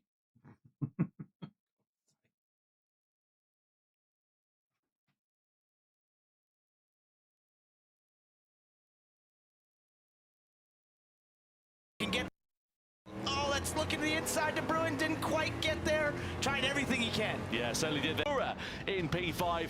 But again, we're running out of superlatives to describe the run of form that this young man has just had. buffered, Jose sorry guys, Serrano but is that's on YouTube for you. supreme form in Well, it's fun, 2025. we all know. He's won both of the grand finals, and he picks up another sprint race for his troubles as well. No Absolutely swearing, top of his game, and you can please. see it in every decision making that he has, the speed obviously that he has right now, and throughout that whole race there, it was just obvious he knew when to sort of hold back and then when to try and strike. There wasn't many optimistic moves, they were decisive moves that went in his favor, and then when it was up for offering to go for the win, Yeah, he was it's able just to bad. drive away Yeah, from the my field, apologies, create the guys. gap he needed, run down Inestrosa, no, I and can do set about sail. it, but Yeah, very well done to him. Commiserations, though, to the likes of Angel Inestrosa and also to Valerio Gallo there as well. Inestrosa tried an alternative strategy, wasn't one that paid off for him. And Gallo, of course, we saw him having an incident into the wall as well. But this is how the race panned out. We saw Kai de Bruin beginning this one on pole position.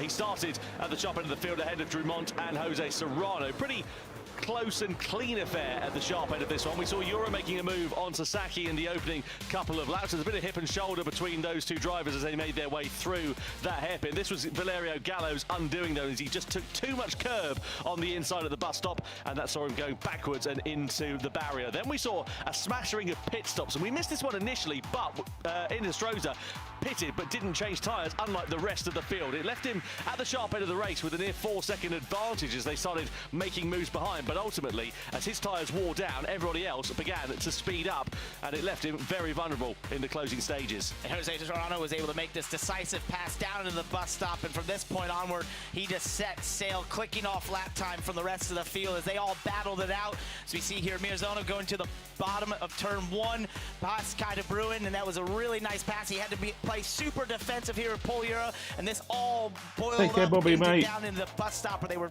all together, but Jose Serrano got the joining. win. Yeah, amazing job from Jose Serrano. Let's go down and catch up with the winner of the sprint race, who will start on pole position for the grand final. He's with Jules. Yeah, I'm here with Jose Serrano, and who can doubt that 2025 has certainly been your year. But before we get into that, I think everybody here wants to know, like, what was it like driving that car in like a full-on race?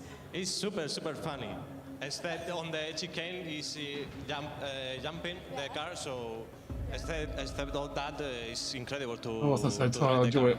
Yeah, no It's way. actually quite fun. It's not too difficult. It's funny, yeah. It's fun. For me, it's funny. Yeah, well, I mean, you did all right. I don't know if everyone else would say it's fun. You too, Let's Neil, not- mate. You take care, buddy. But obviously, this year has really been your year. You seem to keep being completely consistent and pulling it out the bag. And you've only got like one more little race in a minute, and then you got 3 for 3. Well, how confident are you feeling? I'm really confident with myself. I'm relaxed, calm, as always, so let's see what happens in Daytona. Just so casual, just so consistent and yet so casual. Let's give it up for a big round of applause for Jose Serrano.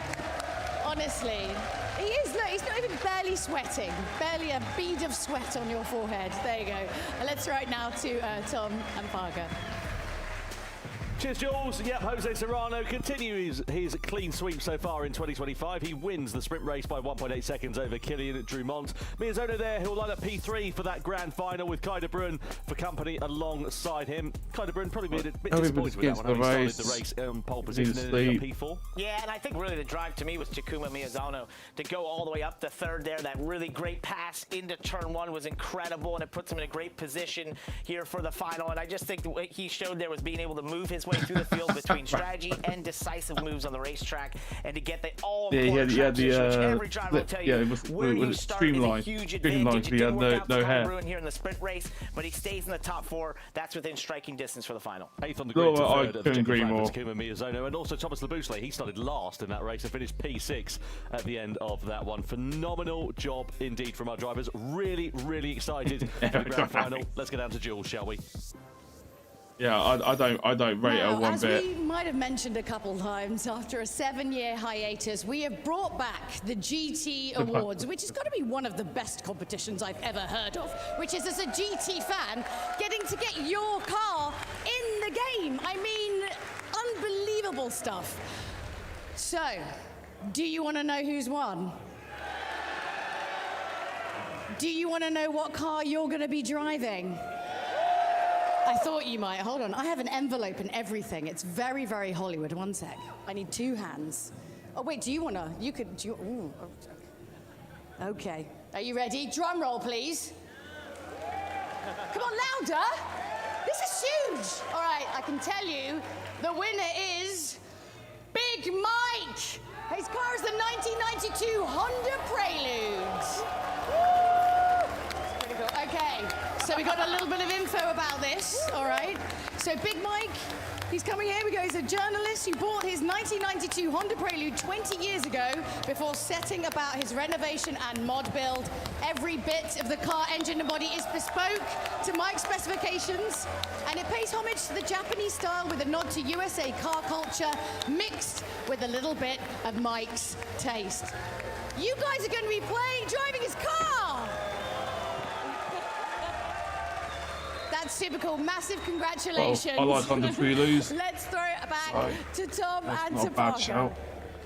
Yeah, thank This you is very positive. much Yeah, indeed, definitely. Jules. Never What an mind the Honda incredible Prelude. I prize for mean, Big Michael, probably large Gran Michael Turismo is 1, I used to love having the Honda Prelude. Some of the so cool. events What a used to do. phenomenal car. It's one of the work of art. Oh, beautiful. Every one of those cars out there was amazing. The passion that these individuals have for their cars and tuning them and creativity would be they a good have and host, what they yeah. look like and what Rory they put would be behind as and tuning well. them is awesome. How cool to have that car immortalized. I in would video if you games. want Amazing. sarcasm. Anyway, as much as I'd love to talk about Honda Prelude all night, more important matters, we could. including this place. Daytona Road Course is the venue for the grand final. This is a circuit you know particularly well, Paul. Yes, and this particular one was made famous by the Rolex 24, but we're Maybe some me cars and that just are done. far faster than anything we've ever seen go around this racetrack here. It's an absolutely awesome track, and what we've got ahead of us with 30 laps and 3 mandatory pit stops. Yeah, you can see racing hard, medium, and soft I'd say tyres that's still available quick for the now, drivers. This is where we Dave. reckon the strategy might break Think down, about but it. often Use where you see Damien. drivers throwing caution to the wind and deciding to do their own strategies. They're working it all out on the fly. And You've Spark.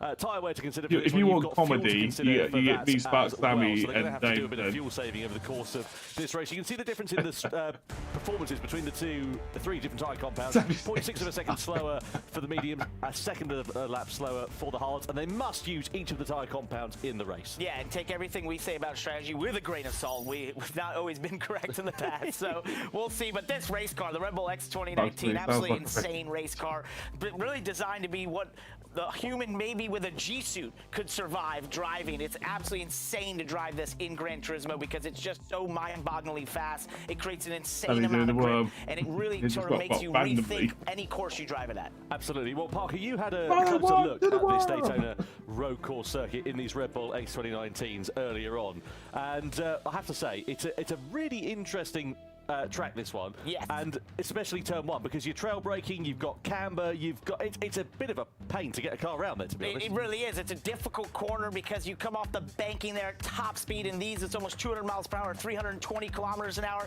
and the track sort of flattens out. Then you go across the banking through some bumps, and you've got to get this car completely slowed up. The left side's as close as you can be to that white line, a little better than I did right here. We'll see the pro drivers do it, but it's definitely a very unique corner for all the reasons you mentioned. Is you control that braking all the way down from over 200 miles an hour or 320 kilometers an hour to roughly 60 miles per hour through the center, and then apply the throttle back on exit where it's really easy to spin the rear tires. Well, the winner campaign has been going on throughout the entirety of this evening, and Takuma Miyazono, no surprise at all, he always seems to be a fan favourite.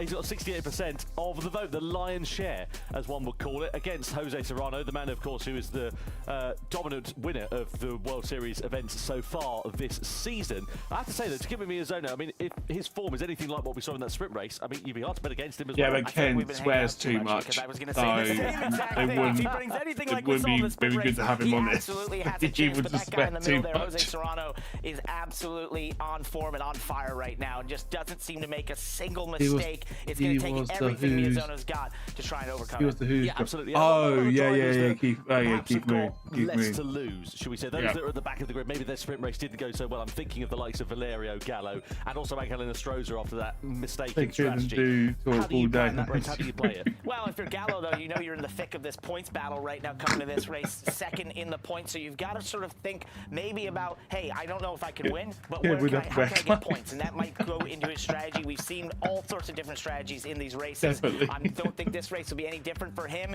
It might be doing that strategy that he thinks is mine. I feel that's Valo started first. Why not take the chance, at least to get to the points to help him? Wouldn't surprise me. No doubt about it. Well, we are just moments away from getting the grand final underway for the Nations Cup, so let's get ourselves down to Jules one last time.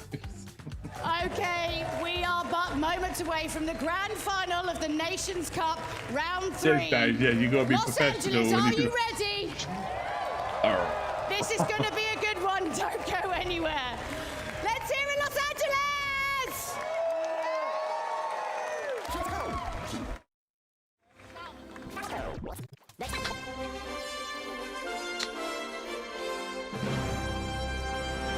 DJ ain't going there, mate. Right, 30 laps. I would say hopefully it'll be done by 4:30.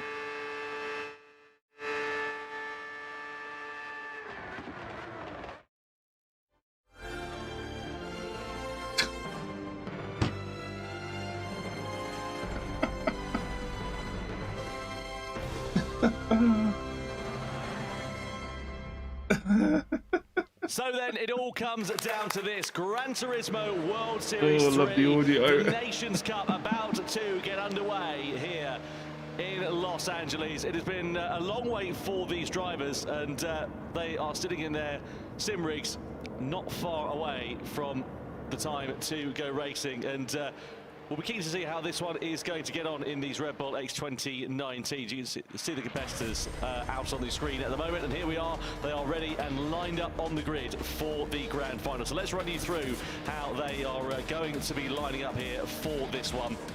Of course, the sprint race results reflect where we should be for the grand final.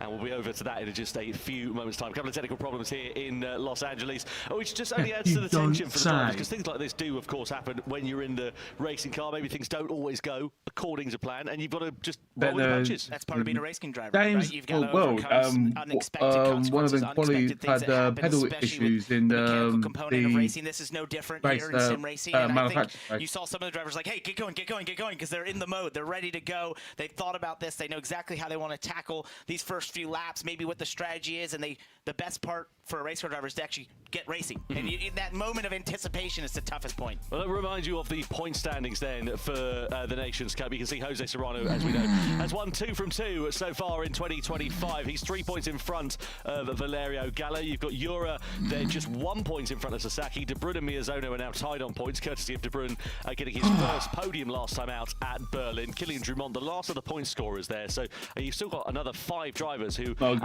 yet to score a point in 2025. That's why we're Trustmaster nowadays. Before the World Finals, so there's still plenty to play for. It's still pretty tight in the standings, but yeah, you'd have to say for the likes of Angel Stroza and some other drivers who were expected to be at the sharper end of the field, they've got a fair bit of work to do to try and turn their season around. And if you're Jose Serrano, you're loving what just came out of the sprint race there.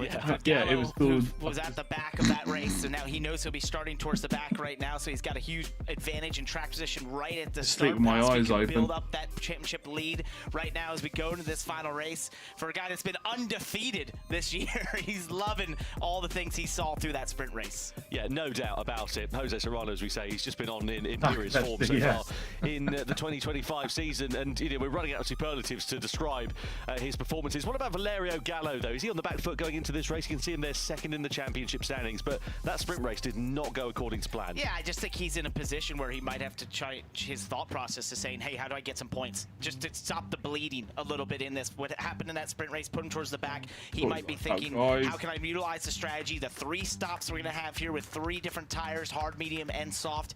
What can he do that maybe isn't about winning, but it's just about simply getting in the points to stop that bleeding? Absolutely, and 30 laps over the course of this circuit as well is going to make things quite interesting. There's a lot of high-speed corners here at the Daytona road course. Not particularly that many heavy braking zones. No, especially not in this car. The X2019 doesn't slow down. You don't really have to slow down. Things amazing. It creates insane grip, but you will be drafting as we go to the oval portions of the Daytona road course. Massive draft effect. About within 2 seconds, you're going to start feeling that draft effect. It makes me miss it. Oh, big time. But like say, he's racing. And if you're running the draft, you can lead off that throttle, but yeah, keep your speed up because of the draft, and save a bit of fuel. There's not the the greatest chemistry between these two. Yeah, absolutely, and you can see there the penalty line as well. So if any drivers do exceed track limits or they have some contact with another driver that could have been avoided, that penalty line, it's at the fastest point on the circuit, and you're just hemorrhaging it all the way down until turn 1. No, it's a massive penalty to get that there because these cars are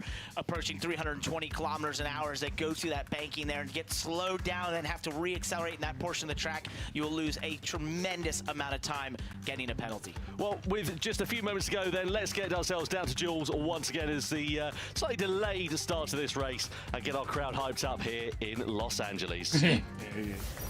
Well, the gallery said that you weren't excited enough last time, so we want to hear an even bigger cheer for the Nations Cup Grand Final here in Los Angeles. Let's make some noise!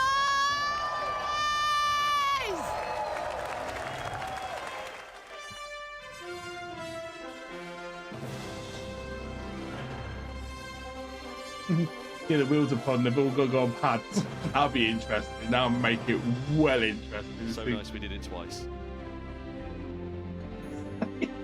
They really need to sort out the audio.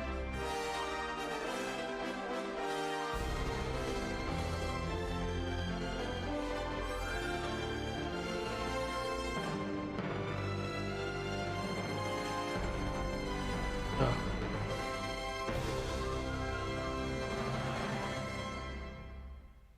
12 drivers lining up on the grid, 6 points on offer, and only one can be crowned the winner of World Series 3 in 2025 here in Los Angeles.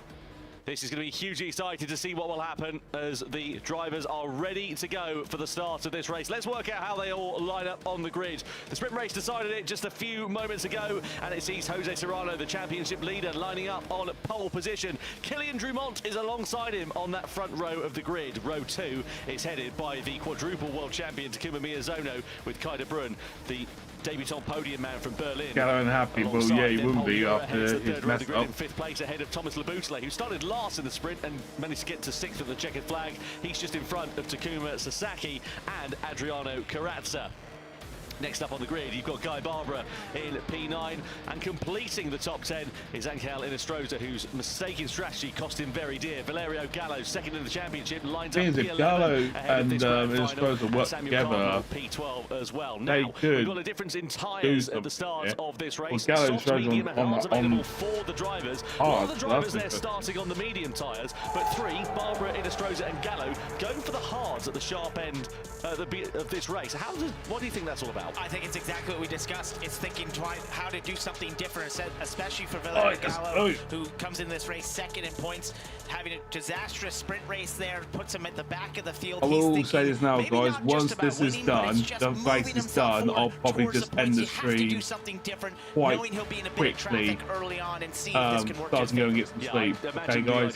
So we'll watch the race. Once the race is done, we don't have to watch the replay of all that rubbish. We'll just given the pace end the stream, difference between the soft, medium, and the hard tyres. So get them out of the way, get yourselves onto the medium nearly 22 hours now. Make some progress in the mid to the latter stages of this race. But Jose Serrano will lead the field around the final corner across the line as we get the grand final underway here for the Nations Cup in Gran Turismo World Series 3 in Los Angeles. We're at the Daytona road course and we're coming down towards the first turn with Serrano leading from Kylian Drumont. On the brakes we go. Already moves being made in the background there with Kondo having showing more grip under braking. He was looking No, for a move I'll just on do it Valerio properly. Gallo. Also, Euro coming under pressure from Thomas Laboutelet as well. We Yeah, come so to once the infield race is section done, for the I'll first say time. thanks to everyone, and then I'll Even Stevens and pretty just fair end and the stream. I sharp won't at the even do front it. of the I won't do field, but my let's see outro. how it all works out as we come through the fast left-hander and in towards this hairpin. Yeah, it's the other horseshoe. The first one's the international horseshoe, and this shoots you towards turn 6. Well, I did for you guys, mate, end of the day. I asked you lot if you want me to do it, and you lot said yeah, so... Power down right here. The track kind of falls away to the outside. You see a little Well, wiggle the there limbs from have gone already. That will happen lap after lap. Yeah, no doubt about it. On board here we are then with Kylian Drummond on the banking then. You can see Jose Serrano. Well, after the race, I'll say lovely leave you, and I'll just end the stream. Quite nicely. We come down in towards the what was known as the bus stop chicane, now known as the Le Mans chicane. We flick it through that left-hander. You can hear it's just sort of a courtesy lift as you go through there. Shift it down the gearbox and run it as close to the grass and clip the grass actually on the outside of it. But Jose Serrano doing a great job leading this one. A couple of tenths in front of Kylian Drummond. Is it me or is the audio off? Sitting in the wheel tracks of Kai de Bruyne. You've got Paul Ura and Thomas Laboutelet very close behind indeed, and here comes Kylian Drummond side by side. He is now with Jose Serrano to take the lead of the race as we come across the timing line for the first time of asking. He's through and into the lead. He's kicking off behind there as well. You've got Kai de Bruyne who is side by side with Takuma Miyazono as we come through the first corner. De Bruyne now up and into third delay, place. Isn't it? And you saw how tight it was. They were 2 Do by you 2 by want me 2 to try and down refresh into turn it? 1. You saw the pass there by Drummond around the outside. That's the effect of the draft, and you're going to continually see that throughout this race. Drivers, as long as they stay close enough together through the infield portion, there's so many opportunities to make passes utilizing the draft through the oval portion of the Daytona road course, and that's what every driver's thinking as they go here towards turn 6. How can I get the best run to stay as close as I can, and then utilize about that half draft to make a second pass? to second off. Here then with Thomas Laboutelet, so he's made a position up from where he started. He was P6 on the grid, just to remind you. He's now up into 5th position at the expense of Paul Ura. Barbara in Astroza. Here's a yeah, no, if you want me to refresh it. On the hard compound of tyre, and you wonder how their race is going to play out. We come down then in towards the chicane once more, and it's kind of damage limitation for those 3 drivers in the opening stages of this race here, Parker. Right, and that's really, if you look at Gallo in last right now, utilizing those tires, we'll see how long they choose to stay on them. Probably the shortest amount of time possible, then to get to the mediums and the sauces are on board with Miyazono now. Oh, look to the inside. Oh, no. Now pops to the outside, possibly didn't quite have the momentum right there. He chooses to stay behind Laboutelet to the outside right now into 1. That's usually tough. The track is off camera there if you get too far to the outside, and you'll sort of fall away from you. Yeah, Drummond and Serrano were side by side for the race lead at that point there as well, but Laboutelet is throwing the kitchen sink at this one, or at least trying to. If it's the same with everyone else, then it's obviously the broadcast. Nothing doing for them at the moment. De Bruyne sitting in 3rd position, just keeping his powder dry at the moment. Just doesn't want to let the likes of Drummond and Serrano get away. Subsequently, they want to be a little bit careful about battling against one another, because if they do, it'll drop them right into the clutches of the prevailing field, and they are hungry and ready to pounce. Yeah, you don't want to be side by side through here in turn 6 onto the banking right now. And I have to wonder if Jose Serrano sort of let Drummond get there just to utilize a little bit of draft. We talked about fuel saving could possibly be a part of this race. They can't quite go the whole way on a tank without a little bit of fuel saving, so that could be some of the thought process there of dropping a second and utilizing a bit of that draft to save some fuel. So on board here then with Thomas Laboutelet. What are the key parts of this circuit here, Parker? Yeah, how do you set a fast lap time? How do you make sure that you've got the secrets of Daytona? In most cars, I would say the infield for sure, the international horseshoes, and the turn 6 leading onto the back straightaway, and then your X out the bus stop. In the X 2019, I'm not quite sure. It's incredibly fast. The bus stop is not a traditional corners. You see Serrano go to the outside, Drummond. I guess he wasn't saving fuel, of course, like I said, because he chooses to go back to the lead right now. And sometimes you see that at this racetrack in certain cars where you use that. Oh, we got De Bruyne spinning out there. Yeah, big moment there. And De Bruyne, the big loser in all of that. And we saw other drivers going off onto the grass. Sasaki's dropped down the order as well. So that's kicked off in the sort of battle for the podium places there, really. The upshot is it's now Serrano that leads. Drummond in 2nd, and Miyazono is up and into 3rd place. Laboutelet into 4th position. So we've lost one of the competitors from that battle for the podium. And Miyazono and De Bruyne are now under investigation with one another for that collision. I'd love to see a replay because we only really caught the back end of that crash. And I wonder whether Miyazono was the aggressor in that instance. Through onto the banking we go for the 4th time out of 30, and we've got to keep an eye on the tyre wear for the mediums as well. How has Square actually lost that? They're, a bit of a halfway house between the hards and the softs. Let's have a look at, meanwhile, what happened here to De Bruyne with the Boutelet in the background. There was a bit of contact between himself and Miyazono. How'd you read that one? So that is a very typical incident at Daytona Road Course, and it's the fact that as you come off of turn 1 there, you the track goes back to the left a little bit, so that outside car is put in an awkward position where they have to get left. The inside car doesn't want to give them that space like Miyazono did, and you have that altercation and they come together like you saw. That's very typical at this racetrack. We see it in almost any race you have here. So this is really tight. 2x2x2 down into turn 1 amongst all these drivers. Yeah, this is phenomenal. Look at it, Stroza with the inside line. I thought he was going to have a Dandem lunge to the inside. Sasaki and De Bruyne are also going wing mirror to wing mirror as they make their way through the first corner. I tell you what, though, for the likes of Stroza, Gallo and Barbara, this is actually working out quite nicely for them because they're now on the back of some medium shot runners, and it will just give them the impetus there to try and hold on to the back of them, even though they're on a slower compound of tyre. You can see Stroza pulled alongside Sasaki, but Sasaki with the mediums, it's just great attraction out the corner, nothing that Stroza can do, and himself, Gallo, and also Barbara need to be a bit careful they don't get involved in squabbles amongst one another and let those two drivers get away too much, because it can come back to bite them later on in the race. And one of the things they're doing there, they love to see them close enough to the infield because that allows them to utilize the draft again through the banked portions and essentially stay closer than they naturally would on just pure lap time with those slower tires. On board here then. Yeah, we'll see, Mike. We'll see. I doubt it because they'll say everything on social media, but comes to the race, they won't do it. Of course they won't do it because they know they'll get banned or something. You got to think the guy who actually makes the game will see it. Hey, Jackson, you're mate, good to see, buddy. Seen twice from these two, and sometimes this actually can look like battling, but it's almost working together at this racetrack because the draft is so powerful. Early.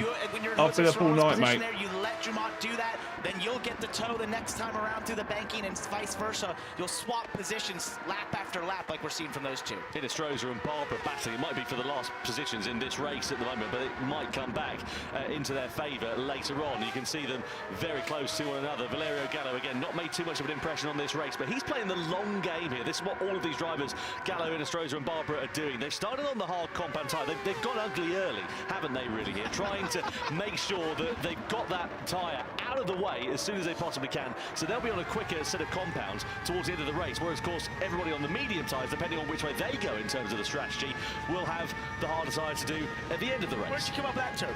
It's something you use in nightclubs in the UK. I'm glad that one translated. I'm glad that one translated across the pond. On the brakes they go in towards the chicane. Then look at Miyazono. He's all over the back there of Jose Serrano, and again they're overtaking one another, they're changing positions, but it's nothing to get too excited about at this particularly early stage of the race, because you know that they're just giving each other racing room. They're not fighting these positions too hard, the ones that are being attacked, and they're just, again, waiting for the right moment to go, because it's when the pit stops come out, that's what nobody knows is going to happen, because even though you're on the medium tyre, doesn't mean they're all going to go for the soft tyres in the mid-stint. They might go for the hard tyres, or they might decide to play a different strategy. We have seen drivers doing 2 stops, we've seen some doing 3-stop strategies as well, which is a bit of a rogue call, I have to say, but sometimes it does pay off. And what they're close to doing, these front four, is actually getting away from Poyura, who's in 5th by enough of a gap that he wouldn't have the draft anymore. He's just over 2 seconds from the leader, but about a second behind 4th place here. So if they continue to work together, utilizing the draft, they could separate themselves from Poyura and sort of have their own pack. Well past my bedtime, mate. Gallo will be hoping to make some progress from 10th at the moment. He'll be finishes there. He's more disappointed than Arusa, who's just had his tonsils out, to be completely honest with you. But there's still plenty of time for this race to unfold. We're not even 1/3 of a distance through it as we ride on board here with Thomas Laboutelet. You can see there Takuma Miyazono, as part of his routine, always listens to a particular song the night before every race, and it's always interesting. Listen to that one? I'm not familiar with it, I must be honest with you, but I'll give it a go. Hilarious if it was. Takuma Miyazono, he's a quick driver, and I could probably learn a thing or two to pick up my I could use that too. I would like something like that. Did you have any help there is? Do you have any superstitions when you go racing, like putting one boot on or one before the other, or you know. Yeah, no, I know what you're saying. I try to put the left on first. Do you do? Yeah, Hey, Brothers, welcome back, mate. I always, yeah, I'm exactly the same actually when I go racing, but to be honest, I'm so slow, it doesn't really make much of a difference. Anyway, side by side with Serrano versus Drummond as they change positions once more down the start-finish straight and into turn one. Miyazono, Laboutelet very close to one another behind there as well. You can see Laboutelet, again, he's just looking a bit threatening, and Miyazono picks up a penalty again. Wow. 1 second penalty for that collision that we saw earlier on with Kyle Brun.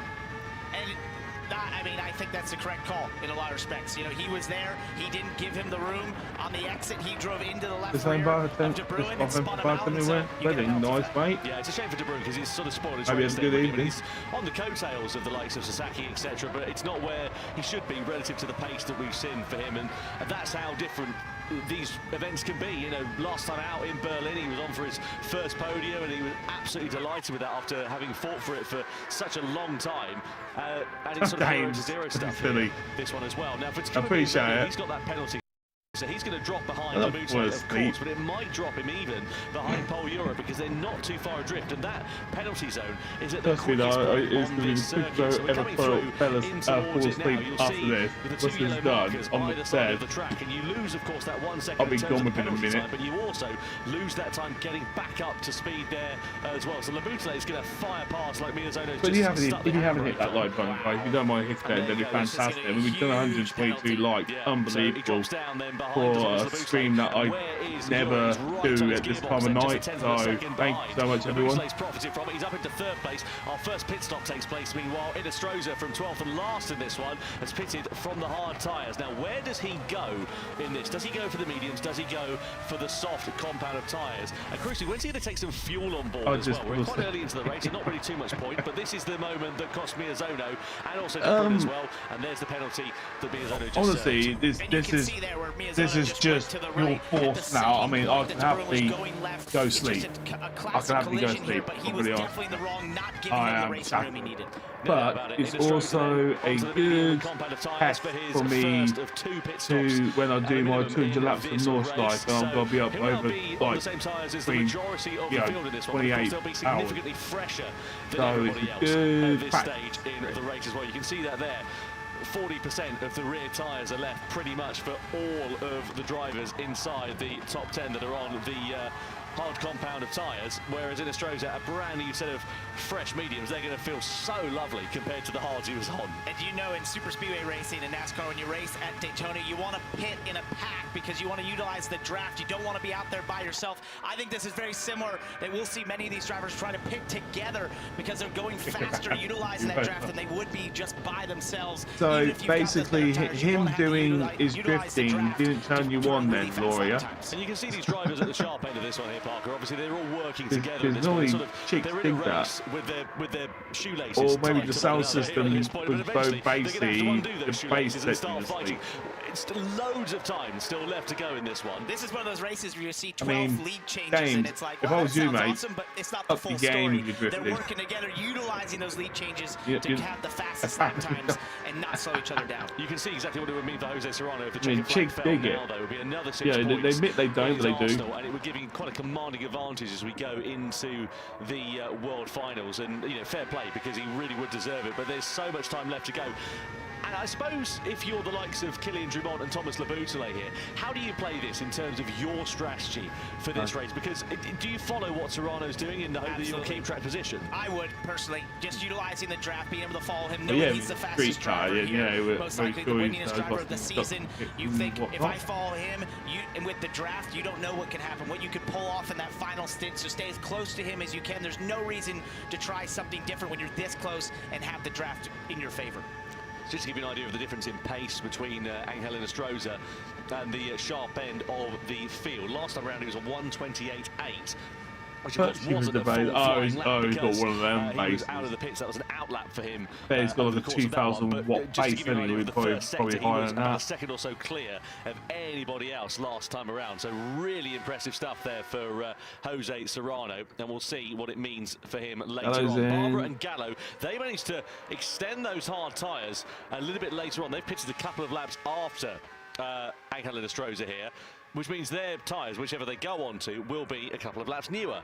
So it'd be interesting to see how that works out for them, because we did see that in the Manufacturers' Cup earlier on this evening. I won't spoil the result for you. We've been watching this, and the racing was spectacular, but we saw some drivers pitting early. I've not watched F1 at all, paying mate. the price for that because they lost track position. They did, but if you can turn the fast lap times after this, especially on those tires, that's going to help you. The hard part is that these leaders are continuing to work together and utilizing this draft. That's just going to make it tougher, even if you're by yourself on better tires, to make up that time. Maybe as I look at some of the lap times, you can get close to their lap times, but to be faster than what you want when you're on those tires, to make up that time and make up some track position is going to be a really tall task. Yeah, no doubt about it. On board then we ride here with Thomas Labouchelet with that relatively clear view down towards the first corner. Drumont and Serrano, and again just keeping him honest at this race. Sasaki's picked up a penalty here. You can see that with the flashing red dot next to his name. Not quite sure what that is all about, but something to keep an eye on there for him, presumably because we didn't see anything come up. It'll be down to track limits, but he's coming into the pit lane at the end of this one. So he's the first of the medium job runners, the drivers who started this race on the medium tyres, I should say, that has pitted then. So let's see how he plays this in terms of that strategy. But you can now see it's gone from... What time is it on, Datsun, or has it already been on? Now five-way fight, because Miyazono and Yura are right in the picture here. Yeah, that penalty for Miyazono really pulled Yura back up into this front four cars, and now it's sort of a 5-car train that leads this race right now, because he was about 2 seconds back from the leader, a second back from fourth, but when Miyazono got his penalty, he was able to utilize the draft with Miyazono to get back to this front pack, and now it's expanded to 5 cars in this lead pack. Yeah, let's see how these drivers are going to play this one. And as you said, you would imagine it'd be a case of follow the leader, whoever, you know, blinks first from I would think, but I haven't been right very often. Well, you know, I'm almost never right, to be completely honest with you.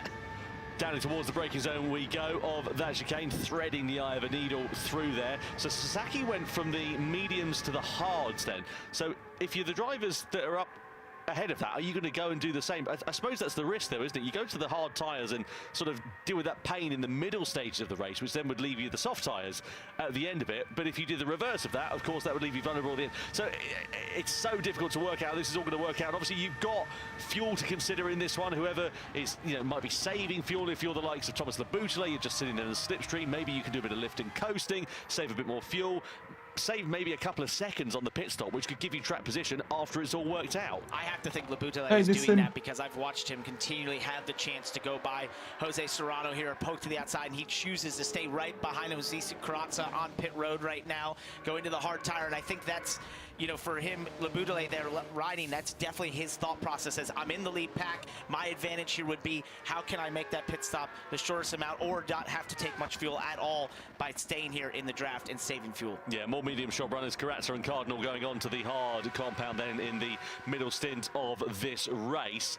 And you can see the drivers at the sharp end of this one, their rear tyres are now looking pretty second-hand. So you would imagine it's going to be this time around that they're going to be coming into the box. Let's see who decides to dart in. We're coming towards the chicane for the 13th time of asking.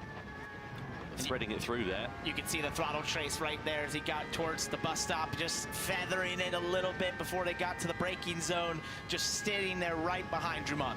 Yeah, no doubt about it. They're surely going to have to come into the box then at the end of this lap. I think they're just going to be pretty much bound by circumstance then, really. And Drumont, as he is side by side here with Jose Serrano, it's a race into the pit lane here. He's trying to get track position to give him more position on the exit of the corner. Now, are they all going to follow the same strategy in terms of the tyres? Drumont, Serrano, Labouchelet, Miyazono, De Bruyne, all into the box for this one then, as well as Pol Yura. And if they all go to the hard combat of time, how many times only in the UK? One. And love and war. It'd be pretty even Stevens. But if someone goes to the soft tire, plays a bit of a gamble, or maybe takes on some fuel at this stage, I don't think they're going to do it. I think they're just going to follow everybody else's strategy, because, you know, though it might give them an advantage now, they'll have to take that pain a little bit later. And indeed, you can see Jose Serrano exiting this one in the lead, but with Labouchelet and Drumont right on his gearbox then, as they all filter out onto the race circuit and make their way through the hairpin for the 14th time. after their first pit stop has now taken place. And that was such a sneaky move by Serrano into pit road, utilizing the draft, got to the outside to be side by side as they hit pit road. That gives him a little bit of advantage as they hit pit road to the line. He gets the lead out of the pits, now back where he wants to be, and on these hard tires, we'll see this could potentially be a place where within his pace, could he stretch that gap to the infield to maybe try and get away and break this draft slightly? Yeah, it's so difficult to break a slipstream on this circuit, though. That is the problem, isn't it? Because it's just a slipstream style of circuit, really, where you're running to the checkered flag with drivers very close behind. So plenty of time for this one to play out, and well, Jose Serrano there, just 0.3 of a second the advantage he now has over Thomas Labuche. He's ascended himself up into second position after starting this one in 6th place. Samuel Cardinal's also made some good progress in this one. He's into P7 at the moment. It's a three-horse race at the moment. This is where he started. If you remember, he was the first driver to pit in this race. He went from the hard tyres onto the mediums, which is a good strategy in terms of giving him a bit of clean air, a bit of track position, but it might come to pay him in the backside a bit later on, as we see Guy Barbara with Valerio Gallo side by side. Okay, I'll check later, Laura. Barbara with the advantage then, and with track position now and into 7th place. Gallo and Cardinal slot in behind. That was a really brave move there by Gallo to the outside. You knew the clear Cardinal on the inside, but stayed there with Guy Barbara on the inside, down into turn 1. Couldn't quite make it work because you just don't have the grip on the outside.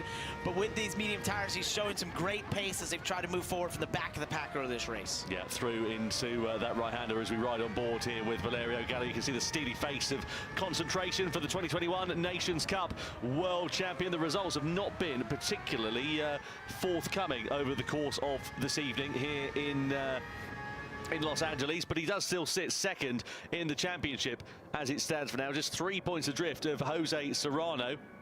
As you look at fact there for Guy Barbara at the bottom left-hand side of your screen, he's currently in P7, the leading medium-shod runner in this race. Just to remind you, Barbara, Gallo and Inestrosa all, of course, he just wants to try and get some points on the hard tyres. They're now on the medium tyres. He's doing all right, but I don't think he'll catch up with the pack. It was just not this it would have been Gran Turismo. At the moment, it would be down to Labuche, Serrano, Dorman. Talking to some of the audience here in LA, everyone's, of course, had some experience with the Gran Turismo Championship as Labuche now gets a bootful of Jose Serrano into the back of him there through turn 1. That's left Drummond with the inside line and a possibility to try and attack as they go side by side into the hairpin. Serrano gets it back and into second position. Ura's there in the background ready to try and take profit as well as Sakuma Miyazono, but now it is Labuche that leads for the first time of asking in this race. And you can tell as we get past halfway here, things getting a slightly more aggressive at this time. Right there, that move down into turn 1 with Serrano getting the back of Labuche. Drummond trying to get to the inside. He tried a defensive move to hold him off as these 5 cars have condensed back together here. I think for Serrano, he thought maybe if he could get to the lead, harder tires, maybe they'd race out the pits a little bit, could get a bit of a gap, but absolutely not the case. He's now firmly in this pack. I have to say, it's a bit of a shame that these leading runners did not go for an alternate strategy. I'd love to have seen somebody just bolt a set of soft tyres on in the middle stint for it, and just see if it works out. I suppose there's a lot to lose in those circumstances. Track position at Drummond over the curb, lost time, and that sends Ura into the back of him there as well. He subsequently loses a place to Miyazono. That was really sketchy, very close to losing it. This car is so finicky, it's such on a knife edge. It's running a lot better and smoother now. Get those big slides, they're hard to hold on to. Drummond did a great job through there, through the Le Mans chicane, holding on to that car, but loses a ton of time. Yeah, really well done there for Kylian Drummond, but as you say, a shame there for him as a result of that. He's now down into 5th position. He's got a fair bit of work to do to catch up onto the back of Miyazono and of Pol Ura. And look at that, he's just put a bit of daylight between Serrano and Labuche. Only about 7 or 8 tenths of a second or so, but just enough for them to not have to worry in their mirrors immediately behind. I don't think that means the top 2. No, I remember Rambo saying in one of my streams, I think it was Tuesday, he said it looked very PS2-like, so I just want to make sure it's running smooth now. Yeah, they enjoyed seeing that from Drummond there with that check up into Pol Ura, and it slowed up enough that Miyazono was able to go by there, give them just this little bit of gap, so they're starting to think at these points, maybe we can get a gap, but you just know if you don't make it happen to the infield, that draft will condense you all back together. Serrano there with a bit of a lead over Labuche. They're not quite drafting the way we saw earlier between him and Drummond. Yeah, he's starting to pull the pin now a bit, isn't he, here? They're all in slips, so anything could happen. Could prove to be a good move, because if he's able to get a bit of an advantage and a bit of track Oh, position, that would be a that's very welcome no. result. And I'd say his track position in terms of just, again, not having to worry about the immediacy of what's going on behind you in your mirrors. But I suppose the converse to that is if you start beginning to push, it means you're going to start needing to save fuel. And of course, he's going to be spending more fuel because he hasn't got the slipstream like all of the other drivers stuck in that train behind. Karat's just picked up a penalty, by the way. I think he's just served that one, and presumably that must have been for track limits because we didn't see anything come up on the screen.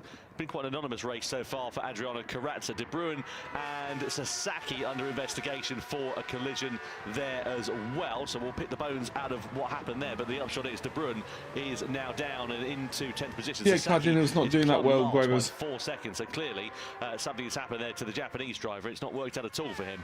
And you think for Serrano and Laboulle, they thought maybe they could get away. I'm starting to see that opportunity decrease right here as Miyazono gets back. Paul Ura getting up there as well, and so I just think they were in that zone of maybe potentially doing such a thing, but it's starting to look like it's going to condense back together like we've seen majority of these race amongst these 5 cars being so in a very tight pack. So put me in the cockpit of these cars at the moment here then, Parker, because obviously we're at a bit of a He's gaining, you are right. Of the race. He's on like only 3 people in his roses at every corner. If you're bit. Thomas Labousse, Takuma Miyazono, Oh, there you go, but he's 1.3 seconds away. In the lead of this race. What's going through your mind? How are you planning your sort of final third?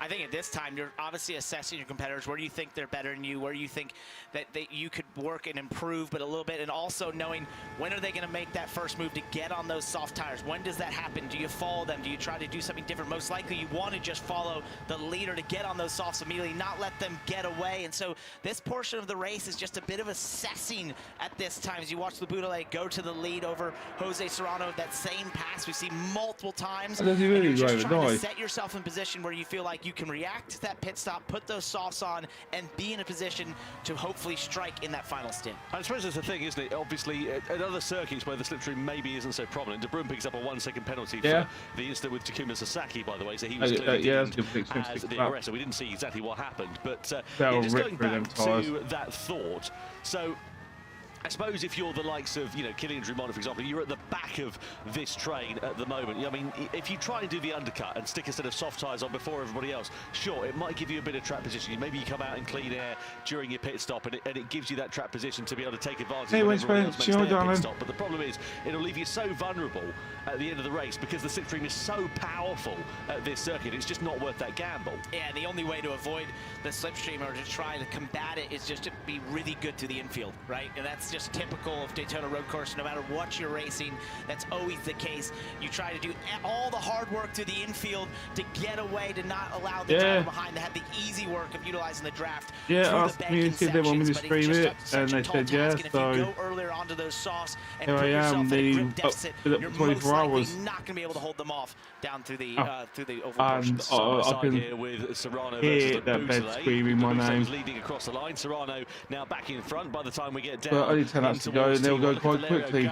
So, like I said, once it's done, I'll be roughly leaving. Down to these hard shot runners, and he's really making hay whilst the sun shines. It's exactly what he needs to do because those medium tyres are going to start to come towards the end of their useful shelf life a bit sooner than these hard tyres. And he's got, of course, a pace advantage of about 0.6, 0.7 of a second or so, and he's really taking profit of it here. Is Valerio Gallo. He's made his way up through the field, up into 5th position.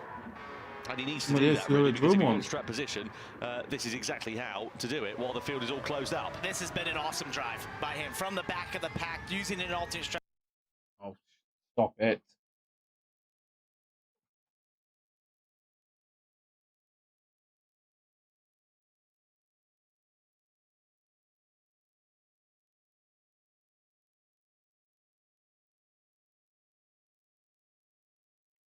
Oh.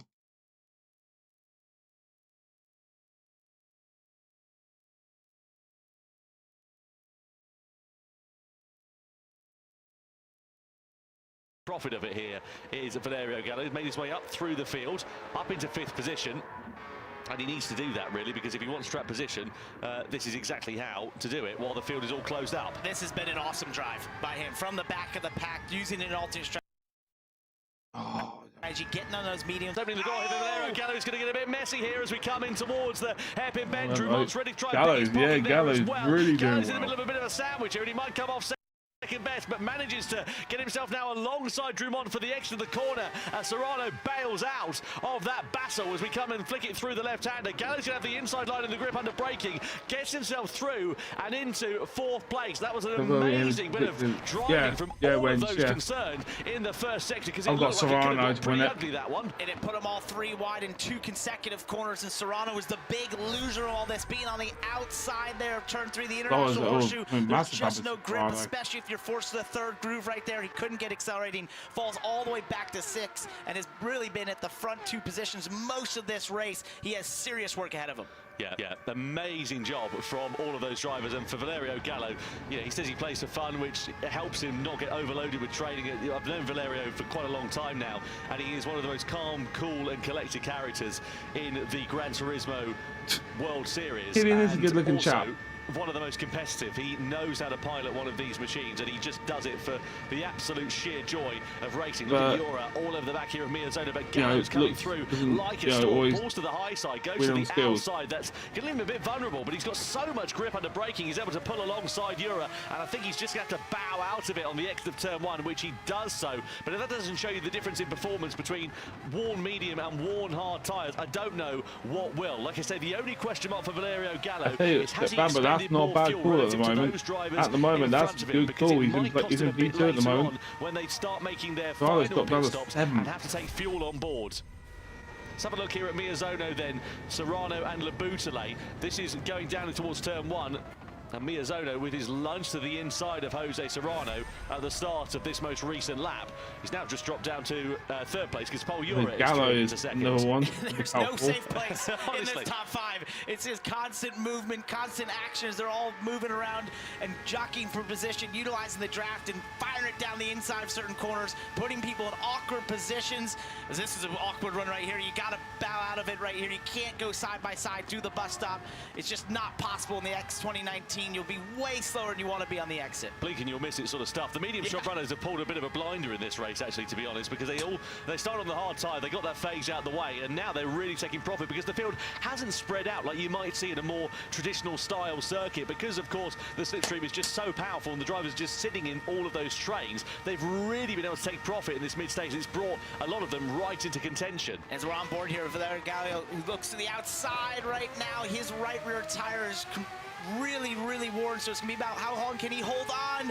Oh, it's so tight through there. It's so tough to be side by side. Both competitors have to work together as they go down into the international horseshoe. A bit of contact. That was Gallo getting 2 for the price of 1, going down into there as well. He went from 5th place up into 3rd place at the expense of Miyazono. Guy Barbara's there ready as well. This is going to start getting pretty scrappy before too long, and someone I'm sure is going to come off 2nd best. We flick it through into the right-hander. Serrano's on the inside of Guy Barbara for 5th position. Gallo's there in 4th place. He looks pretty safe there for now, but as we come in towards the left-hander and come onto the banking, now we're going to start seeing the slipstream, and now we're going to see Guy Barbara getting right into contention for this one. Inestrosa, Cardinal and De Bruin, by the way, have all gone on to the soft tyres for their final stint in this race. They'll have taken fuel on board for that pit stop there as well. Through the bank left-hander we go as we head down in towards the Le Mans chicane. 2x2 at the sharp end of this one for the lead. Labutale versus Paul Jura. Into the braking zone we go. Labutale, the victor on that occasion. He holds on to the sharp end of this race. And what was a 5-car pack has extended into a 7-car pack here as we get towards this final pit stop for the soft tires, happening any moment here. Yeah, it's going to be any time now. These drivers are going to start coming in. There we go. So into the box for Jura, Labutale, Miyazono. And look, they're all following suit. They've got no choice. They're now bound by circumstances here. And the crucial thing is they're all going on to the soft tyre for the end of this race. But look at the fuel difference there. Serrano, he's managed to save fuel. He's got, what, 5 litres more than some of the other competitors. Gallo, for example, 22 litres. It's 3 litres per second more refueling time. So that's going to cost him time and possibly track position here for Valerio Gallo. So that's what I was saying about that being the question mark over the latter stage of this race. So though he's gained track position here, then I don't know what you see then when it comes to me. Of this one. Now Jura has taken advantage of having saved a bit more fuel, and he goes through into the race lead against Thomas Labutale. Miyazono's in 3rd. Gallo is into 4th position, ahead now of Jose Serrano, Killian Drumont and Guy Barbara. So 7 cars in the battle for the lead with just under 6 laps now to go. So what about the T before when they're all whole sequence manky. there through the end of that last stint. He just lost that track position through the altercation down to turn 1, and now fighting for 5th here on the inside, back onto the banking through turn 6. He holds on to that over Guy Barbara, but he's got some serious work to do to get back to the pointy end of this field. It's going to be a tall task to navigate himself back up to that lead pack. They've got a bit of a gap now, and then make some passes. Yeah, it's starting to splinter off here, hasn't it, really, from being that 7-car battle. It's sort of gone from a 7-car down to 1 4-car battle, and then you've got that gap of about 7/10 of a second. But it takes that one moment, that one mistake, and it goes from that 4 right back up to that 7-car battle, especially if these top 4 start squabbling amongst one another. If they start knocking 7 bells out of each other, then you've got I'm guessing you got a big push on Stampy there, yeah? And I have to say, Valerio Gallo, I thought he was going to lose a bit of track position here, courtesy of having less fuel on board, but it's worked out really nicely for him. So maybe he underfueled his final overweight stint. Maybe he's took a bit less fuel on board, and he's calculated this one a bit more accurately than some of his other competitors, and that's why he's into 4th place. Didn't drop down right to the end of that train of drivers. Let's see if we can get to 130 likes, guys. If you haven't hit that like button, guys, if you don't mind smashing that like button, that'd be much appreciated. Here, and then have enough to be able to strike later in those last few laps, because he knows he's timed out the fuel perfectly. Plenty of time for things to change, but at the moment, Jose Serrano's lead would be whittled down to just 2 points going into the World Finals in Fukuoka in December. You can see just how close it is here in terms of the battles. And then that's the thing, though, for Jose Serrano, he's in P5. He's won both World Series events so far. But you can see just what a difference it would make if he only gets 2 points on the board here tonight. 25 laps in this race, 8 cars in the lead pack right now. This is anyone's race, especially if they get to start dicing it up and side by side anytime. All these drivers waiting for the chance to strike. Yeah, that 4-way battle is starting to just get reduced down ever so slightly, because Jose Serrano is not too far adrift. He's only about 9/10 of a second away, which might sound like a fair bit of time, but it's definitely within the slipstream range. My father-in-law, though, is time to continue closing that deficit down, and look at that. In fact, he's now gone to 2/10 of a second. So yeah, exactly that. Yeah, Miyazola to the outside, Laboutelet in the middle, Jura on the inside, Gallo's there ready to try and pick his pocket as well. In we go to the first turn. Jura on the inside, Laboutelet on the outside there, here, side by side with Serrano versus Miyazola in the background for position as well. Miyazola with a big lunge to the inside, contact, bang into the side of Laboutelet. Serrano's going to get shovelled to the curb on the outside. That's going to cost him drive. It's going to cost him a place to Valerio Gallo and also Guy Barbara there as well. Miyazono's now through into second as we ride on board with him. Barbara is on the outside here. Well, I thought it might be a couple more laps before the gloves started to come off, but, well, they come off and they're throwing the kitchen sink in it already. Say elbows out here right now as we go through the infield, and a little bit into Barbara there from Drummond. Just a hip check as they got onto the banking right now. 3 wide here for the 4th position, and Serrano watches all this, just trying to navigate through it. He continues to lose positions. Yeah, Ignace Strohs is coming right into play for this one here as well. Guy Barbara is about 8/10 of a second off the back of these 7 drivers that are all fighting for the race. I say 7 drivers because Kylian Drummond has dropped back a little bit off of the top 3. It's about 1.3 seconds or so. So the sharp end of this one, Jura, he's trying to check out of this one here. He loved what he saw behind him with all that jockeying position in 2 wide. It allowed him to gap out by 1.2 seconds. That's still within draft range, but Laboutelet and Miyazono have to get to work here, drafting with each other to get back to Jura. Yeah, 3 to go then here as we come in towards the left-hander of turn 1. They've got to be sensible and smart about this one if they want to challenge for victory, and it would be a huge dent in the title challenge for Jose Serrano. I remind you, he had won both World Series events in London and Berlin and has a 3-point advantage. That will be whittled down to 2 points as we go into the World Finals. So it's going to be a very tense time for Jose Serrano, I would imagine, in the cockpit of that car if he finishes in P5.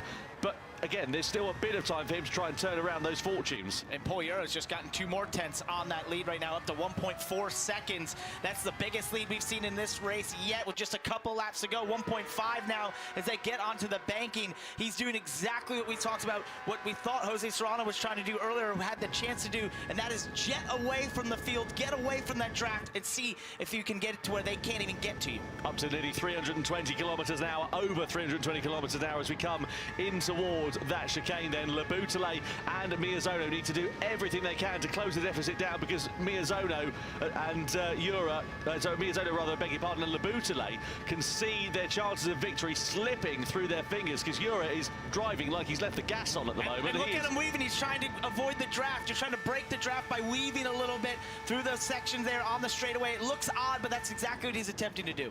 Yeah, coming down in towards turn one then. So through to that left-hander we go. And it's ebbed and flowed so much for this race, hasn't it? Valerio Gallo was a little bit loose there in the first corner. That might leave him vulnerable to attack from Angelina Stroza. So Gallo's challenge for victory looks to have faltered somewhat in the closing stages, as it now has ebbed and flowed just a little bit more. And from what was a 7, nearly 8 car scrap a couple of laps ago, it's now reduced down to, well, one driver who's got a lead of about a second or so. Then you've got Miyazono and Labutale involved in their own scrap with one another, and you wonder again whether fuel might be going into it. I mentioned about Valerio Gallo maybe under fueling a bit. Look at that, he's got 9 litres relative to some other drivers in front of him who've got 13, 14 litres, so they might be able to push that bit harder in the closing stages of this race. Yeah, he didn't want all that tossing about that we had there, where they're running into each other and messing around. It really broke up the draft for him and put him in a position where he had to be not able to utilize the draft to stay up there. They all run out of fuel, that'd be hilarious. So falling back to 6, it just hadn't quite worked out. Yeah, Paul Ura's played an absolute blinder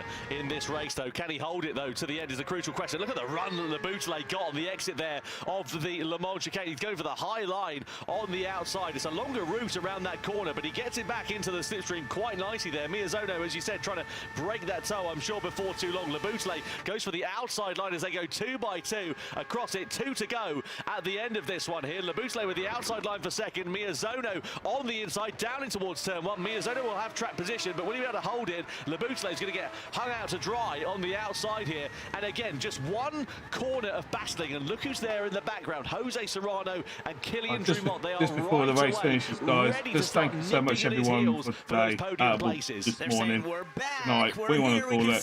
Thank you everyone for all the likes, the donations, and the new subscribers have tuned in as well.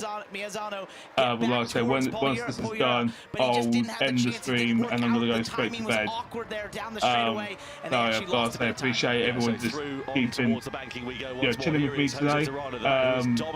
Been a good laugh. You can see his compatriot at the sharp end of this race, just a second or so down the road, and you wonder whether the chance of victory. Hey, welcome guys. I'm glad. Thank you for guys sticking around, guys. Because he's sitting P4, anything can happen, but it's a tall order to be able to close that deficit down on a circuit as tricky and as reliant on the slipstream as this one, especially with the other drivers in front also having the advantage of that slipstream. So we come round the final corner, we come across the timing line, ready to start the final lap of racing in the Nations Cup. It's Jura, Miyazono, Labutale, Serrano, Drummond, all separated by a very small margin in this battle for victory here at Daytona. Who will be claiming the checkered flag? And they just cut a half-second out of that lead for Jura right now. They're going to be right on this hill. They get back to the banking if they can stay right here. Oh my goodness! Miyazono gets spun round. Labutale is hit into the side there as well by Killian Drummond on the exit of the corner. So the Frenchman's race has really come undone. And you would imagine there's going to be a penalty coming the way of Thomas Labutale. Open the door over Drummond. His compatriot walks straight through on the inside. And Miyazono, the big loser in all of that, is he's dropped down into 5th place. And it's somewhat spread the field out in this battle for the victory then here. Jura's gap is now up to over a second with his compatriot Jose Serrano just a second or so down the road. Can Serrano invent something in the final sector of this race to challenge against Paul Ura's lead? It's going to happen all down here at the Le Mans chicane. It's all about how you get through here. Cheers, guys. Take care, everyone. I really appreciate it. Under a second lead, but still, even with that 8/10, 7/10, he should be fine. Labutale with a 3-second penalty. That's his race done, and any chance of points going completely out of the window here tonight. What a shame there for Labutale. An even bigger shame, though, for Takuma Miyazono, who lost out on a chance of challenging for that win. No such bother, though, for Paul Ura. He comes across the timing line to take a commanding victory. Paul Ura wins World Series 3 in the Nations Cup here in Los Angeles, ahead of Jose Serrano. It's a Spanish one too. Again, I'm going to there, guys. You guys can carry on if you want to, if you want, but you know, it's just going to be the highlights and them chatting to that girl is annoying and stuff like that. But again, thank you so much for tonight, this morning, whatever you want to call it. I just don't know. never mind. He's managed to Gone. extend it against all the odds. I will see you in a couple of days. My next stream will be Tuesday morning, 9 till 3. And yeah, again, just thank you so much for spending your time with me, guys. Thank you for chilling with me. We'll try and do this again for the finals in Japan, and we'll find out what the time is for that, and we'll hopefully we'll do something with that one as well. Okay? But yeah, I'm out. You can see what it means to look at the exhaustion on Right, his face. He really right. gave it his all. Have a good one, guys. Take care. Love you all. Bye bye. Spanish speaker.